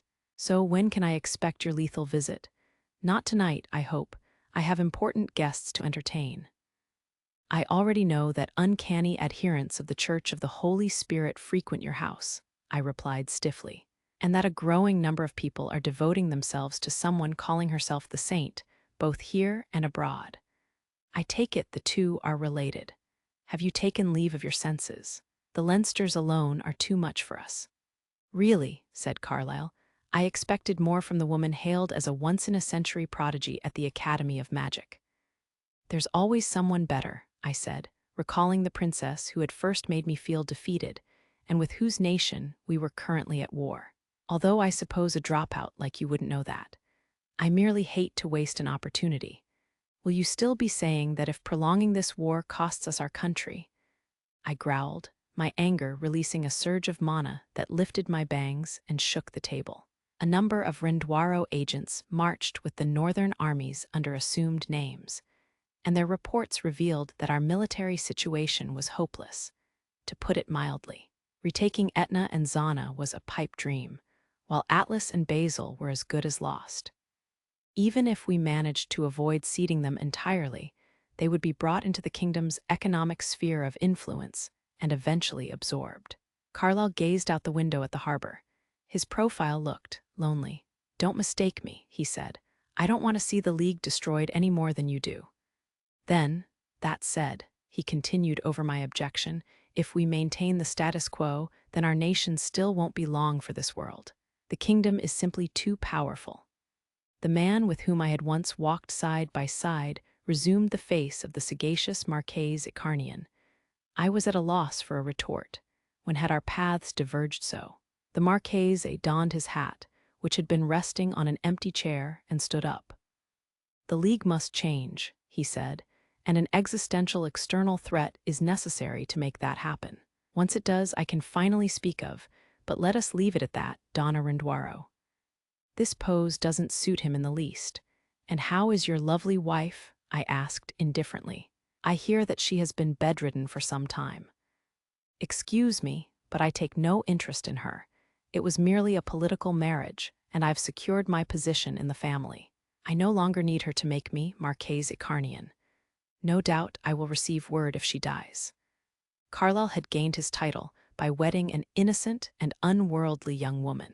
After a moment of disappointment, I said, Cad, you only just noticed? Now, if you'll excuse me. The Marquise paid for both of us and left the cafe. I dispelled my sound-dampening ward and stood with a sigh. I would need to report to my grandmother at once. A tall woman entered. She was breathtakingly beautiful and not human, or so it seemed to me. Her tarnished silver hair cascaded to her waist like freshly drawn blood, and her silver eyes seemed to suck me in. Her clothes, white with black trim, were cut for swordplay, although she was unarmed. She sat at the counter and began reading an old book. When I passed behind her, the crescent moon earring she wore flashed with dazzling light. Let's see. Grain prices in Basel are shifting as planned. Emma, are there any issues with the aid we're providing to refugees from Atlas? Asked Miss Felicia Foss, leafing through documents. The bespectacled young lady looked charming in a maid uniform. Her pale chestnut bangs were tied up out of her eyes, and her headband was crowned not with white lace, but with beast ears. The mere sight of her eased my fatigue. This was another typical day at high command, occupying the ducal house of Leinster's Council Hall in the southern capital. And that meant a constant stream of supply and intelligence officers from every house under the sun. Miss Foss and I, Emma, the Leinster Maid Corps No. 4, had been overseeing logistics here since the outbreak of war. Although several of my fellow Allen and co-maids had since been recalled to the royal capital. None, Miss Foss, I replied, darting behind her chair to massage her shoulders. My, how stiff you are. I suppose your bosom must be to blame. Miss Foss squealed and twisted away from me. Sin stop that, Emma, she protested, cowering. It tickles. Ah, that gets my blood pumping, I reflected, chuckling to myself. The young lady sitting beside Miss Foss paused in the middle of the note she was writing and said, Felicia, I can't help but feel that you're rather overdoing it with the beast-eared maid getup. Earl Sykes's daughter, Lady Sasha, also wore a maid uniform with her pale scarlet bangs up, and I couldn't help envying her dainty figure. The uniform makes it easy to change clothes, Miss Foss countered, avoiding her companion's gaze. And I'm only wearing the beast ears because everyone said I should. That's all there is to it. Oh, is that so? Lady Sasha, the other maids, and I asked in unison. You mean Mr. Allen's tastes have nothing to do with it? Well, you see, Miss Foss flung her face down on her desk and groaned in embarrassment. That's quite enough, everyone, interjected a petite, though buxom, maid with ear-length blonde hair, spectacles, and a deadpan expression. The Howard Maid Corps No. 4, Sally Walker. Placing a glass of ice water on the desk, she added, Miss Foss, may I suggest you take a breather? All right, Sally, Miss Foss reluctantly replied. Thank you. Such is a maid's duty, although Emma seems inclined to prioritize her personal interests. What? Perish the thought, I exclaimed. And you're one to talk, Sally. You, cool and delicious, Miss Foss declared, bringing the glass to her lips. That one simple remark blew away the tension that had been building between Sally and me. In this war with the League of Principalities to the south, our allies maintained the indisputable upper hand. The principalities of Atlas and Basel, which bordered the Underduchy of Leinster, had lost the bulk of their forces over the course of several battles. Their remaining troops had barricaded themselves in their capital cities, while both marchesi had fled to the City of Water. Miss Foss's plans to economically isolate and divide our foes were steadily bearing fruit. And yet, Sally, has public opinion shifted in the City of Water? Miss Foss asked, setting down her glass. The pair responsible for intercepting magical transmissions and decrypting messages looked grim. Not particularly, Lady Sasha replied softly, shaking her head. They seem to be locked in endless deliberations.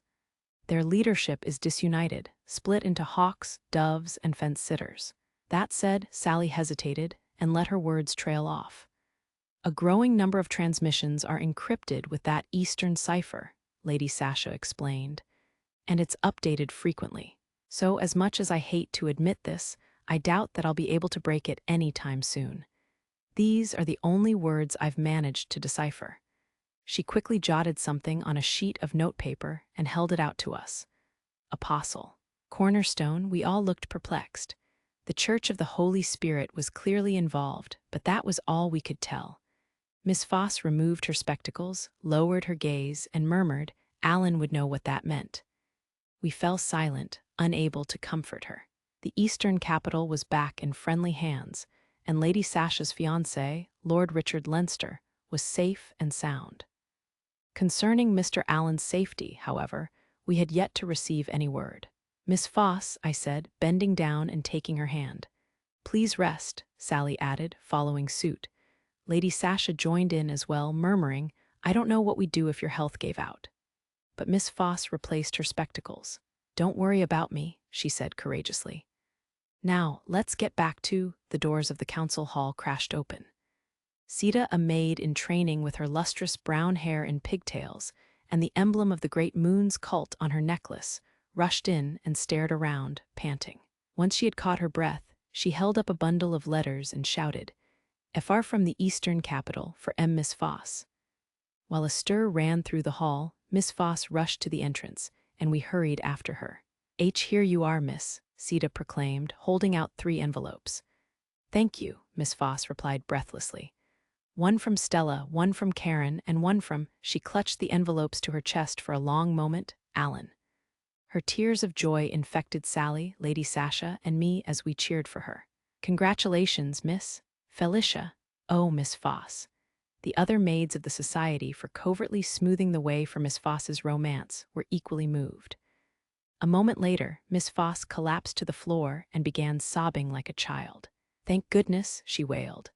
"Oh, thank goodness. I'm so glad. Alan, Alan, Alan." Once unleashed, the tears that she had been bottling up were unstoppable. She went on weeping for some time, and there was not a dry eye among us. "Do you feel calmer now?" I asked at length. "No one will blame you if you want to keep crying a little longer." "I'm impressed that you held it in so long. You're a most admirable young lady," Sally added. The two of us had maneuvered Miss Foss onto a sofa to comfort her. Sita was clutching her pendant and wondering, "Oh, great moon, should I do that too?"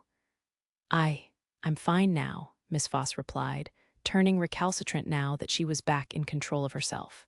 Whatever you do, don't let Alan find out that I cried." "But miss," we all whined in unison.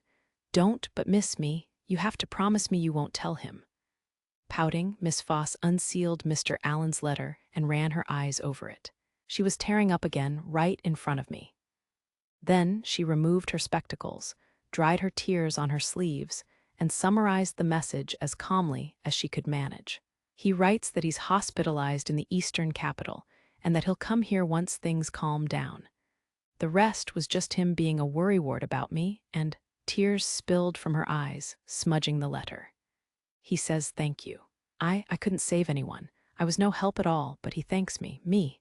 I immediately dropped to one knee and exclaimed, "Don't sell yourself short, miss. Mr. Allen appreciates all you've done as much as we do." Sally added, kneeling beside me. "Emma, Sally," Miss Foss sobbed. "Thank you. Miss Foss." We both cried as the 3 of us joined in a group hug. Lady Sasha wailed, I'm too late," while Sita grumbled, "I doubly wanted to join in." Everyone seemed so much brighter. To think that a single letter could change our moods so much. "Mr. Allen, you truly are a gentleman worthy of Miss Foss." Footsteps heralded more new arrivals. "My word," a man's voice said. "What seems to be the matter, Felicia?" "Oh me, oh my," a woman's voice exclaimed, followed by musical laughter. "How simply charming. Shall we copy her look, Celebrim?" "If you wish it, mistress," came the cheerful reply. "Venerable master, venerable mistress," we maids exclaimed, hurriedly composing ourselves and bowing to greet the couple. Duke Emeritus Lean Leinster and Duchess Emerita Lindsay Leinster wore military uniforms, as befitted the supreme commanders of the Southern Front. And as for the stunning, dark-skinned maid beside them, with pointed ears poking through her pale red hair. "That's Celebrim Sainoth, the former second-in-command of our maid corps," I whispered to the nervous Sally. "Sainoth the headhunter," she replied under her breath. "She really exists, then." Miss Foss held out the letter. "Duke Lean, Duchess Lindsay," she said, "this is from Mr. Allen." The venerable master looked taken aback. Then, to our collective astonishment, he bowed. "Forgive me," he said. "I knew that he had been hospitalized, but I kept it from you for fear that the news would cause you distress. I've just learned that he's been discharged. Isn't that wonderful, Felicia? The venerable mistress added. Alan is such a nice boy. Why, yes, Miss Foss agreed. Sally observed the exchange and muttered to herself, if only my useless brother had 1,000th of Mr. Allen's qualities. A famous name wasn't always a boon, I supposed. Lady Sasha sank heavily onto the sofa. My darling Richard hasn't written a word to me, she groused, punching a cushion. Is this all because the League won't come to terms? Fine, then. My father and I will crack every code they have. Having cured herself of her dejection, the young noblewoman rose to her feet. What a heroic figure she cut. Miss Foss blinked in surprise, while the venerable mistress beamed. We're winning this war, thanks in part to your help, said the venerable master. But the League refuses to let it end. With Liam returning soon, I doubt that we'll have any trouble maintaining our advantage. Still, wars are so much easier to start than to finish, the venerable mistress continued, serious once more. If only someone from the League were willing to talk. Gloom settled over the hall. "Well," Miss Foss hesitantly broke the silence. All eyes were on her. She quailed under the attention, but held firm. Alan wrote that he would be visiting the southern capital soon. The venerable master and mistress sank into thought. At length the former said, Lindsay, what do you say we take the professor up on his proposal? Yes, I'd love to have him here, and I'm certain Felicia would love some quality time with him. D.D. Duchess Lindsay? Miss Foss spluttered, her bosom swaying as she reeled from this surprise attack. Really couldn't care less whether I see Alan. But I hear you wear those beast ears for good luck because he's so fond of them. The venerable mistress pressed, striking again before Miss Foss could recover. Oh, well, these are, you see. Miss Foss's excuses ended in a squeak as she fainted clean away.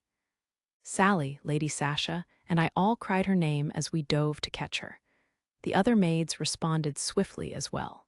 Damp cloths prepped and ready. Fetch something to fan her with. Is she due for a mandatory rest, do you think? We were all old hands when it came to, what should I do? Sita dithered. She had some growing to do.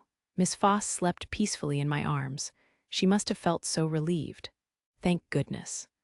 While our hearts warmed, the venerable mistress commanded, now, carry little Felicia to bed. She deserves to rest to her heart's content, and she has a lot of sleepless nights to make up for.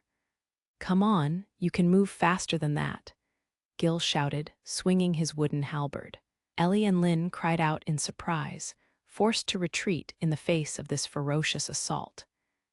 That left no one to defend Tina, who had been weaving spells at the rear of the group. Not on my watch, Karen yelled, darting forward with lightning apotheosis to fill the gap. Her wooden spear came crashing down on Gil, who blocked with his halberd. Their clash filled the courtyard with flashes of lightning. Not bad, but not good enough. Gil parlayed the momentum into a vertical flip, placing him behind Karen. My sister blocked his ensuing kick, but it still knocked her back, and she landed beside Ellie and Lynn. Her floral beret soared through the air. The trio in Royal Academy uniforms were being pushed to their limits, while Gil seemed nowhere close to his. That was too straightforward, he said breezily. You'd be surprised how many people scarier than me will just. Potent mana pulsed ahead of Gil as wild winds blew snow across the twilit summer sky. Then the supreme spell Blizzard Wolf took shape, mightier than ever before.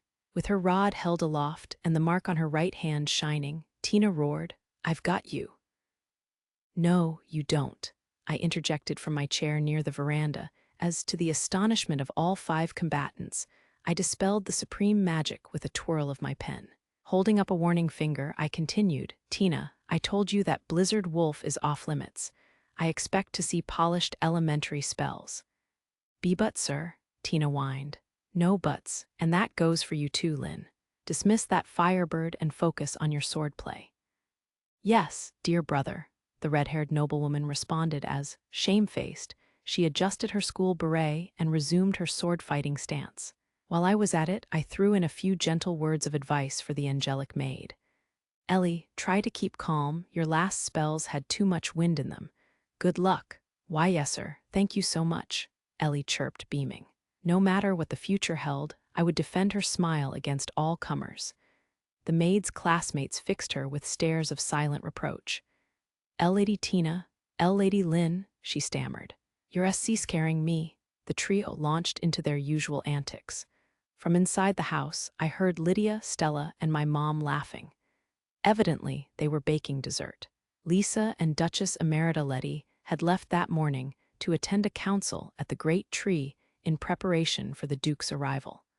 Although they hadn't seemed to relish the prospect. The Leinster maids had gone with Lisa, leaving only Lily, who was nevertheless nowhere to be seen. She had taken Atra, who had been in beast folk form since morning, and gone off to who knew where.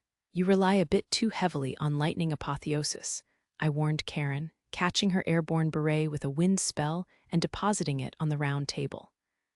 I can cover for you when we're together, but it's still a bad habit. Nothing will ever separate us, she replied sullenly, folding her arms and looking away. What was I to do with her? Shall we resume? I addressed my old school friend, present by special permission. Now, get to it, Gil Algren, voted second most vaguely awkward in our department. Oh, and where's Konoha? Didn't you come in first? Gil shot back, smirking. And Konoha is at her sister's place. Well now, I have no complaints about Konoha, however. You know, we could try allowing supreme magic this. Your loyal servant Gil Algren is ready and willing to work himself to the bone. Now, come at me, if you dare. The sparring resumed, and I began laying out experimental spell formulae while I jotted down the combatants' mistakes to review with them later. I was currently attempting to recreate two things: Silver Snow and that great, thorny fire serpent with bladed wings. The former was a mysterious form of ice that Lineria had mentioned, and the latter was the most powerful spell that she had attempted in my presence. The serpent was just barely coming together, since I had seen its spell formula. As for Silver Snow, I couldn't be certain, but I believed that it had been imbued in the dagger that had come to my aid.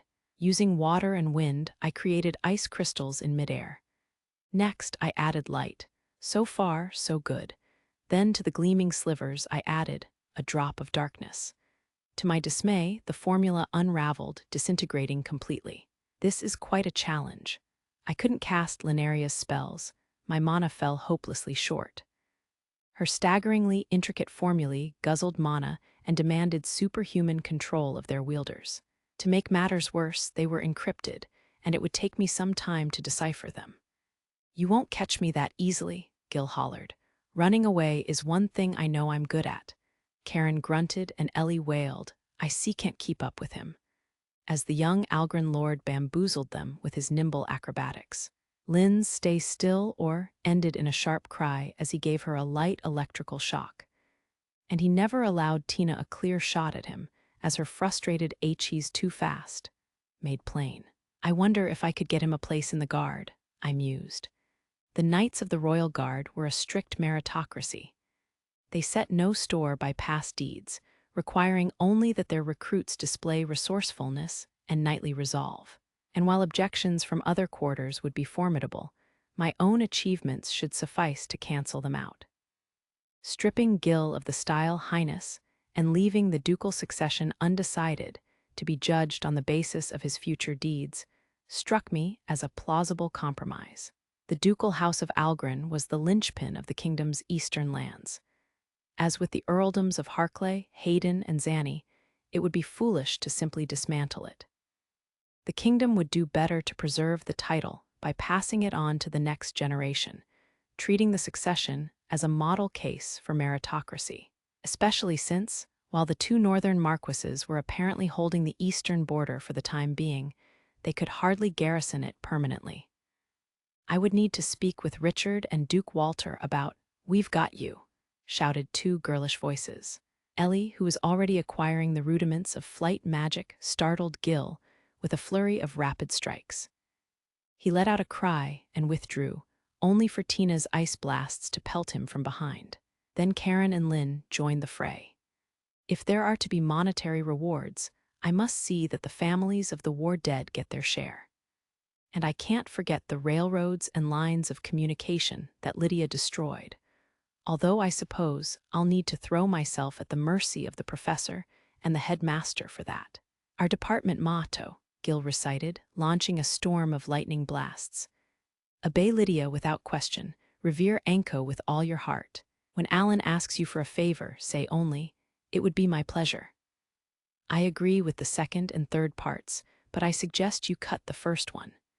Karen called back, deflecting the lightning with her wooden spear, while Ellie and Lynn supported her with a spirited barrage of wind blasts and fireballs. "Return to your senses," Tina shouted, unleashing a colossal divine ice wave with a wide swing of her rod. It crashed into the storm of electricity, and the spells canceled each other out. In the aftermath, Gil's plaintive cry rang out.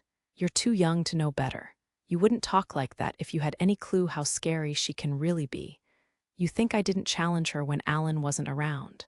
We all did, and the girls looked questioningly at me as Gil trailed off into sobs. "Well," I said sheepishly, "I suspect she drew true scarlet and hit them with a military wide-area annihilation spell." "Yikes," came the response in 4 appalled voices. The flaming sword True Scarlet, the greatest treasure of the ducal house of Leinster, was far too potent to use against individual opponents. Gil dried his eyes, spun his halberd, and then froze. That defeat opened our eyes. We learned better than to go against Lydia. He paused, as if a thought had struck him, then added, "Karen, will you and Stella be joining us next year?" "We plan to," Karen admitted hesitantly. A light of hope kindled in my old school friend's eyes. Laughing ominously, he held his wooden halberd aloft and said, "Finally, every time she argues with Alan, that witch hangs around griping or bragging about their romance. I can't tell which, but now our counterattack can." The blood drained from his face. "It's not what it sounds like." On the veranda stood Lydia, dressed in a pale scarlet kimono she'd sent for from the southern capital and with a dagger in her obi. In her words, she'd needed to dress the part for my special day.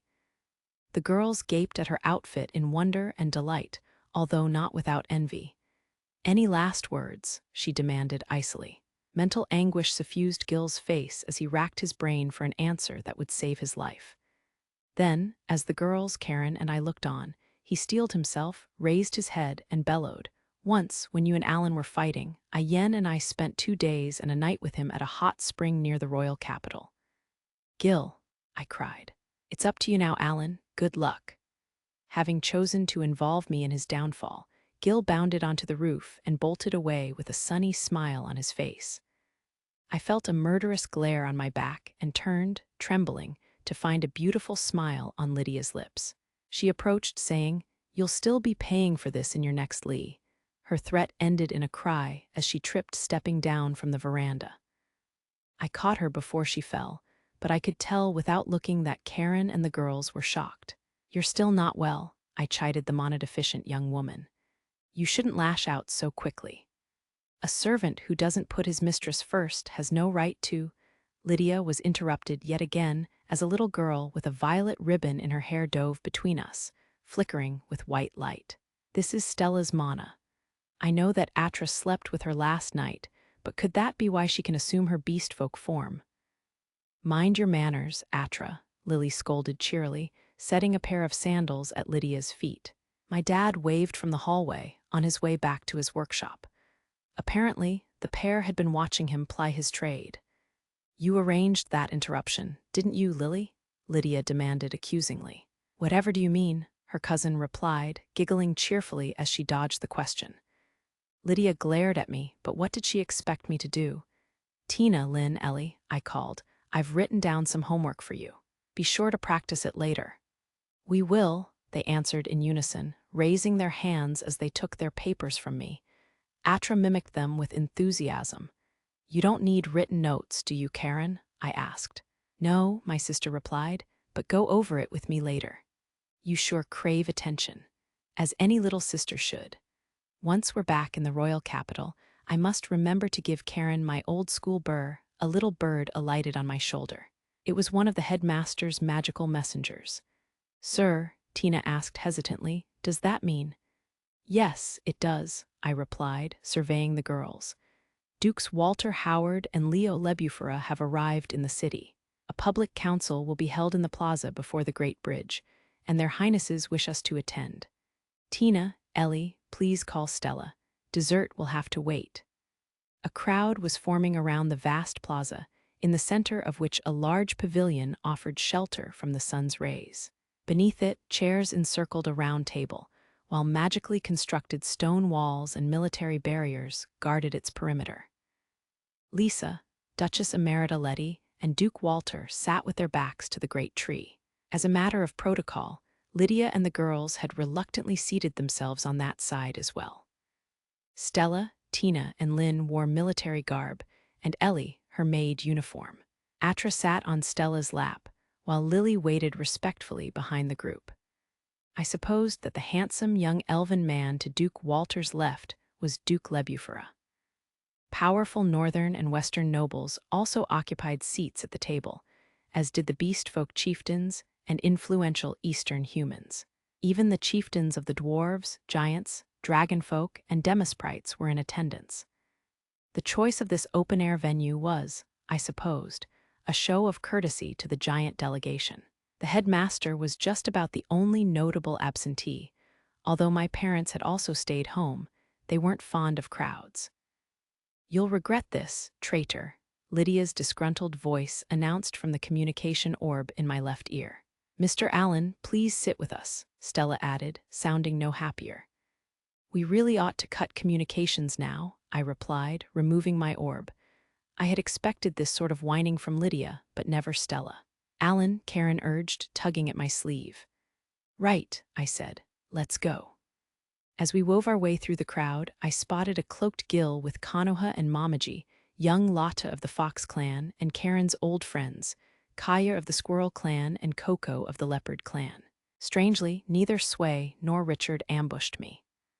I puzzled over their absence as we went, until we neared the entrance to the pavilion and the familiar figures clustered around it. Lord Richard Leinster, the red-haired vice-commander of the Royal Guard, wore pristine white armor. The lightly armored Leopard clan man with him was Rollo, captain of the Beast Folk militia. Behind them, I saw the seasoned Sir Bertrand of the Royal Guard and Sway of the Fox clan. Tomer of the Bearlet clan and the sisterly Shima of the Hare clan were present as well. My gaze met Rollo's. "They're here," he shouted, raising his left hand. "Everybody make way." The ranks parted neatly. "Isn't this a bit much?" I turned to the red-haired knight and my fellow disciple, but they looked calm and unmoved. I had a sinking feeling in my stomach. As we reached the plaza, I noticed a change. The knights of the Royal Guard and the militia stood in orderly ranks, forming a path all the way to our assigned seats. Before I could even think of running, Richard and Rollo placed their hands on my shoulders. I could hear my bones creak. "Hi there, Allen," growled the vice-commander. "So glad to see you out of the hospital." "You're not going anywhere today," the militia captain added menacingly. "I knew it, they're furious." "Ah, Richard, ah, Rollo," I said. That hurts. Violence is never the answer." The pair grinned boldly, unhanded my shoulders, and bellowed to their troops. "Knights of the Royal Guard, Beast Folk militia." Then, in unison, "Salute the saviors of the Eastern capital." All obeyed, beating their breastplates in honor of Karen and me. Then they drew their weapons and formed a roofed corridor for us to walk.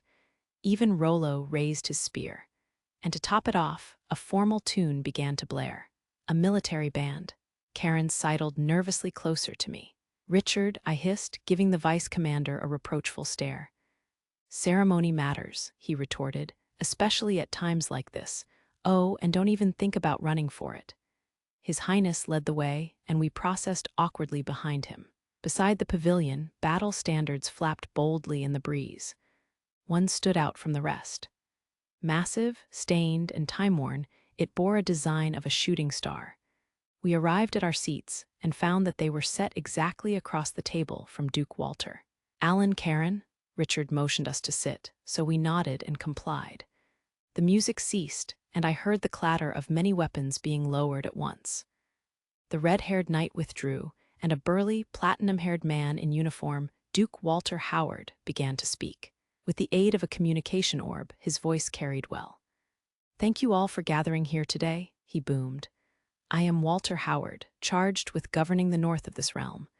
And I am Leo Lebufera, guardian of its west," announced the princely elf with pale jade hair. "We wish to begin with an apology. Forgive us for this catastrophe." Both dukes bowed deeply. A stir echoed through the plaza. "The four great ducal houses are the shields of the kingdom," Duke Walter declared. "Yet the Algrins mustered highborn malcontents to assault not only the eastern, but the royal capital. I need not remind you of the result." Shouts of agreement. Most of those killed in this city had been beast folk. But what did the rebels' great cause amount to? Duke Lebufera continued. "Our kingdom is now locked in wars with multiple foreign powers: the Northern Justinian Empire, the Southern League of Principalities, and the Knightdom of the Holy Spirit. We cannot afford to leave our eastern border undefended, and the demon folk to our west are as mighty as ever they were. Thus, we shall now pronounce a provisional sentence. Enemies on 4 sides, 5, if one counted Lalanoy." It was an absurd predicament, and both dukes were right to view it with alarm. "All Algrins are to be arrested, as are the heads and high-ranking members of every noble house that took part in their rebellion. They will face judgment individually, as circumstances permit. Penalties will be severe, and may very well extend to the dissolution of their houses. Those who participated in the slaying of the monstrous stinging sea will immediately reform their units and march to the eastern border. Their future punishments will depend on the service they render there. Most lesser officers and common soldiers will be pardoned." Grumbles of dissent. As far as the victims' families were concerned, this was a slap on the wrist. "Let me remind you again, this war is not over," Duke Walter boomed, scowling. "We must use every resource at our disposal if we hope to keep this kingdom safe. As for the public standing of the beast folk, we swear to petition the throne to improve it in concert with Duke Leinster," Duke Lebufera added. "I cannot forget the depredations of Rupert, my former vassal. The disgraced Earl Rupert had been responsible for the death of a girl named Atra, whom Karen and I had known as children. Next, we must question Chieftain Ogi and the other members of the Beast Folk Council." Duke Walter's tone was glacial. All the chieftains stiffened, with the exception of the missing ape and rat clan traitors. Karen reached out and squeezed my hand under the table. "As regards Alan, I will be brief. Is it true that you steadfastly refused to recognize him as beast folk prior to the rebellion, that you refused his advice as it raged around you, and that you had traitors in your midst?" Many beast folk were stunned speechless. My situation wasn't widely known. Ogi, the chieftain of the Wolf clan and head of the council, hung his head and answered feebly, "It is true." A roar that bordered on a shriek rose within and without the pavilion. Everyone had been at least vaguely aware of the council's dysfunction. Yet who wouldn't be shocked to hear its leader admit as much?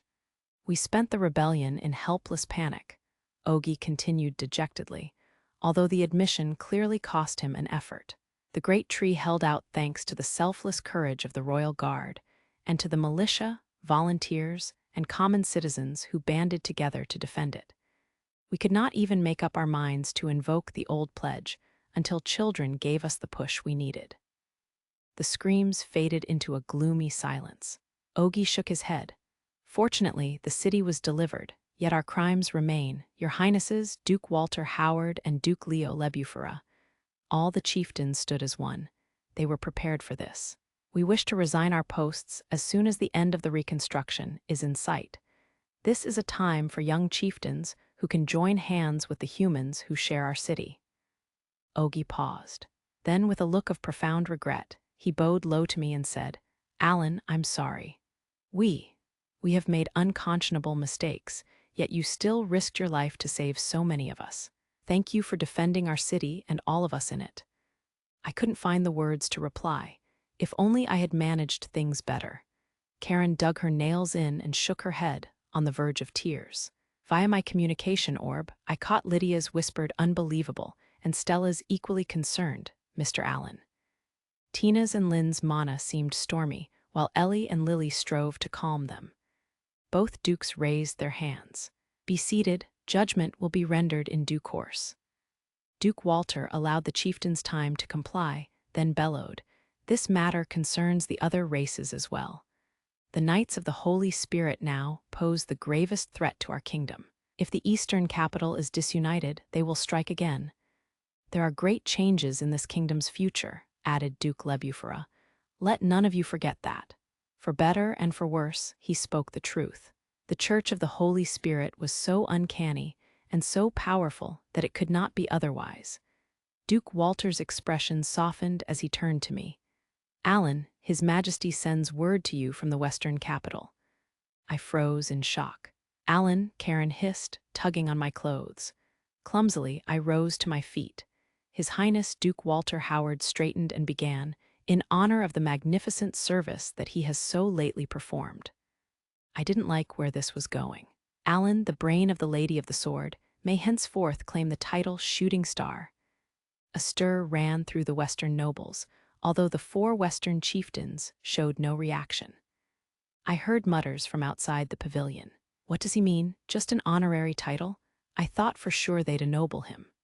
"Silence," Duke Walter commanded, and a hush fell. "Shooting Star was the name given to the champion who saved our kingdom in the War of the Dark Lord. And my grandmother and predecessor, the Emerald Gale, served as his lieutenant," added Duke Lebufera. My communication orb caught the girls and Stella murmuring, confused and delighted as they parsed the meaning of that statement. "What, does that mean?" My dear brother," Mr. Allen could. If historical precedent held true, then the title of Shooting Star was a grant of nearly extra-legal authority. Suddenly, a dwarf with curly reddish-brown hair, whom I took for his chieftain's aide-de-camp, pounded the table and shouted, "Objection." "Stop, Admiral," ordered the muscular dwarven chieftain seated beside Duchess Letty. But his incensed subordinate continued, "The title of Shooting Star is sacred to all the peoples of the West. It can't be handed out so lightly." "I agree," boomed a heavily armored giant, thumping his chest. His gray-haired and bearded old chieftain turned from his boulder seat to glare and snap, "Agrilo." "I, too, find it difficult to accept a new shooting star," said a dragonfolk woman, slowly shaking her beautiful head. "Athena," sighed her battle-hardened chieftain, folding his arms. "I do not doubt his character," added a demisprite girl, "and yet, Ando, I refuse to budge on this, grandmother," she continued, interrupting the flower sage. "Not even for you." The 4 chieftains and the other members of the Shooting Star Brigade seemed receptive to the announcement, although I couldn't imagine why. But most other Westerners of the long-lived races expressed their protest through silence. And who could blame them? This whole idea was ridiculous. "Oh, very well," Duchess Letty grumbled, rising smoothly to her feet. "You want to see if Alan has what it takes, I suppose. Nothing could be simpler."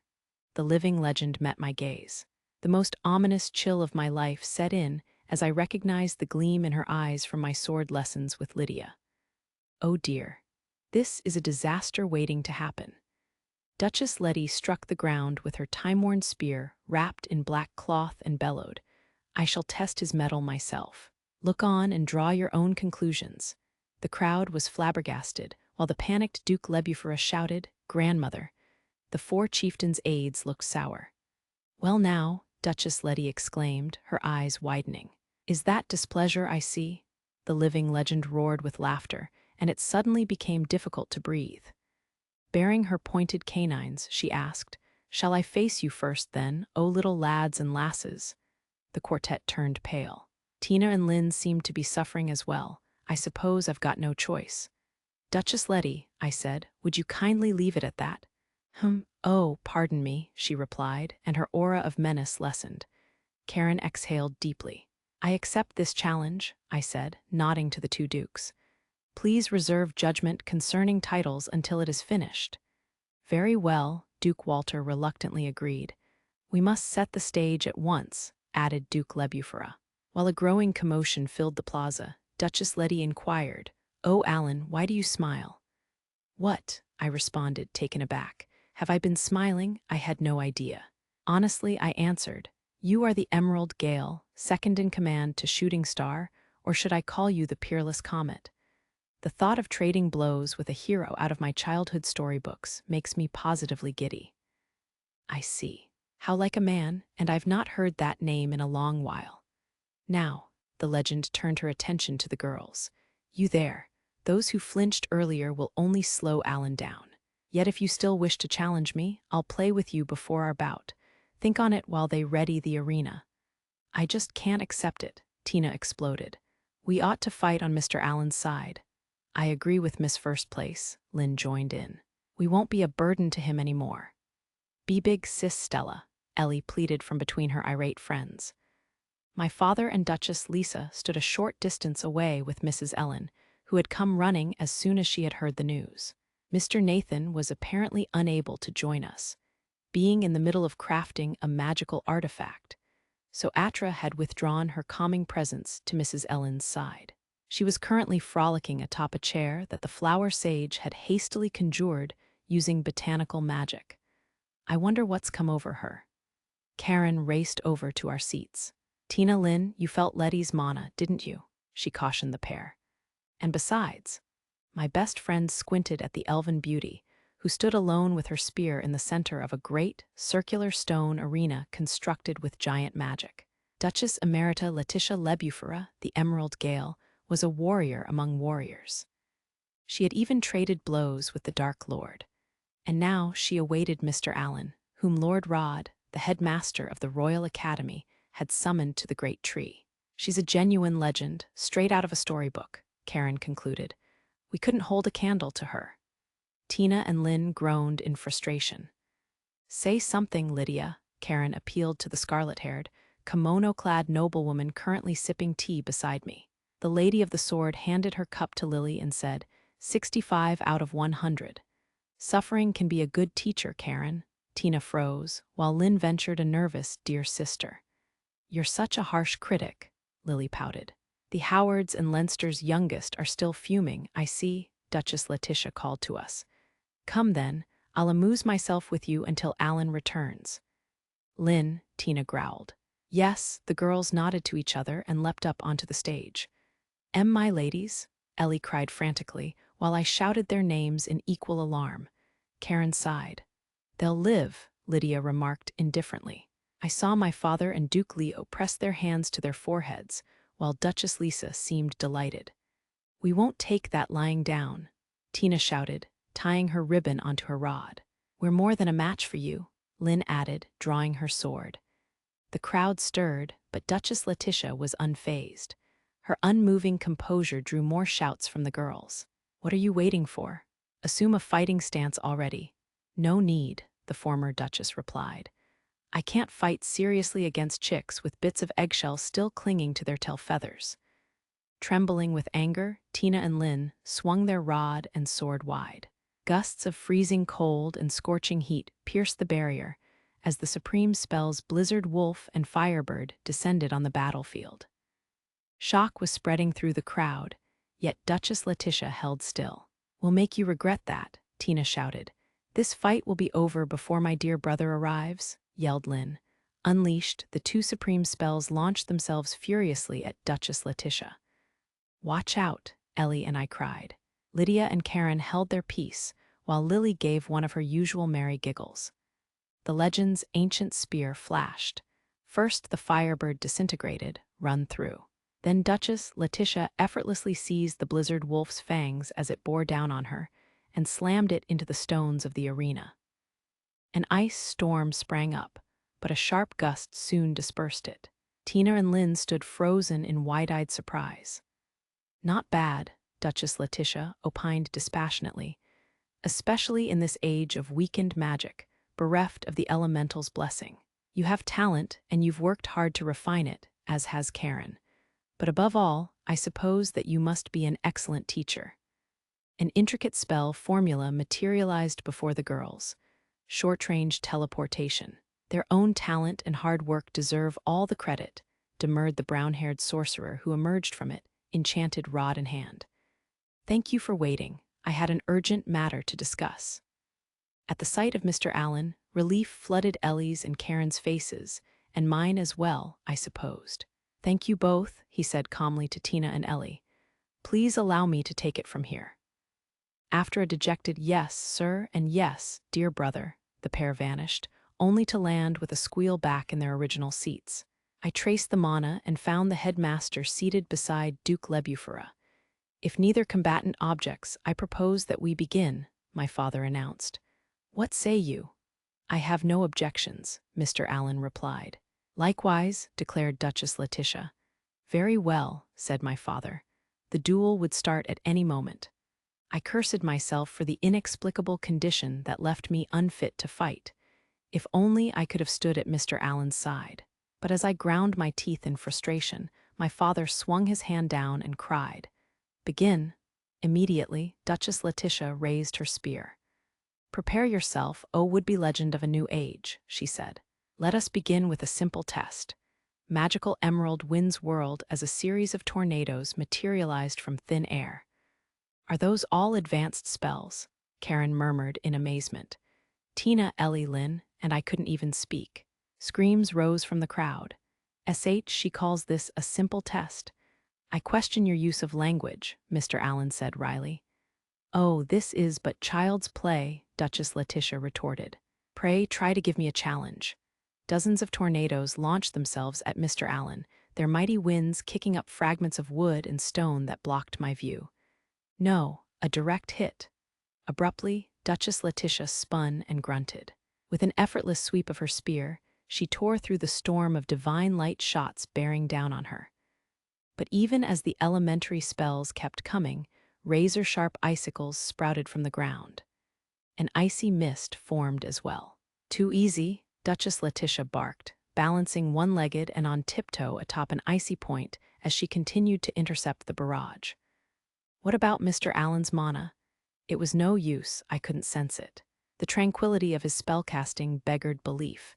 Tina and Lynn were speechless, while Ellie gripped my hand, murmuring, amazing."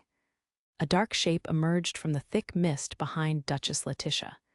"So, there you are," she cried, whom her spear had bisected. A pitch-black lion, magical creatures. Several more lions sprang at her, while the storm of light spells targeted her blind spots. "Impudent tricks," Duchess Letitia snapped. The lions, icicles, and bolts of light disintegrated in an emerald flash. I heard someone kick off the ground. Then Mr. Allen broke through the icy mist, charging straight at the former Duchess as she landed. "At last," she cried. "But this isn't nearly enough to—" "I don't doubt it," Mr. Allen replied as a black lion sprang out of Duchess Letitia's shadow. She shattered it with one swift blow of her left hand, but then his rod struck her spear in a shower of glowing mana. "You immediately judged that you could not dispel all of my tornadoes, choosing instead to meddle with a limited number," Duchess Letitia said cheerfully as they strove to overpower each other. "You then shifted to bombarding a wide area with rapid spells, forcing me to take the defensive. And to crown it all, you secreted one of your creatures in my own shadow." "What fun," Mr. Allen leapt back, keeping his rod raised to defend himself as he landed. "I'd appreciate a little restraint," he said, frowning. "But then, I suppose that really was a simple test as far as you're concerned." "Verily. Good for limbering up, no?" We weren't the only ones left speechless by their exchange. The whole crowd was dumbfounded as well. That brief clash in the arena had been superhuman. The elven champion raised her left hand, eliciting startled murmurs from Tina, Ellie, and Lynn. "Is she covered in green wind? It reminds me of lightning apotheosis." Jade-green breezes were winding themselves around the living legend. Were we witnessing the basis of her nickname, the Emerald Gale? "I've finished going quite so easy on you," she announced, closing her upraised hand into a fist. "Call on the mana in Twin Heaven's Rod, or this may be where you die." "I'd rather avoid that if I can help it," Mr. Allen replied. "It's too good for the likes of me." Duchess Letitia chuckled. "Mayhap you'll change your tune, once you've seen this." As she shouted, the wind began coalescing into a concrete form. The girls and I were stunned speechless, while Lydia murmured, "Well now, I've never seen that before." "Me neither," Lily chimed in, equally fascinated. In the arena, Mr. Allen grimaced at the living legend who stood revealed before him, a daredevil grin playing on her lips. If you could see your way to taking me less seriously, he grumbled, I would greatly appreciate it. Need I remind you that the truly strong are always in earnest? Duchess Letitia retorted as an immense and beautiful creature of pure magic soared above her head. This was the symbol of Lebufuramite, the supreme spell-gale dragon. Now, the legend continued, gripping her spear in both hands for the first time, have at you. The ferocity of her shout made my skin tingle as her gale dragon broke into a steep dive, pouring into her. Then Duchess Letitia was gone. I could only barely glimpse the emerald afterglow that she left in her wake. A loud, metallic crash rang out. The ensuing shock wave made even the great bridge sway. Alan, Karen screamed. I frantically turned to look, and saw that Mr. Allen had blocked a thrust from the dazzlingly radiant spear with his lightning-girded rod. The look on his face was anything but calm. You did well to stop my emerald spear, Duchess Letitia pronounced. Twin heavens must have put you through your paces. She did, Mr. Allen grunted. I thought it would be the death of me. Knocking the spear aside, he unleashed a burst of the elementary spell Divine Fire Shot. Such paltry magic will have no, to the former Duchess's surprise. The fireball she brushed aside transformed into icy vines, clinging to her spear and hindering her movements. Then tree roots sprang from the ground beneath her, binding her arms and legs. Prepare yourself, Mr. Allen cried. Having regained distance, he swung his rod in a wide arc, instantly multicasting the advanced spell Swift Ice Lances to surround Duchess Letitia. She can't dodge that. The living legend countered the frosty javelins by pushing the wind that shrouded her to new heights of intensity. A sharp cry of exertion escaped her as it tore through the projectiles, disintegrating them along with the vines and roots. The black cloth on her time-worn spear fluttered as she gave it a twirl and exclaimed, "What finesse! And I've not seen elements so disguised in 100 years. Oh, Allen, the West would welcome you." I appreciate the invitation, Mr. Allen replied. The light was fading from his rod, meaning that its mana was exhausted. He would need to fight on using only his own reserves. He glanced at us before continuing. However, I am engaged as those young ladies' private tutor, and although they'll soar higher than me someday, I still feel duty-bound to guide and protect them now, so I must regretfully decline. The elven champion beamed. You have a good heart, she declared. You neither grow conceited nor tire of your pupil's talent, nor lose sight of your responsibilities. Ellen and Nathan must be proud of you. Thus, a chill ran down my spine. What could that be? I shall show you a weapon and technique worthy of your valor. A shudder ran through the crowd as the fabric of space bent and winds dark as night began to take physical form. The girls clasped each other's hands. What in the world? Tina murmured. It's so pea-pretty, gasped Ellie. A jet-black spear, Lynn whispered, awestruck. Karen said nothing, but she looked troubled. When the inky gust subsided, Duchess Letitia's left hand clutched a black spear, sinister yet beautiful. Her armor of wind turned a dusky jade color, and vague, shadowy wings took shape behind her. She gave each of her 2 spears a twirl, then spread them wide apart. I wrested this black spear, flicker of the dying moon, from the very hand of the Dark Lord, the living legend declared, then chuckled. I haven't materialized it in a century, not since I faced that 8-winged devil, I suppose. Neither we nor anyone else in the crowd could utter a sound. The Dark Lord reigned over the Demonfolk in the vast lands west of Blood River, and had done so for nearly 1,000 years, according to one theory. What must that monster's spear be capable of? Duchess Letitia leaned so far forward that she almost touched the ground. Now, she said, how will you fend off my dark emerald spear without your rod's mana to draw upon? Show me. Her feet shattered the stone of the arena as she surged forward, darting straight at Mr. Allen. Leaving a tail of dusky jade in her wake, she truly looked like a comet streaking across the night sky. And although Mr. Allen fired spell after spell, screening himself with another barrage of divine light shots. One, the legend roared, crashing boldly through and lashing out with her dark emerald spear in a low, left-handed sweep. Mr. Allen activated wind spells on both his feet, just barely deflecting the strike with his rod as he retreated. 2. Duchess Letitia kicked off the ground, continuing her assault with a right-handed spear thrust. We could do nothing but scream Mr. Allen's name. Then a little feather of flame flitted past the corner of my eye, and a burning flower with it. Not so fast. A dagger turned the dark spear aside. Kindly take this.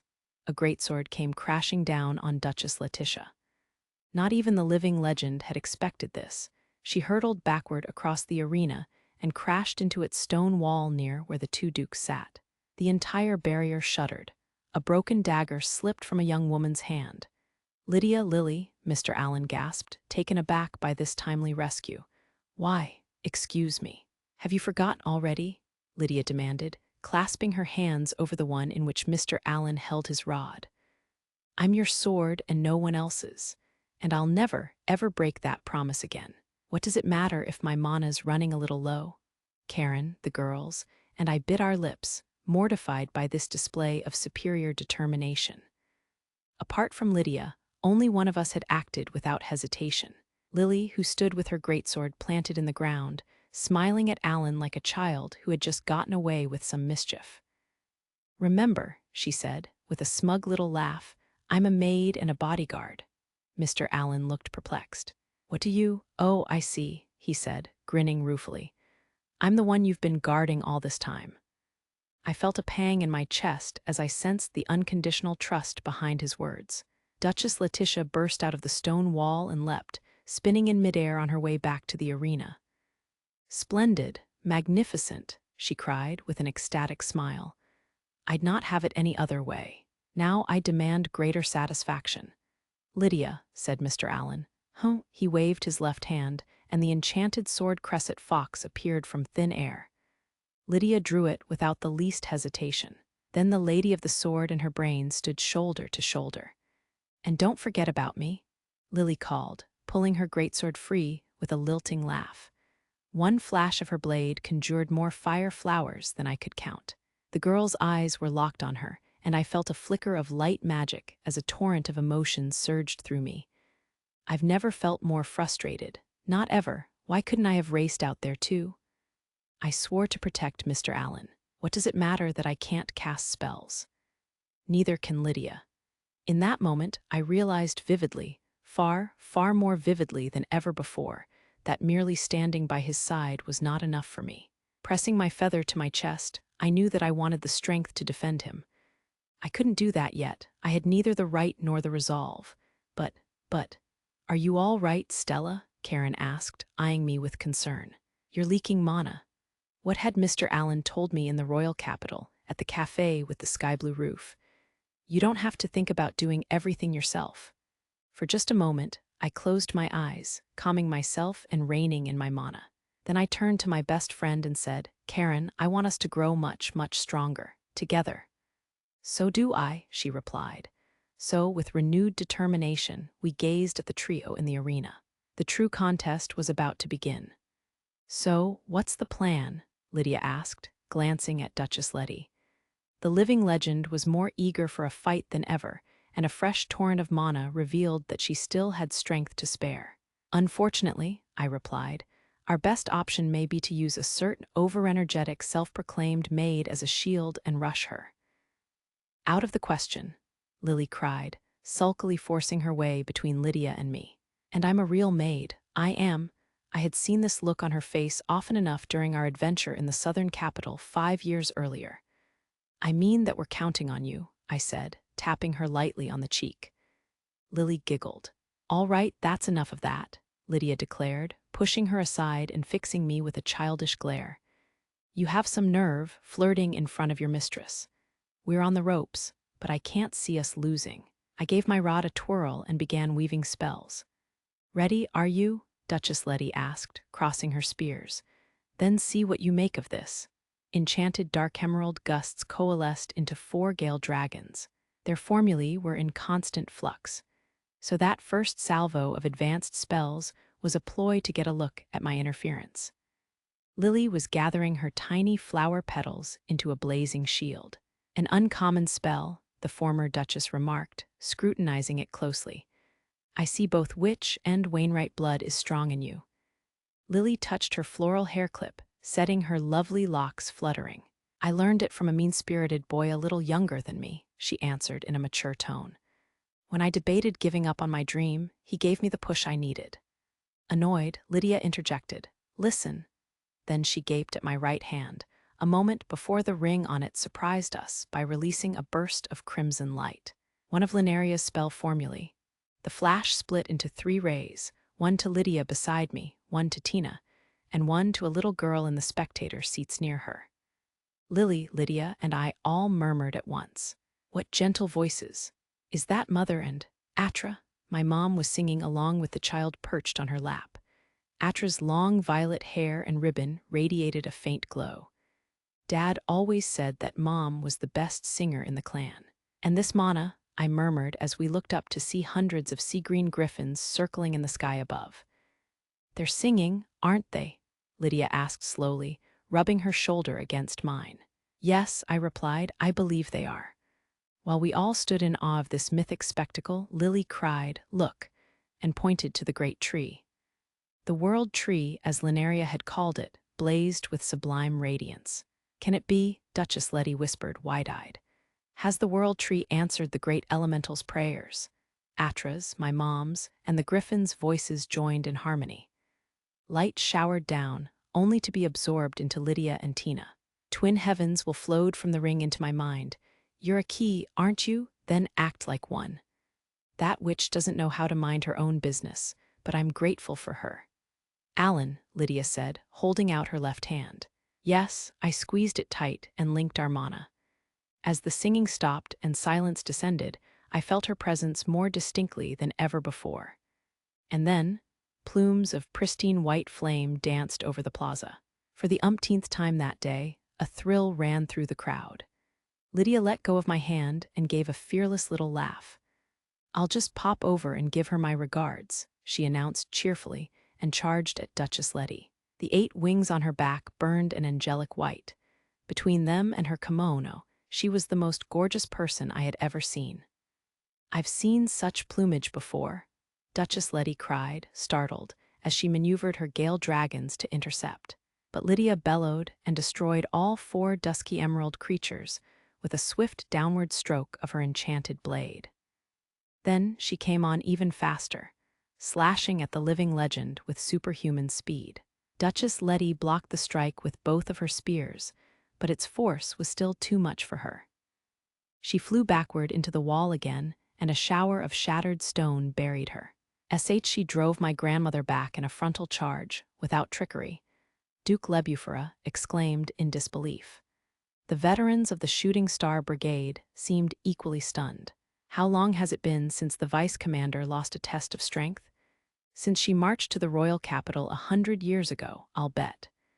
They say some intriguing things, but those will have to wait. Well now, I'd say she's awake, said the scarlet-haired noblewoman, entirely self-possessed, although her mana had not merely made a full recovery, but risen to new heights. And she promised to help me, if you can believe it. The mark of blazing kiln stood out vividly on the back of Lydia's right hand, and it sounded as though she was learning to communicate with the great elemental.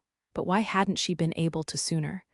I checked our enchanted weapons and found that they had recovered some of their mana. Lydia, I called, eager to share my latest discovery. Your mana was depleted because blazing kiln needed it to recover and take root in you. Some of it also went to feed that sword, as well as this rod I'm holding, which means this was a consequence of excessive linking. The circuit between us was becoming permanent, and I would be able to take even more liberties with Lydia's mana than ever before. That simply wasn't right. A grimace spread over my face, and my vision dimmed. Unbelievable. You really can be such a fool, Lydia muttered, tenderly embracing me with her wings as well as her arms. I'm glad. After all, I can feel so much closer to you now, and I can grow even stronger. Her wings of pale fire let out a dazzling flash. On our own, we're merely strong, but a smile lit up her face as she ran her finger along my cheek. Together, we're unbeatable. We always have been, and we always will be. Am I wrong? I wiped my tears on my sleeve and forced myself to smile before I replied, No, you're right. We are unbeatable. So, of course, Lydia's wings unfurled from around me just as shards of stone wall filled the air. Leave this to me, Lily chirped, shielding us with her greatsword. The dark emerald gusts intensified as Duchess Letty made her second return. I never looked to see the great elementals lend a mortal such aid, she declared, fixing me with a menacing grin. Oh, Alan, you may be the answer to my commanders and my late comrade's prayers. Now, let us settle this. Yes, I agreed. But first, a question. Oh, in the depths of a ruin on the Four Heroes Sea, I was saved by a spell that Shooting Star left behind, I said, staring straight at the former Duchess as I began weaving my spells. Please tell me, where may I find his grave? For a moment, Duchess Letty said nothing. Then, why do you wish to know? So that I may offer fruit of the great tree there. My father taught me to keep my word to the dead. I see. They always were his favorite. Duchess Letty slowly raised her spears, and her shadowy wings unfurled. Shooting Star and Crescent Moon never returned from Blood River. Their graves in the western capital are untenanted. Is that so? Then I'll cross Blood River one day and negotiate with the demon folk. Lydia gave me an exasperated look, Lily smirked, and a wave of consternation swept through the crowd. Truly, the former Duchess demanded, disbelieving. You would go to such lengths to repay a single favor from a vestige of the past. Isn't that what it means to be a man of one's word? I countered. Chuckling, Duchess Letty lowered her gaze and murmured, You truly are a marvel. Then, to our astonishment, she crushed the black spear in her left hand. The dusky emerald wind raged as a change came over it. The sky turned dark as night, dotted with innumerable gleaming spears of strange design. And are those twinkling lights? Stars. The mana imbued in all this far surpasses any supreme spell. The living legend gathered her dark gusts around the tip of her own time-worn spear as well. My house's hidden secret art. The stellar spears, she announced, flashing her sharp canines. With it, I struck down an 8-winged devil and sealed it beneath the royal capital a century ago. Fight as though your lives depend upon it. I will not scorn you if you run. Did you hear that, Lily? Lydia said pointedly. Well, you are still convalescing, my lady, the maid replied. Cold sparks flew and dark-tinged plumes collided with flowers of flame as the young ladies tittered at each other.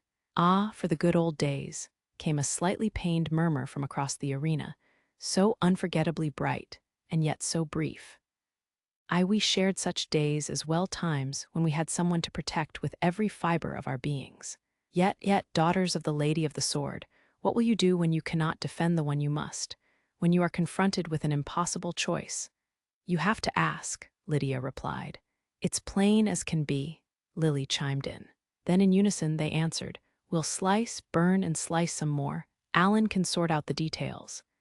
Duchess Letty looked taken aback, then roared with laughter. I see, so that's your answer. If only it had been mine that day, I could have stayed with them until the bitter. But no, what's done is done. However, tension filled the air, and the tips of the floating stellar spears began to swirl. Duchess Letty's gorgeous jade-green eyes gleamed with unshakable resolve as she bellowed. Being the lone survivor has its privileges. Allow me to introduce myself once more. The stellar spears halted, and the head of the spear in her right hand shone dusky emerald. I am the right hand of the great Shooting Star, who ended the war of the Dark Lord with his death, and the friend of the mystic swordswoman Crescent Moon, who dealt a blow to the Dark Lord. The comet Letitia Lebufera, Lydia Leinster, and Lily Leinster, Alan, son of Nathan and Ellen of the Wolf clan. Then, as one, we all four shouted, Have at you! The floating stellar spears immediately launched themselves down at us, leaving dark jade tails in their wakes. They shredded the stone, and the mere reverberations of their impact burst the barrier. Lydia gripped her sword in both hands, pointed the blade behind her back, and focused her mana. You're in charge of spellcasting, she barked. Lily, buy us time. You got it, the maid responded, darting to the front of our group.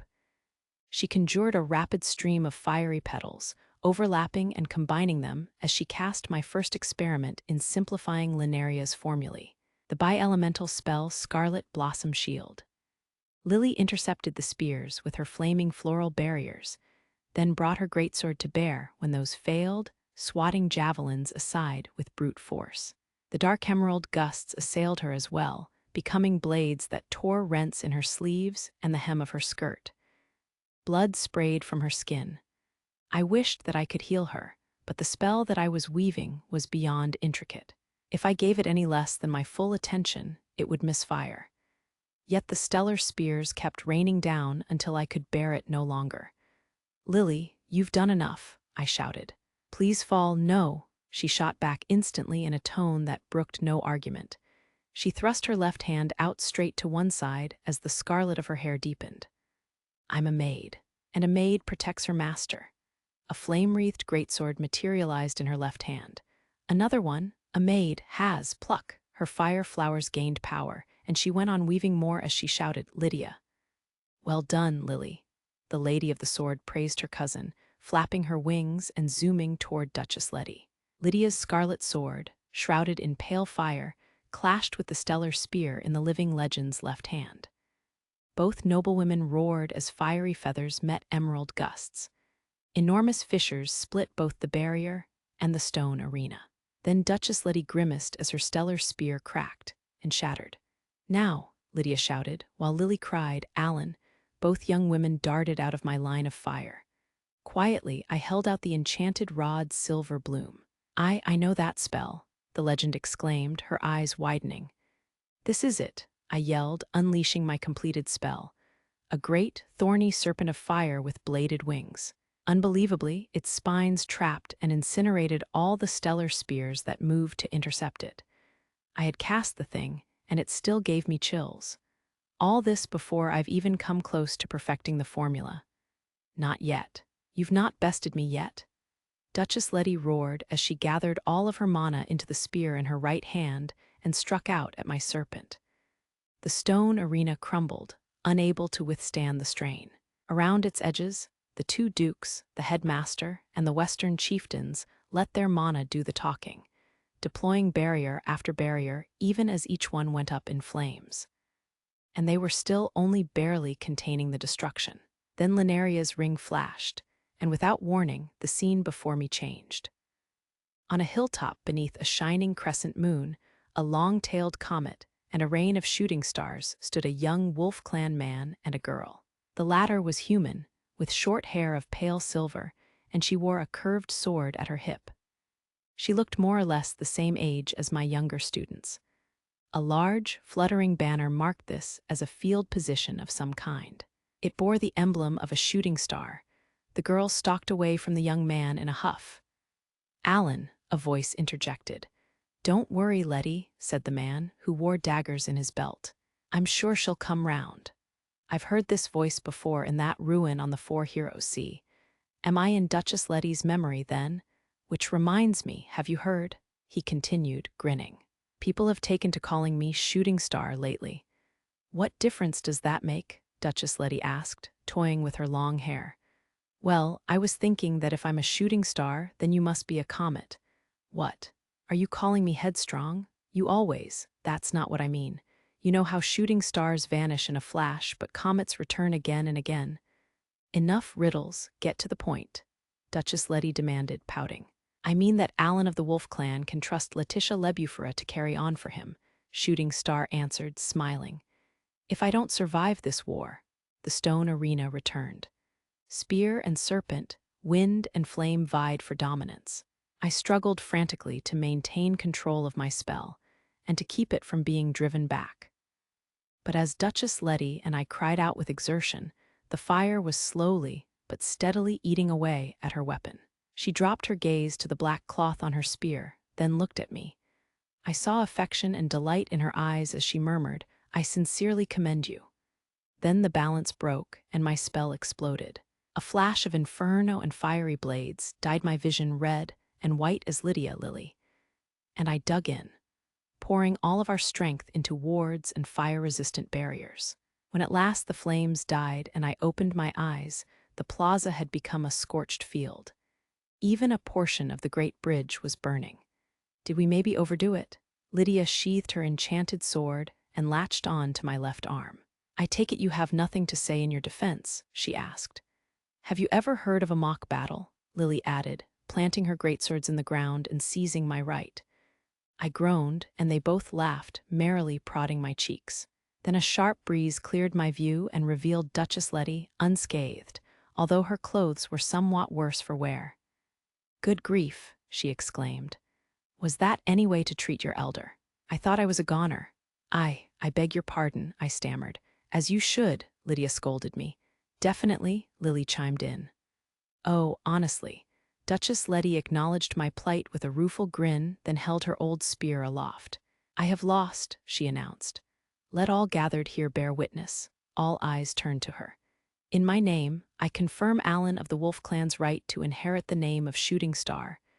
The ensuing cheer seemed like the very earth rumbling. Throughout the crowd, I saw beast folk embracing. Then Duchess Letty raised her left hand, and the shouts instantly ceased. Next, she continued, listen well, O my comrades of old. The members of the Shooting Star Brigade rose in unison and stood at attention. You all saw, did you not? The name of Shooting Star has been passed on here, before your very eyes. Ever since that day, that unforgettable parting at Blood River, we have lived on, biting back regret that we failed to save those who should have lived and cherishing the memories of our comrades who have passed on before us. And not in vain, no, not in vain, thus. The legend detached the black cloth from her spear and smiled at her trembling comrades in arms who seemed on the brink of tears. Let us hold our heads high, we. Duchess Letty's voice was dwindling. Clutching the black cloth to her chest, she forced herself to speak through a flood of emotions. After 200 years, we finally completed the last mission that our comrades and commander entrusted to us, to find one worthy of carrying on their will. The old soldiers sobbed and wept, unable to restrain their tears. Beast folk who knew the tale of Shooting Star's death joined in. Even the girls and my mom cried while Atra sang. At length, the living legend dried her eyes and forced herself to smile. Fools, she boomed. Weep not, tears have no place in a time for celebration. Eat well, drink well, be merry, and sing loud enough to reach the heavens. Is that not what our commander would do? Her troops wiped at their eyes, smiling through tears. Was this for the best? Lydia rested her head on my left shoulder and whispered, Of course it was, silly. This night, let us celebrate the birth of a new legend in lavish style, Duchess Letty exulted. As we once rejoiced with him and her, never tiring of conversation till the break of dawn. Yes, yes, yes. The swelling cheers shook the whole city. It seemed we were in for a rough night. But as I watched my students and my sister run toward me, I reflected on what would follow. I lost. You vanquished me, oh Alan. Duchess Letty shouted from her seat in front of me, roaring with laughter.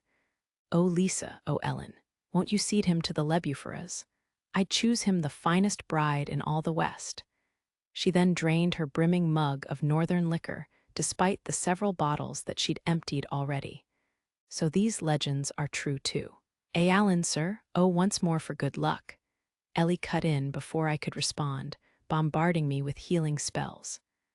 I'd already had all of my wounds seen to, but I still couldn't refuse the angel's heartfelt efforts.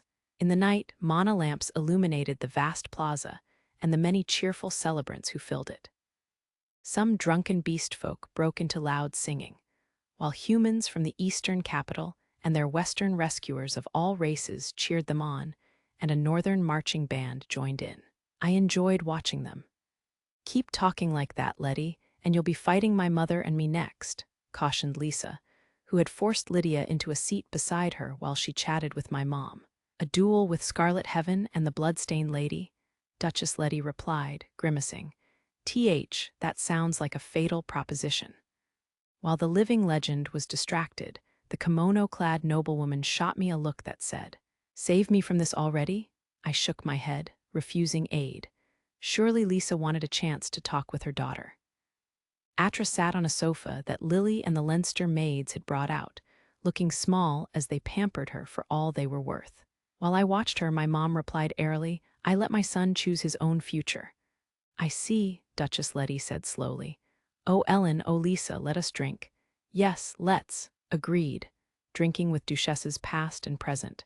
What will my mom do next? Across the table, the remaining girls were deep in discussion.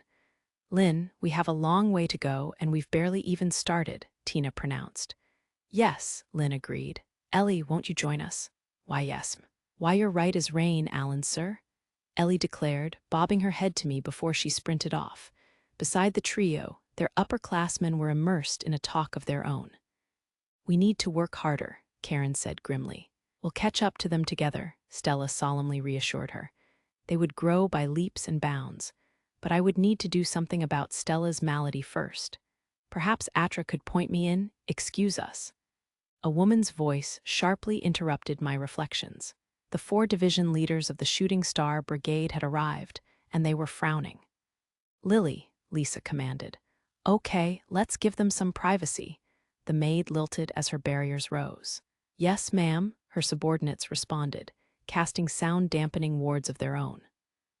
A hovering demisprite with translucent wings on her back and a floral hat on her head, Chieftain Chai's Glenbassid, the flower sage, fixed me with a piercing stare.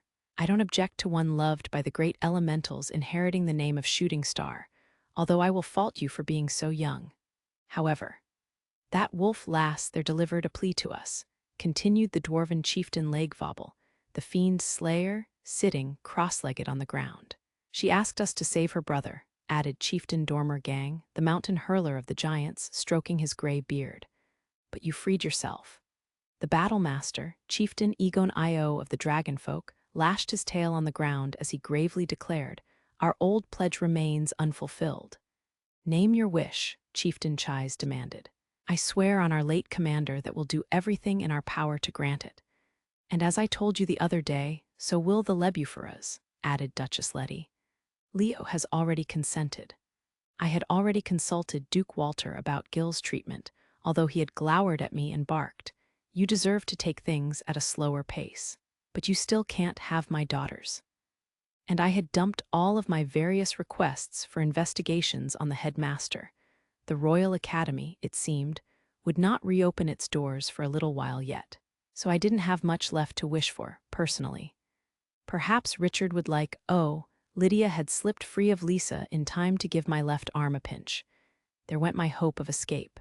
Well then, I said, allow me to take you up on your generous offer. Karen Lynn, the pair approached me looking mystified. Alan, dear brother, I stood and calmly explained.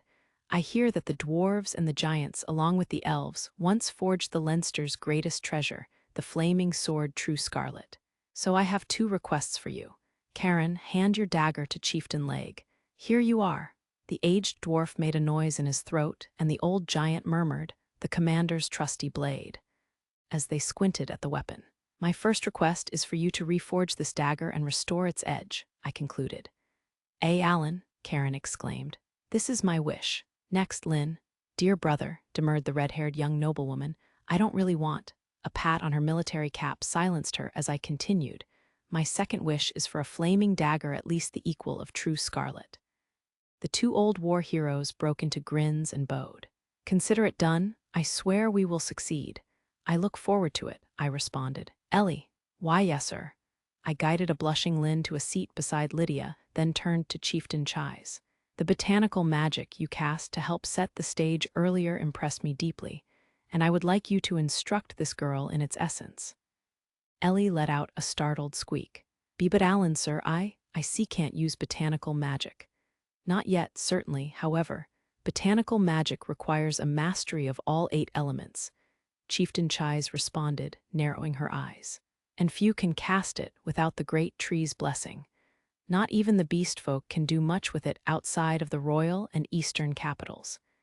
It isn't wise to underestimate my students, I replied. Isn't that right, Ellie?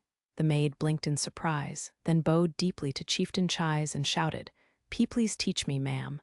I'll double your work as hard as can be. The great sorceress sniffed and lowered the brim of her hat. Just remember, I don't coddle anyone. If the legends were true, this meant that she was in excellent spirits.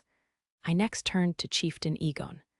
I've read that a dragonfolk priestess known as the Oracle receives knowledge of many kinds from the flower dragon.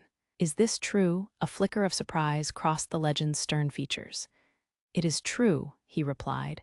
Your learning does you credit. In that case, I wish for one thing from you: a cure for uncontrollable surges of light mana. Mr. Allen, Stella cried, releasing a pale glow in her agitation. Forgive me, I added, suppressing the light. I know that I'm a busybody. Her objection quashed, our resident saint clutched her sleeves and groaned, blushing furiously. The aged warrior cracked a faint smile at the sight of her and answered, I swear to swiftly relay all that I learn. That makes 4. The only one left is. My turn, then, Duchess Letty proclaimed, standing tall and laughing smugly. Name your desire, mayhap my stellar spears. No, thank you, I replied. I doubt that I could ever master them. And besides, didn't Shooting Star Allen devise that technique just for you? The Emerald Gale read my meaning in my face and looked bashful as a little girl.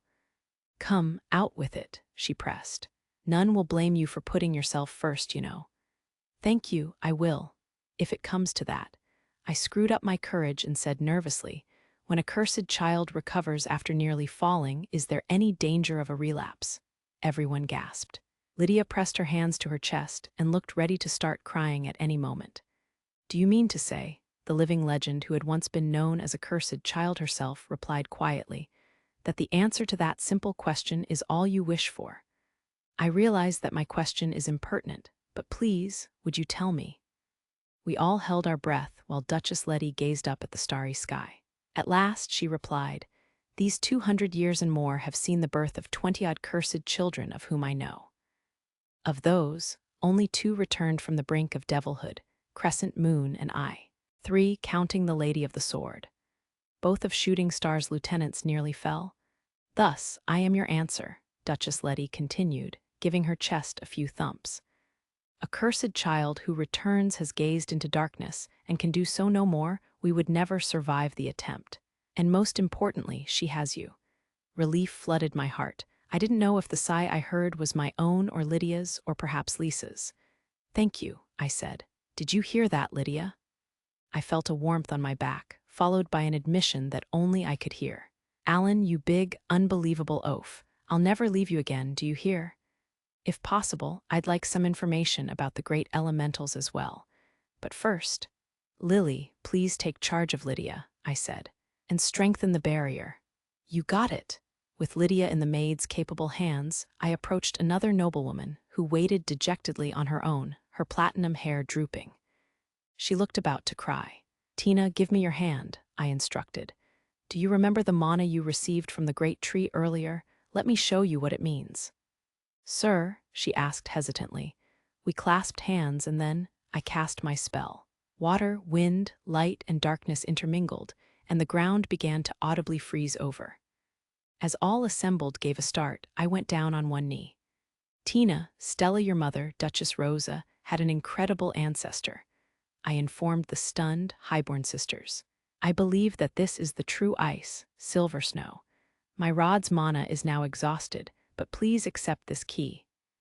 When I slowly withdrew my hands, a glittering silver ice crystal rested in Tina's palm. She cupped it in both hands and held it just over her heart. A blizzard raged around her, cool and fresh. I feel your mana within me so vividly, sir, she murmured, gazing at me with teary eyes. The mark of frigid crane pulsed on the back of her right hand. The great tree must have bolstered Frigid Crane's power by sharing some of its mana with you, I explained. And she provided the push that made this silver snow possible. Tina, she dwells within you for a reason, and I'd like us to learn what that is, one step at a time. I have every faith that you can do it. Tina's eyes widened. Yes, she said, blushing and looking older than her years. Yes, thank you, Allen. I always knew that you were my— Sorry, time's up, a red-eyed Lydia interrupted, muscling between us. Why you're being a bad sport, Lydia, Tina protested. It's my turn now. You don't get a turn. After all, mine never ends. What? Tina's shout gave way to a sporadic, sinister laugh. And here I was trying to be nice and make way for you out of sympathy. Well, fine then, no more mercy. Oh, You mean I don't need to go easy on you? That's an entirely separate JG's. Lydia. While the two of them butted heads, the rest of us exchanged looks and burst out laughing. Atra sang, my mom dried her eyes with a handkerchief, and Lisa smiled. Yes, this was a good use of my wishes. Well then, thank you all, I said, bowing to the four chieftains. Would you be willing to share some of your old war stories later? Dawn the next morning found me in the front hall, dressed once more in my usual attire and tying my shoelaces. The party had continued late into the night, with the result that it was still quiet inside the house at this gray hour. I had left a letter for everyone, so the only remaining difficulty was footfalls in the hallway derailed my train of thought. Alan, said a voice, where are you going so early? Mom, I'm sorry, did I wake you? I responded, finishing the last knot. Still, I'm amazed you could tell. I'm your mother. I know these things, my mom said in her usual sing-song. She wore a cardigan over her nightgown and a smile on her face. Nathan is busy in his workshop. Oh, my dad hadn't joined in the previous night's celebration either. By way of explanation, I added, some important people have asked to see me, so I'm popping over to the royal capital. I don't think I'll be gone long. Alan, I know how capable you are, but anxiety clouded my mom's normally cheerful face. What am I to do? Before I arrived at an answer, a young woman with short scarlet hair appeared. As usual, she was dressed for a sword fight. Have no fear, mother, she said. I'll be with him so you have nothing to worry about. Then she turned to me and whispered, how dare you try to leave on your own? Don't think I won't bite you. My apologies, Lydia, I whispered back, but I know you're going to bite me later anyway. Thank you so much, my mom said, evidently convinced. And Alan, make sure you listen to Lydia. Wah, Mom. I stifled my own protest before it got far. It wouldn't do to wake everyone. Lydia, meanwhile, chirped, don't mention it. And don't I deserve a word in parting, Lydia? Another voice cut in. Remember who tipped you off.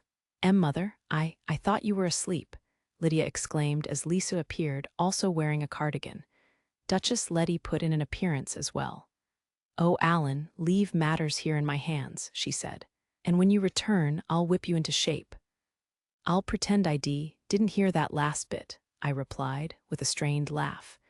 Then I shot a look at my partner, who was having her collar straightened by Lisa. We both bowed and said goodbye. Mom, I added, give my best to Dad and the girls. Have a nice trip, my mom replied. Anna is in the royal capital, Lisa said. Turn to her and the other maids for whatever you need. Duchess Letty concluded with a simple take care. The headmaster and Chieftain Chais awaited us outside the great tree. There you are, the old elf said. Forgive me for disturbing you so early in the morning. No apology necessary, I responded. But what's this about an urgent summons from Crown Prince John? The missive that I'd received before my duel with Duchess Letty had been short and to the point. Wished to discuss matters in utmost secrecy. Tomorrow morning, come alone to. I can teleport you easily enough, Chieftain Chais said, frowning. Still, don't you find it odd? Yes, the headmaster agreed. I've had no word and I can't explain it, but neither can I ignore it. I'll just have to go and find out then, I replied. I doubt that anyone will try to assassinate me out of the bee. Alan, Lady Lydia. Wait for me, came a musical cry, followed by a whoop, as a maid appeared from the gloom and landed before us. On her back rode a child whom I'd last seen asleep with Stella, now dressed in a coat. Lily, I sighed. We won't take you with us, Lydia added quickly. I know, but I think you'd better take Atra. Once Lily set her down, the little girl gave her ears and tail a wiggle, shaking loose pale lights, Stella's mana. As I'd thought, Atra had been absorbing her excess. So, ideally, I would have liked to leave her in the eastern capital. Lydia, however, stooped down and said, All right, you can come, but you'd better listen. Atra gesticulated. What do you mean you like hugs from Alan? How many times do I have to tell you that he's mine? Honestly.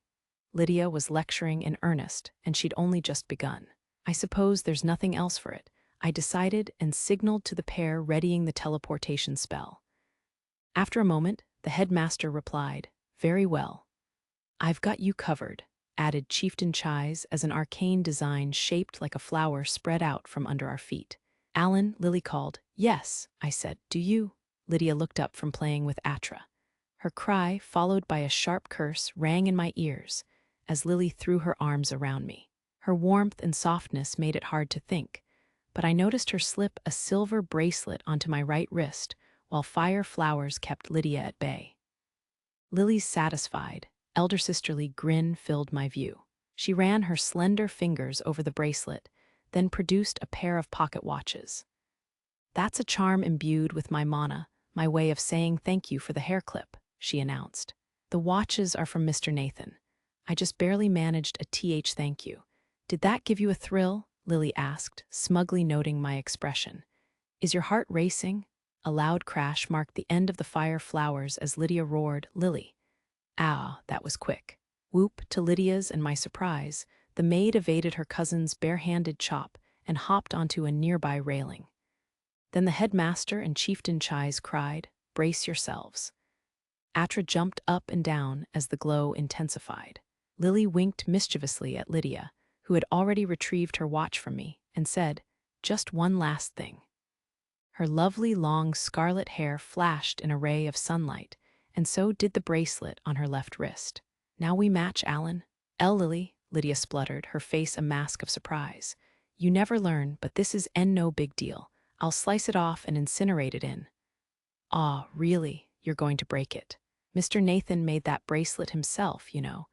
Well then, I guess you won't mind if I mention the engraving on your watch. Lily, the maid laughed.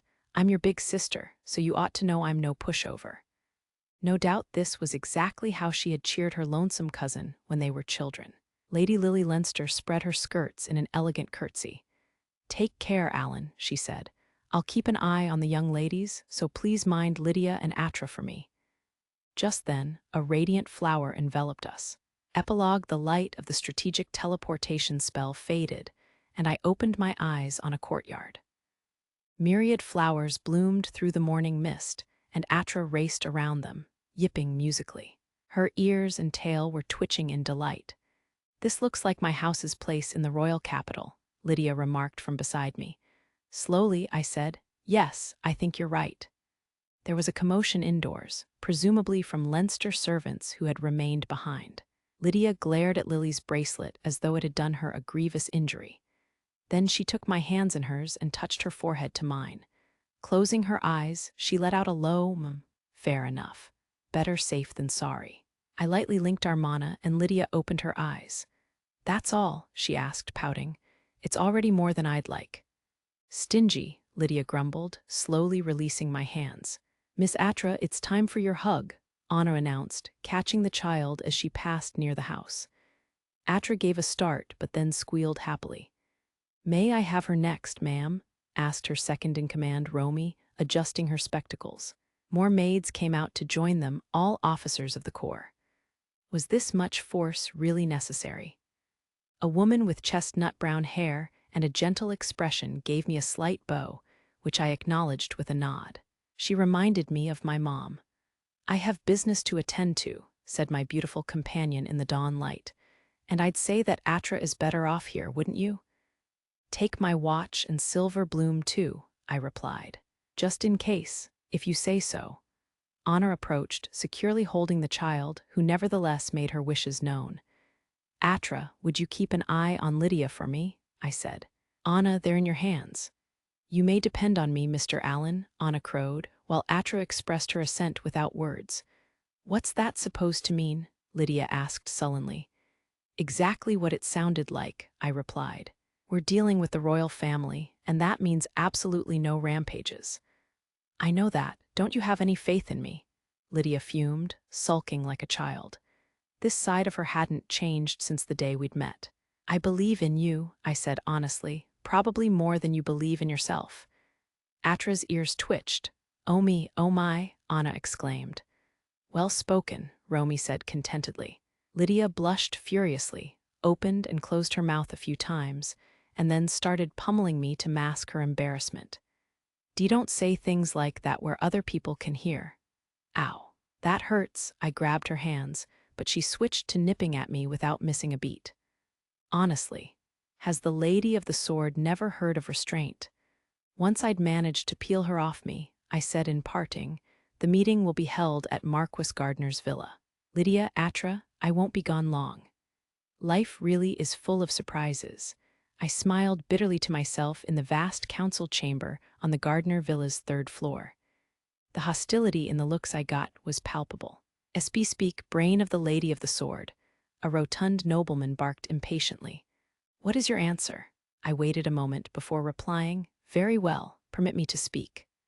I raised my head and looked up at the throne, on which sat His Royal Highness Crown Prince John Wainwright.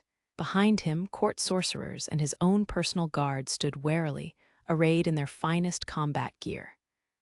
The summons had been genuine, but its aim had been my arrest, not a discussion. So no sooner had I entered the mansion than I had been ushered into this hall full of conservative aristocrats who had sat out the rebellion. For instance, the gray-haired old man standing deferentially behind Prince John was Gerhard Gardner, the leader of the court sorcerers. His face showed no emotion. "I fail to grasp your meaning," I continued.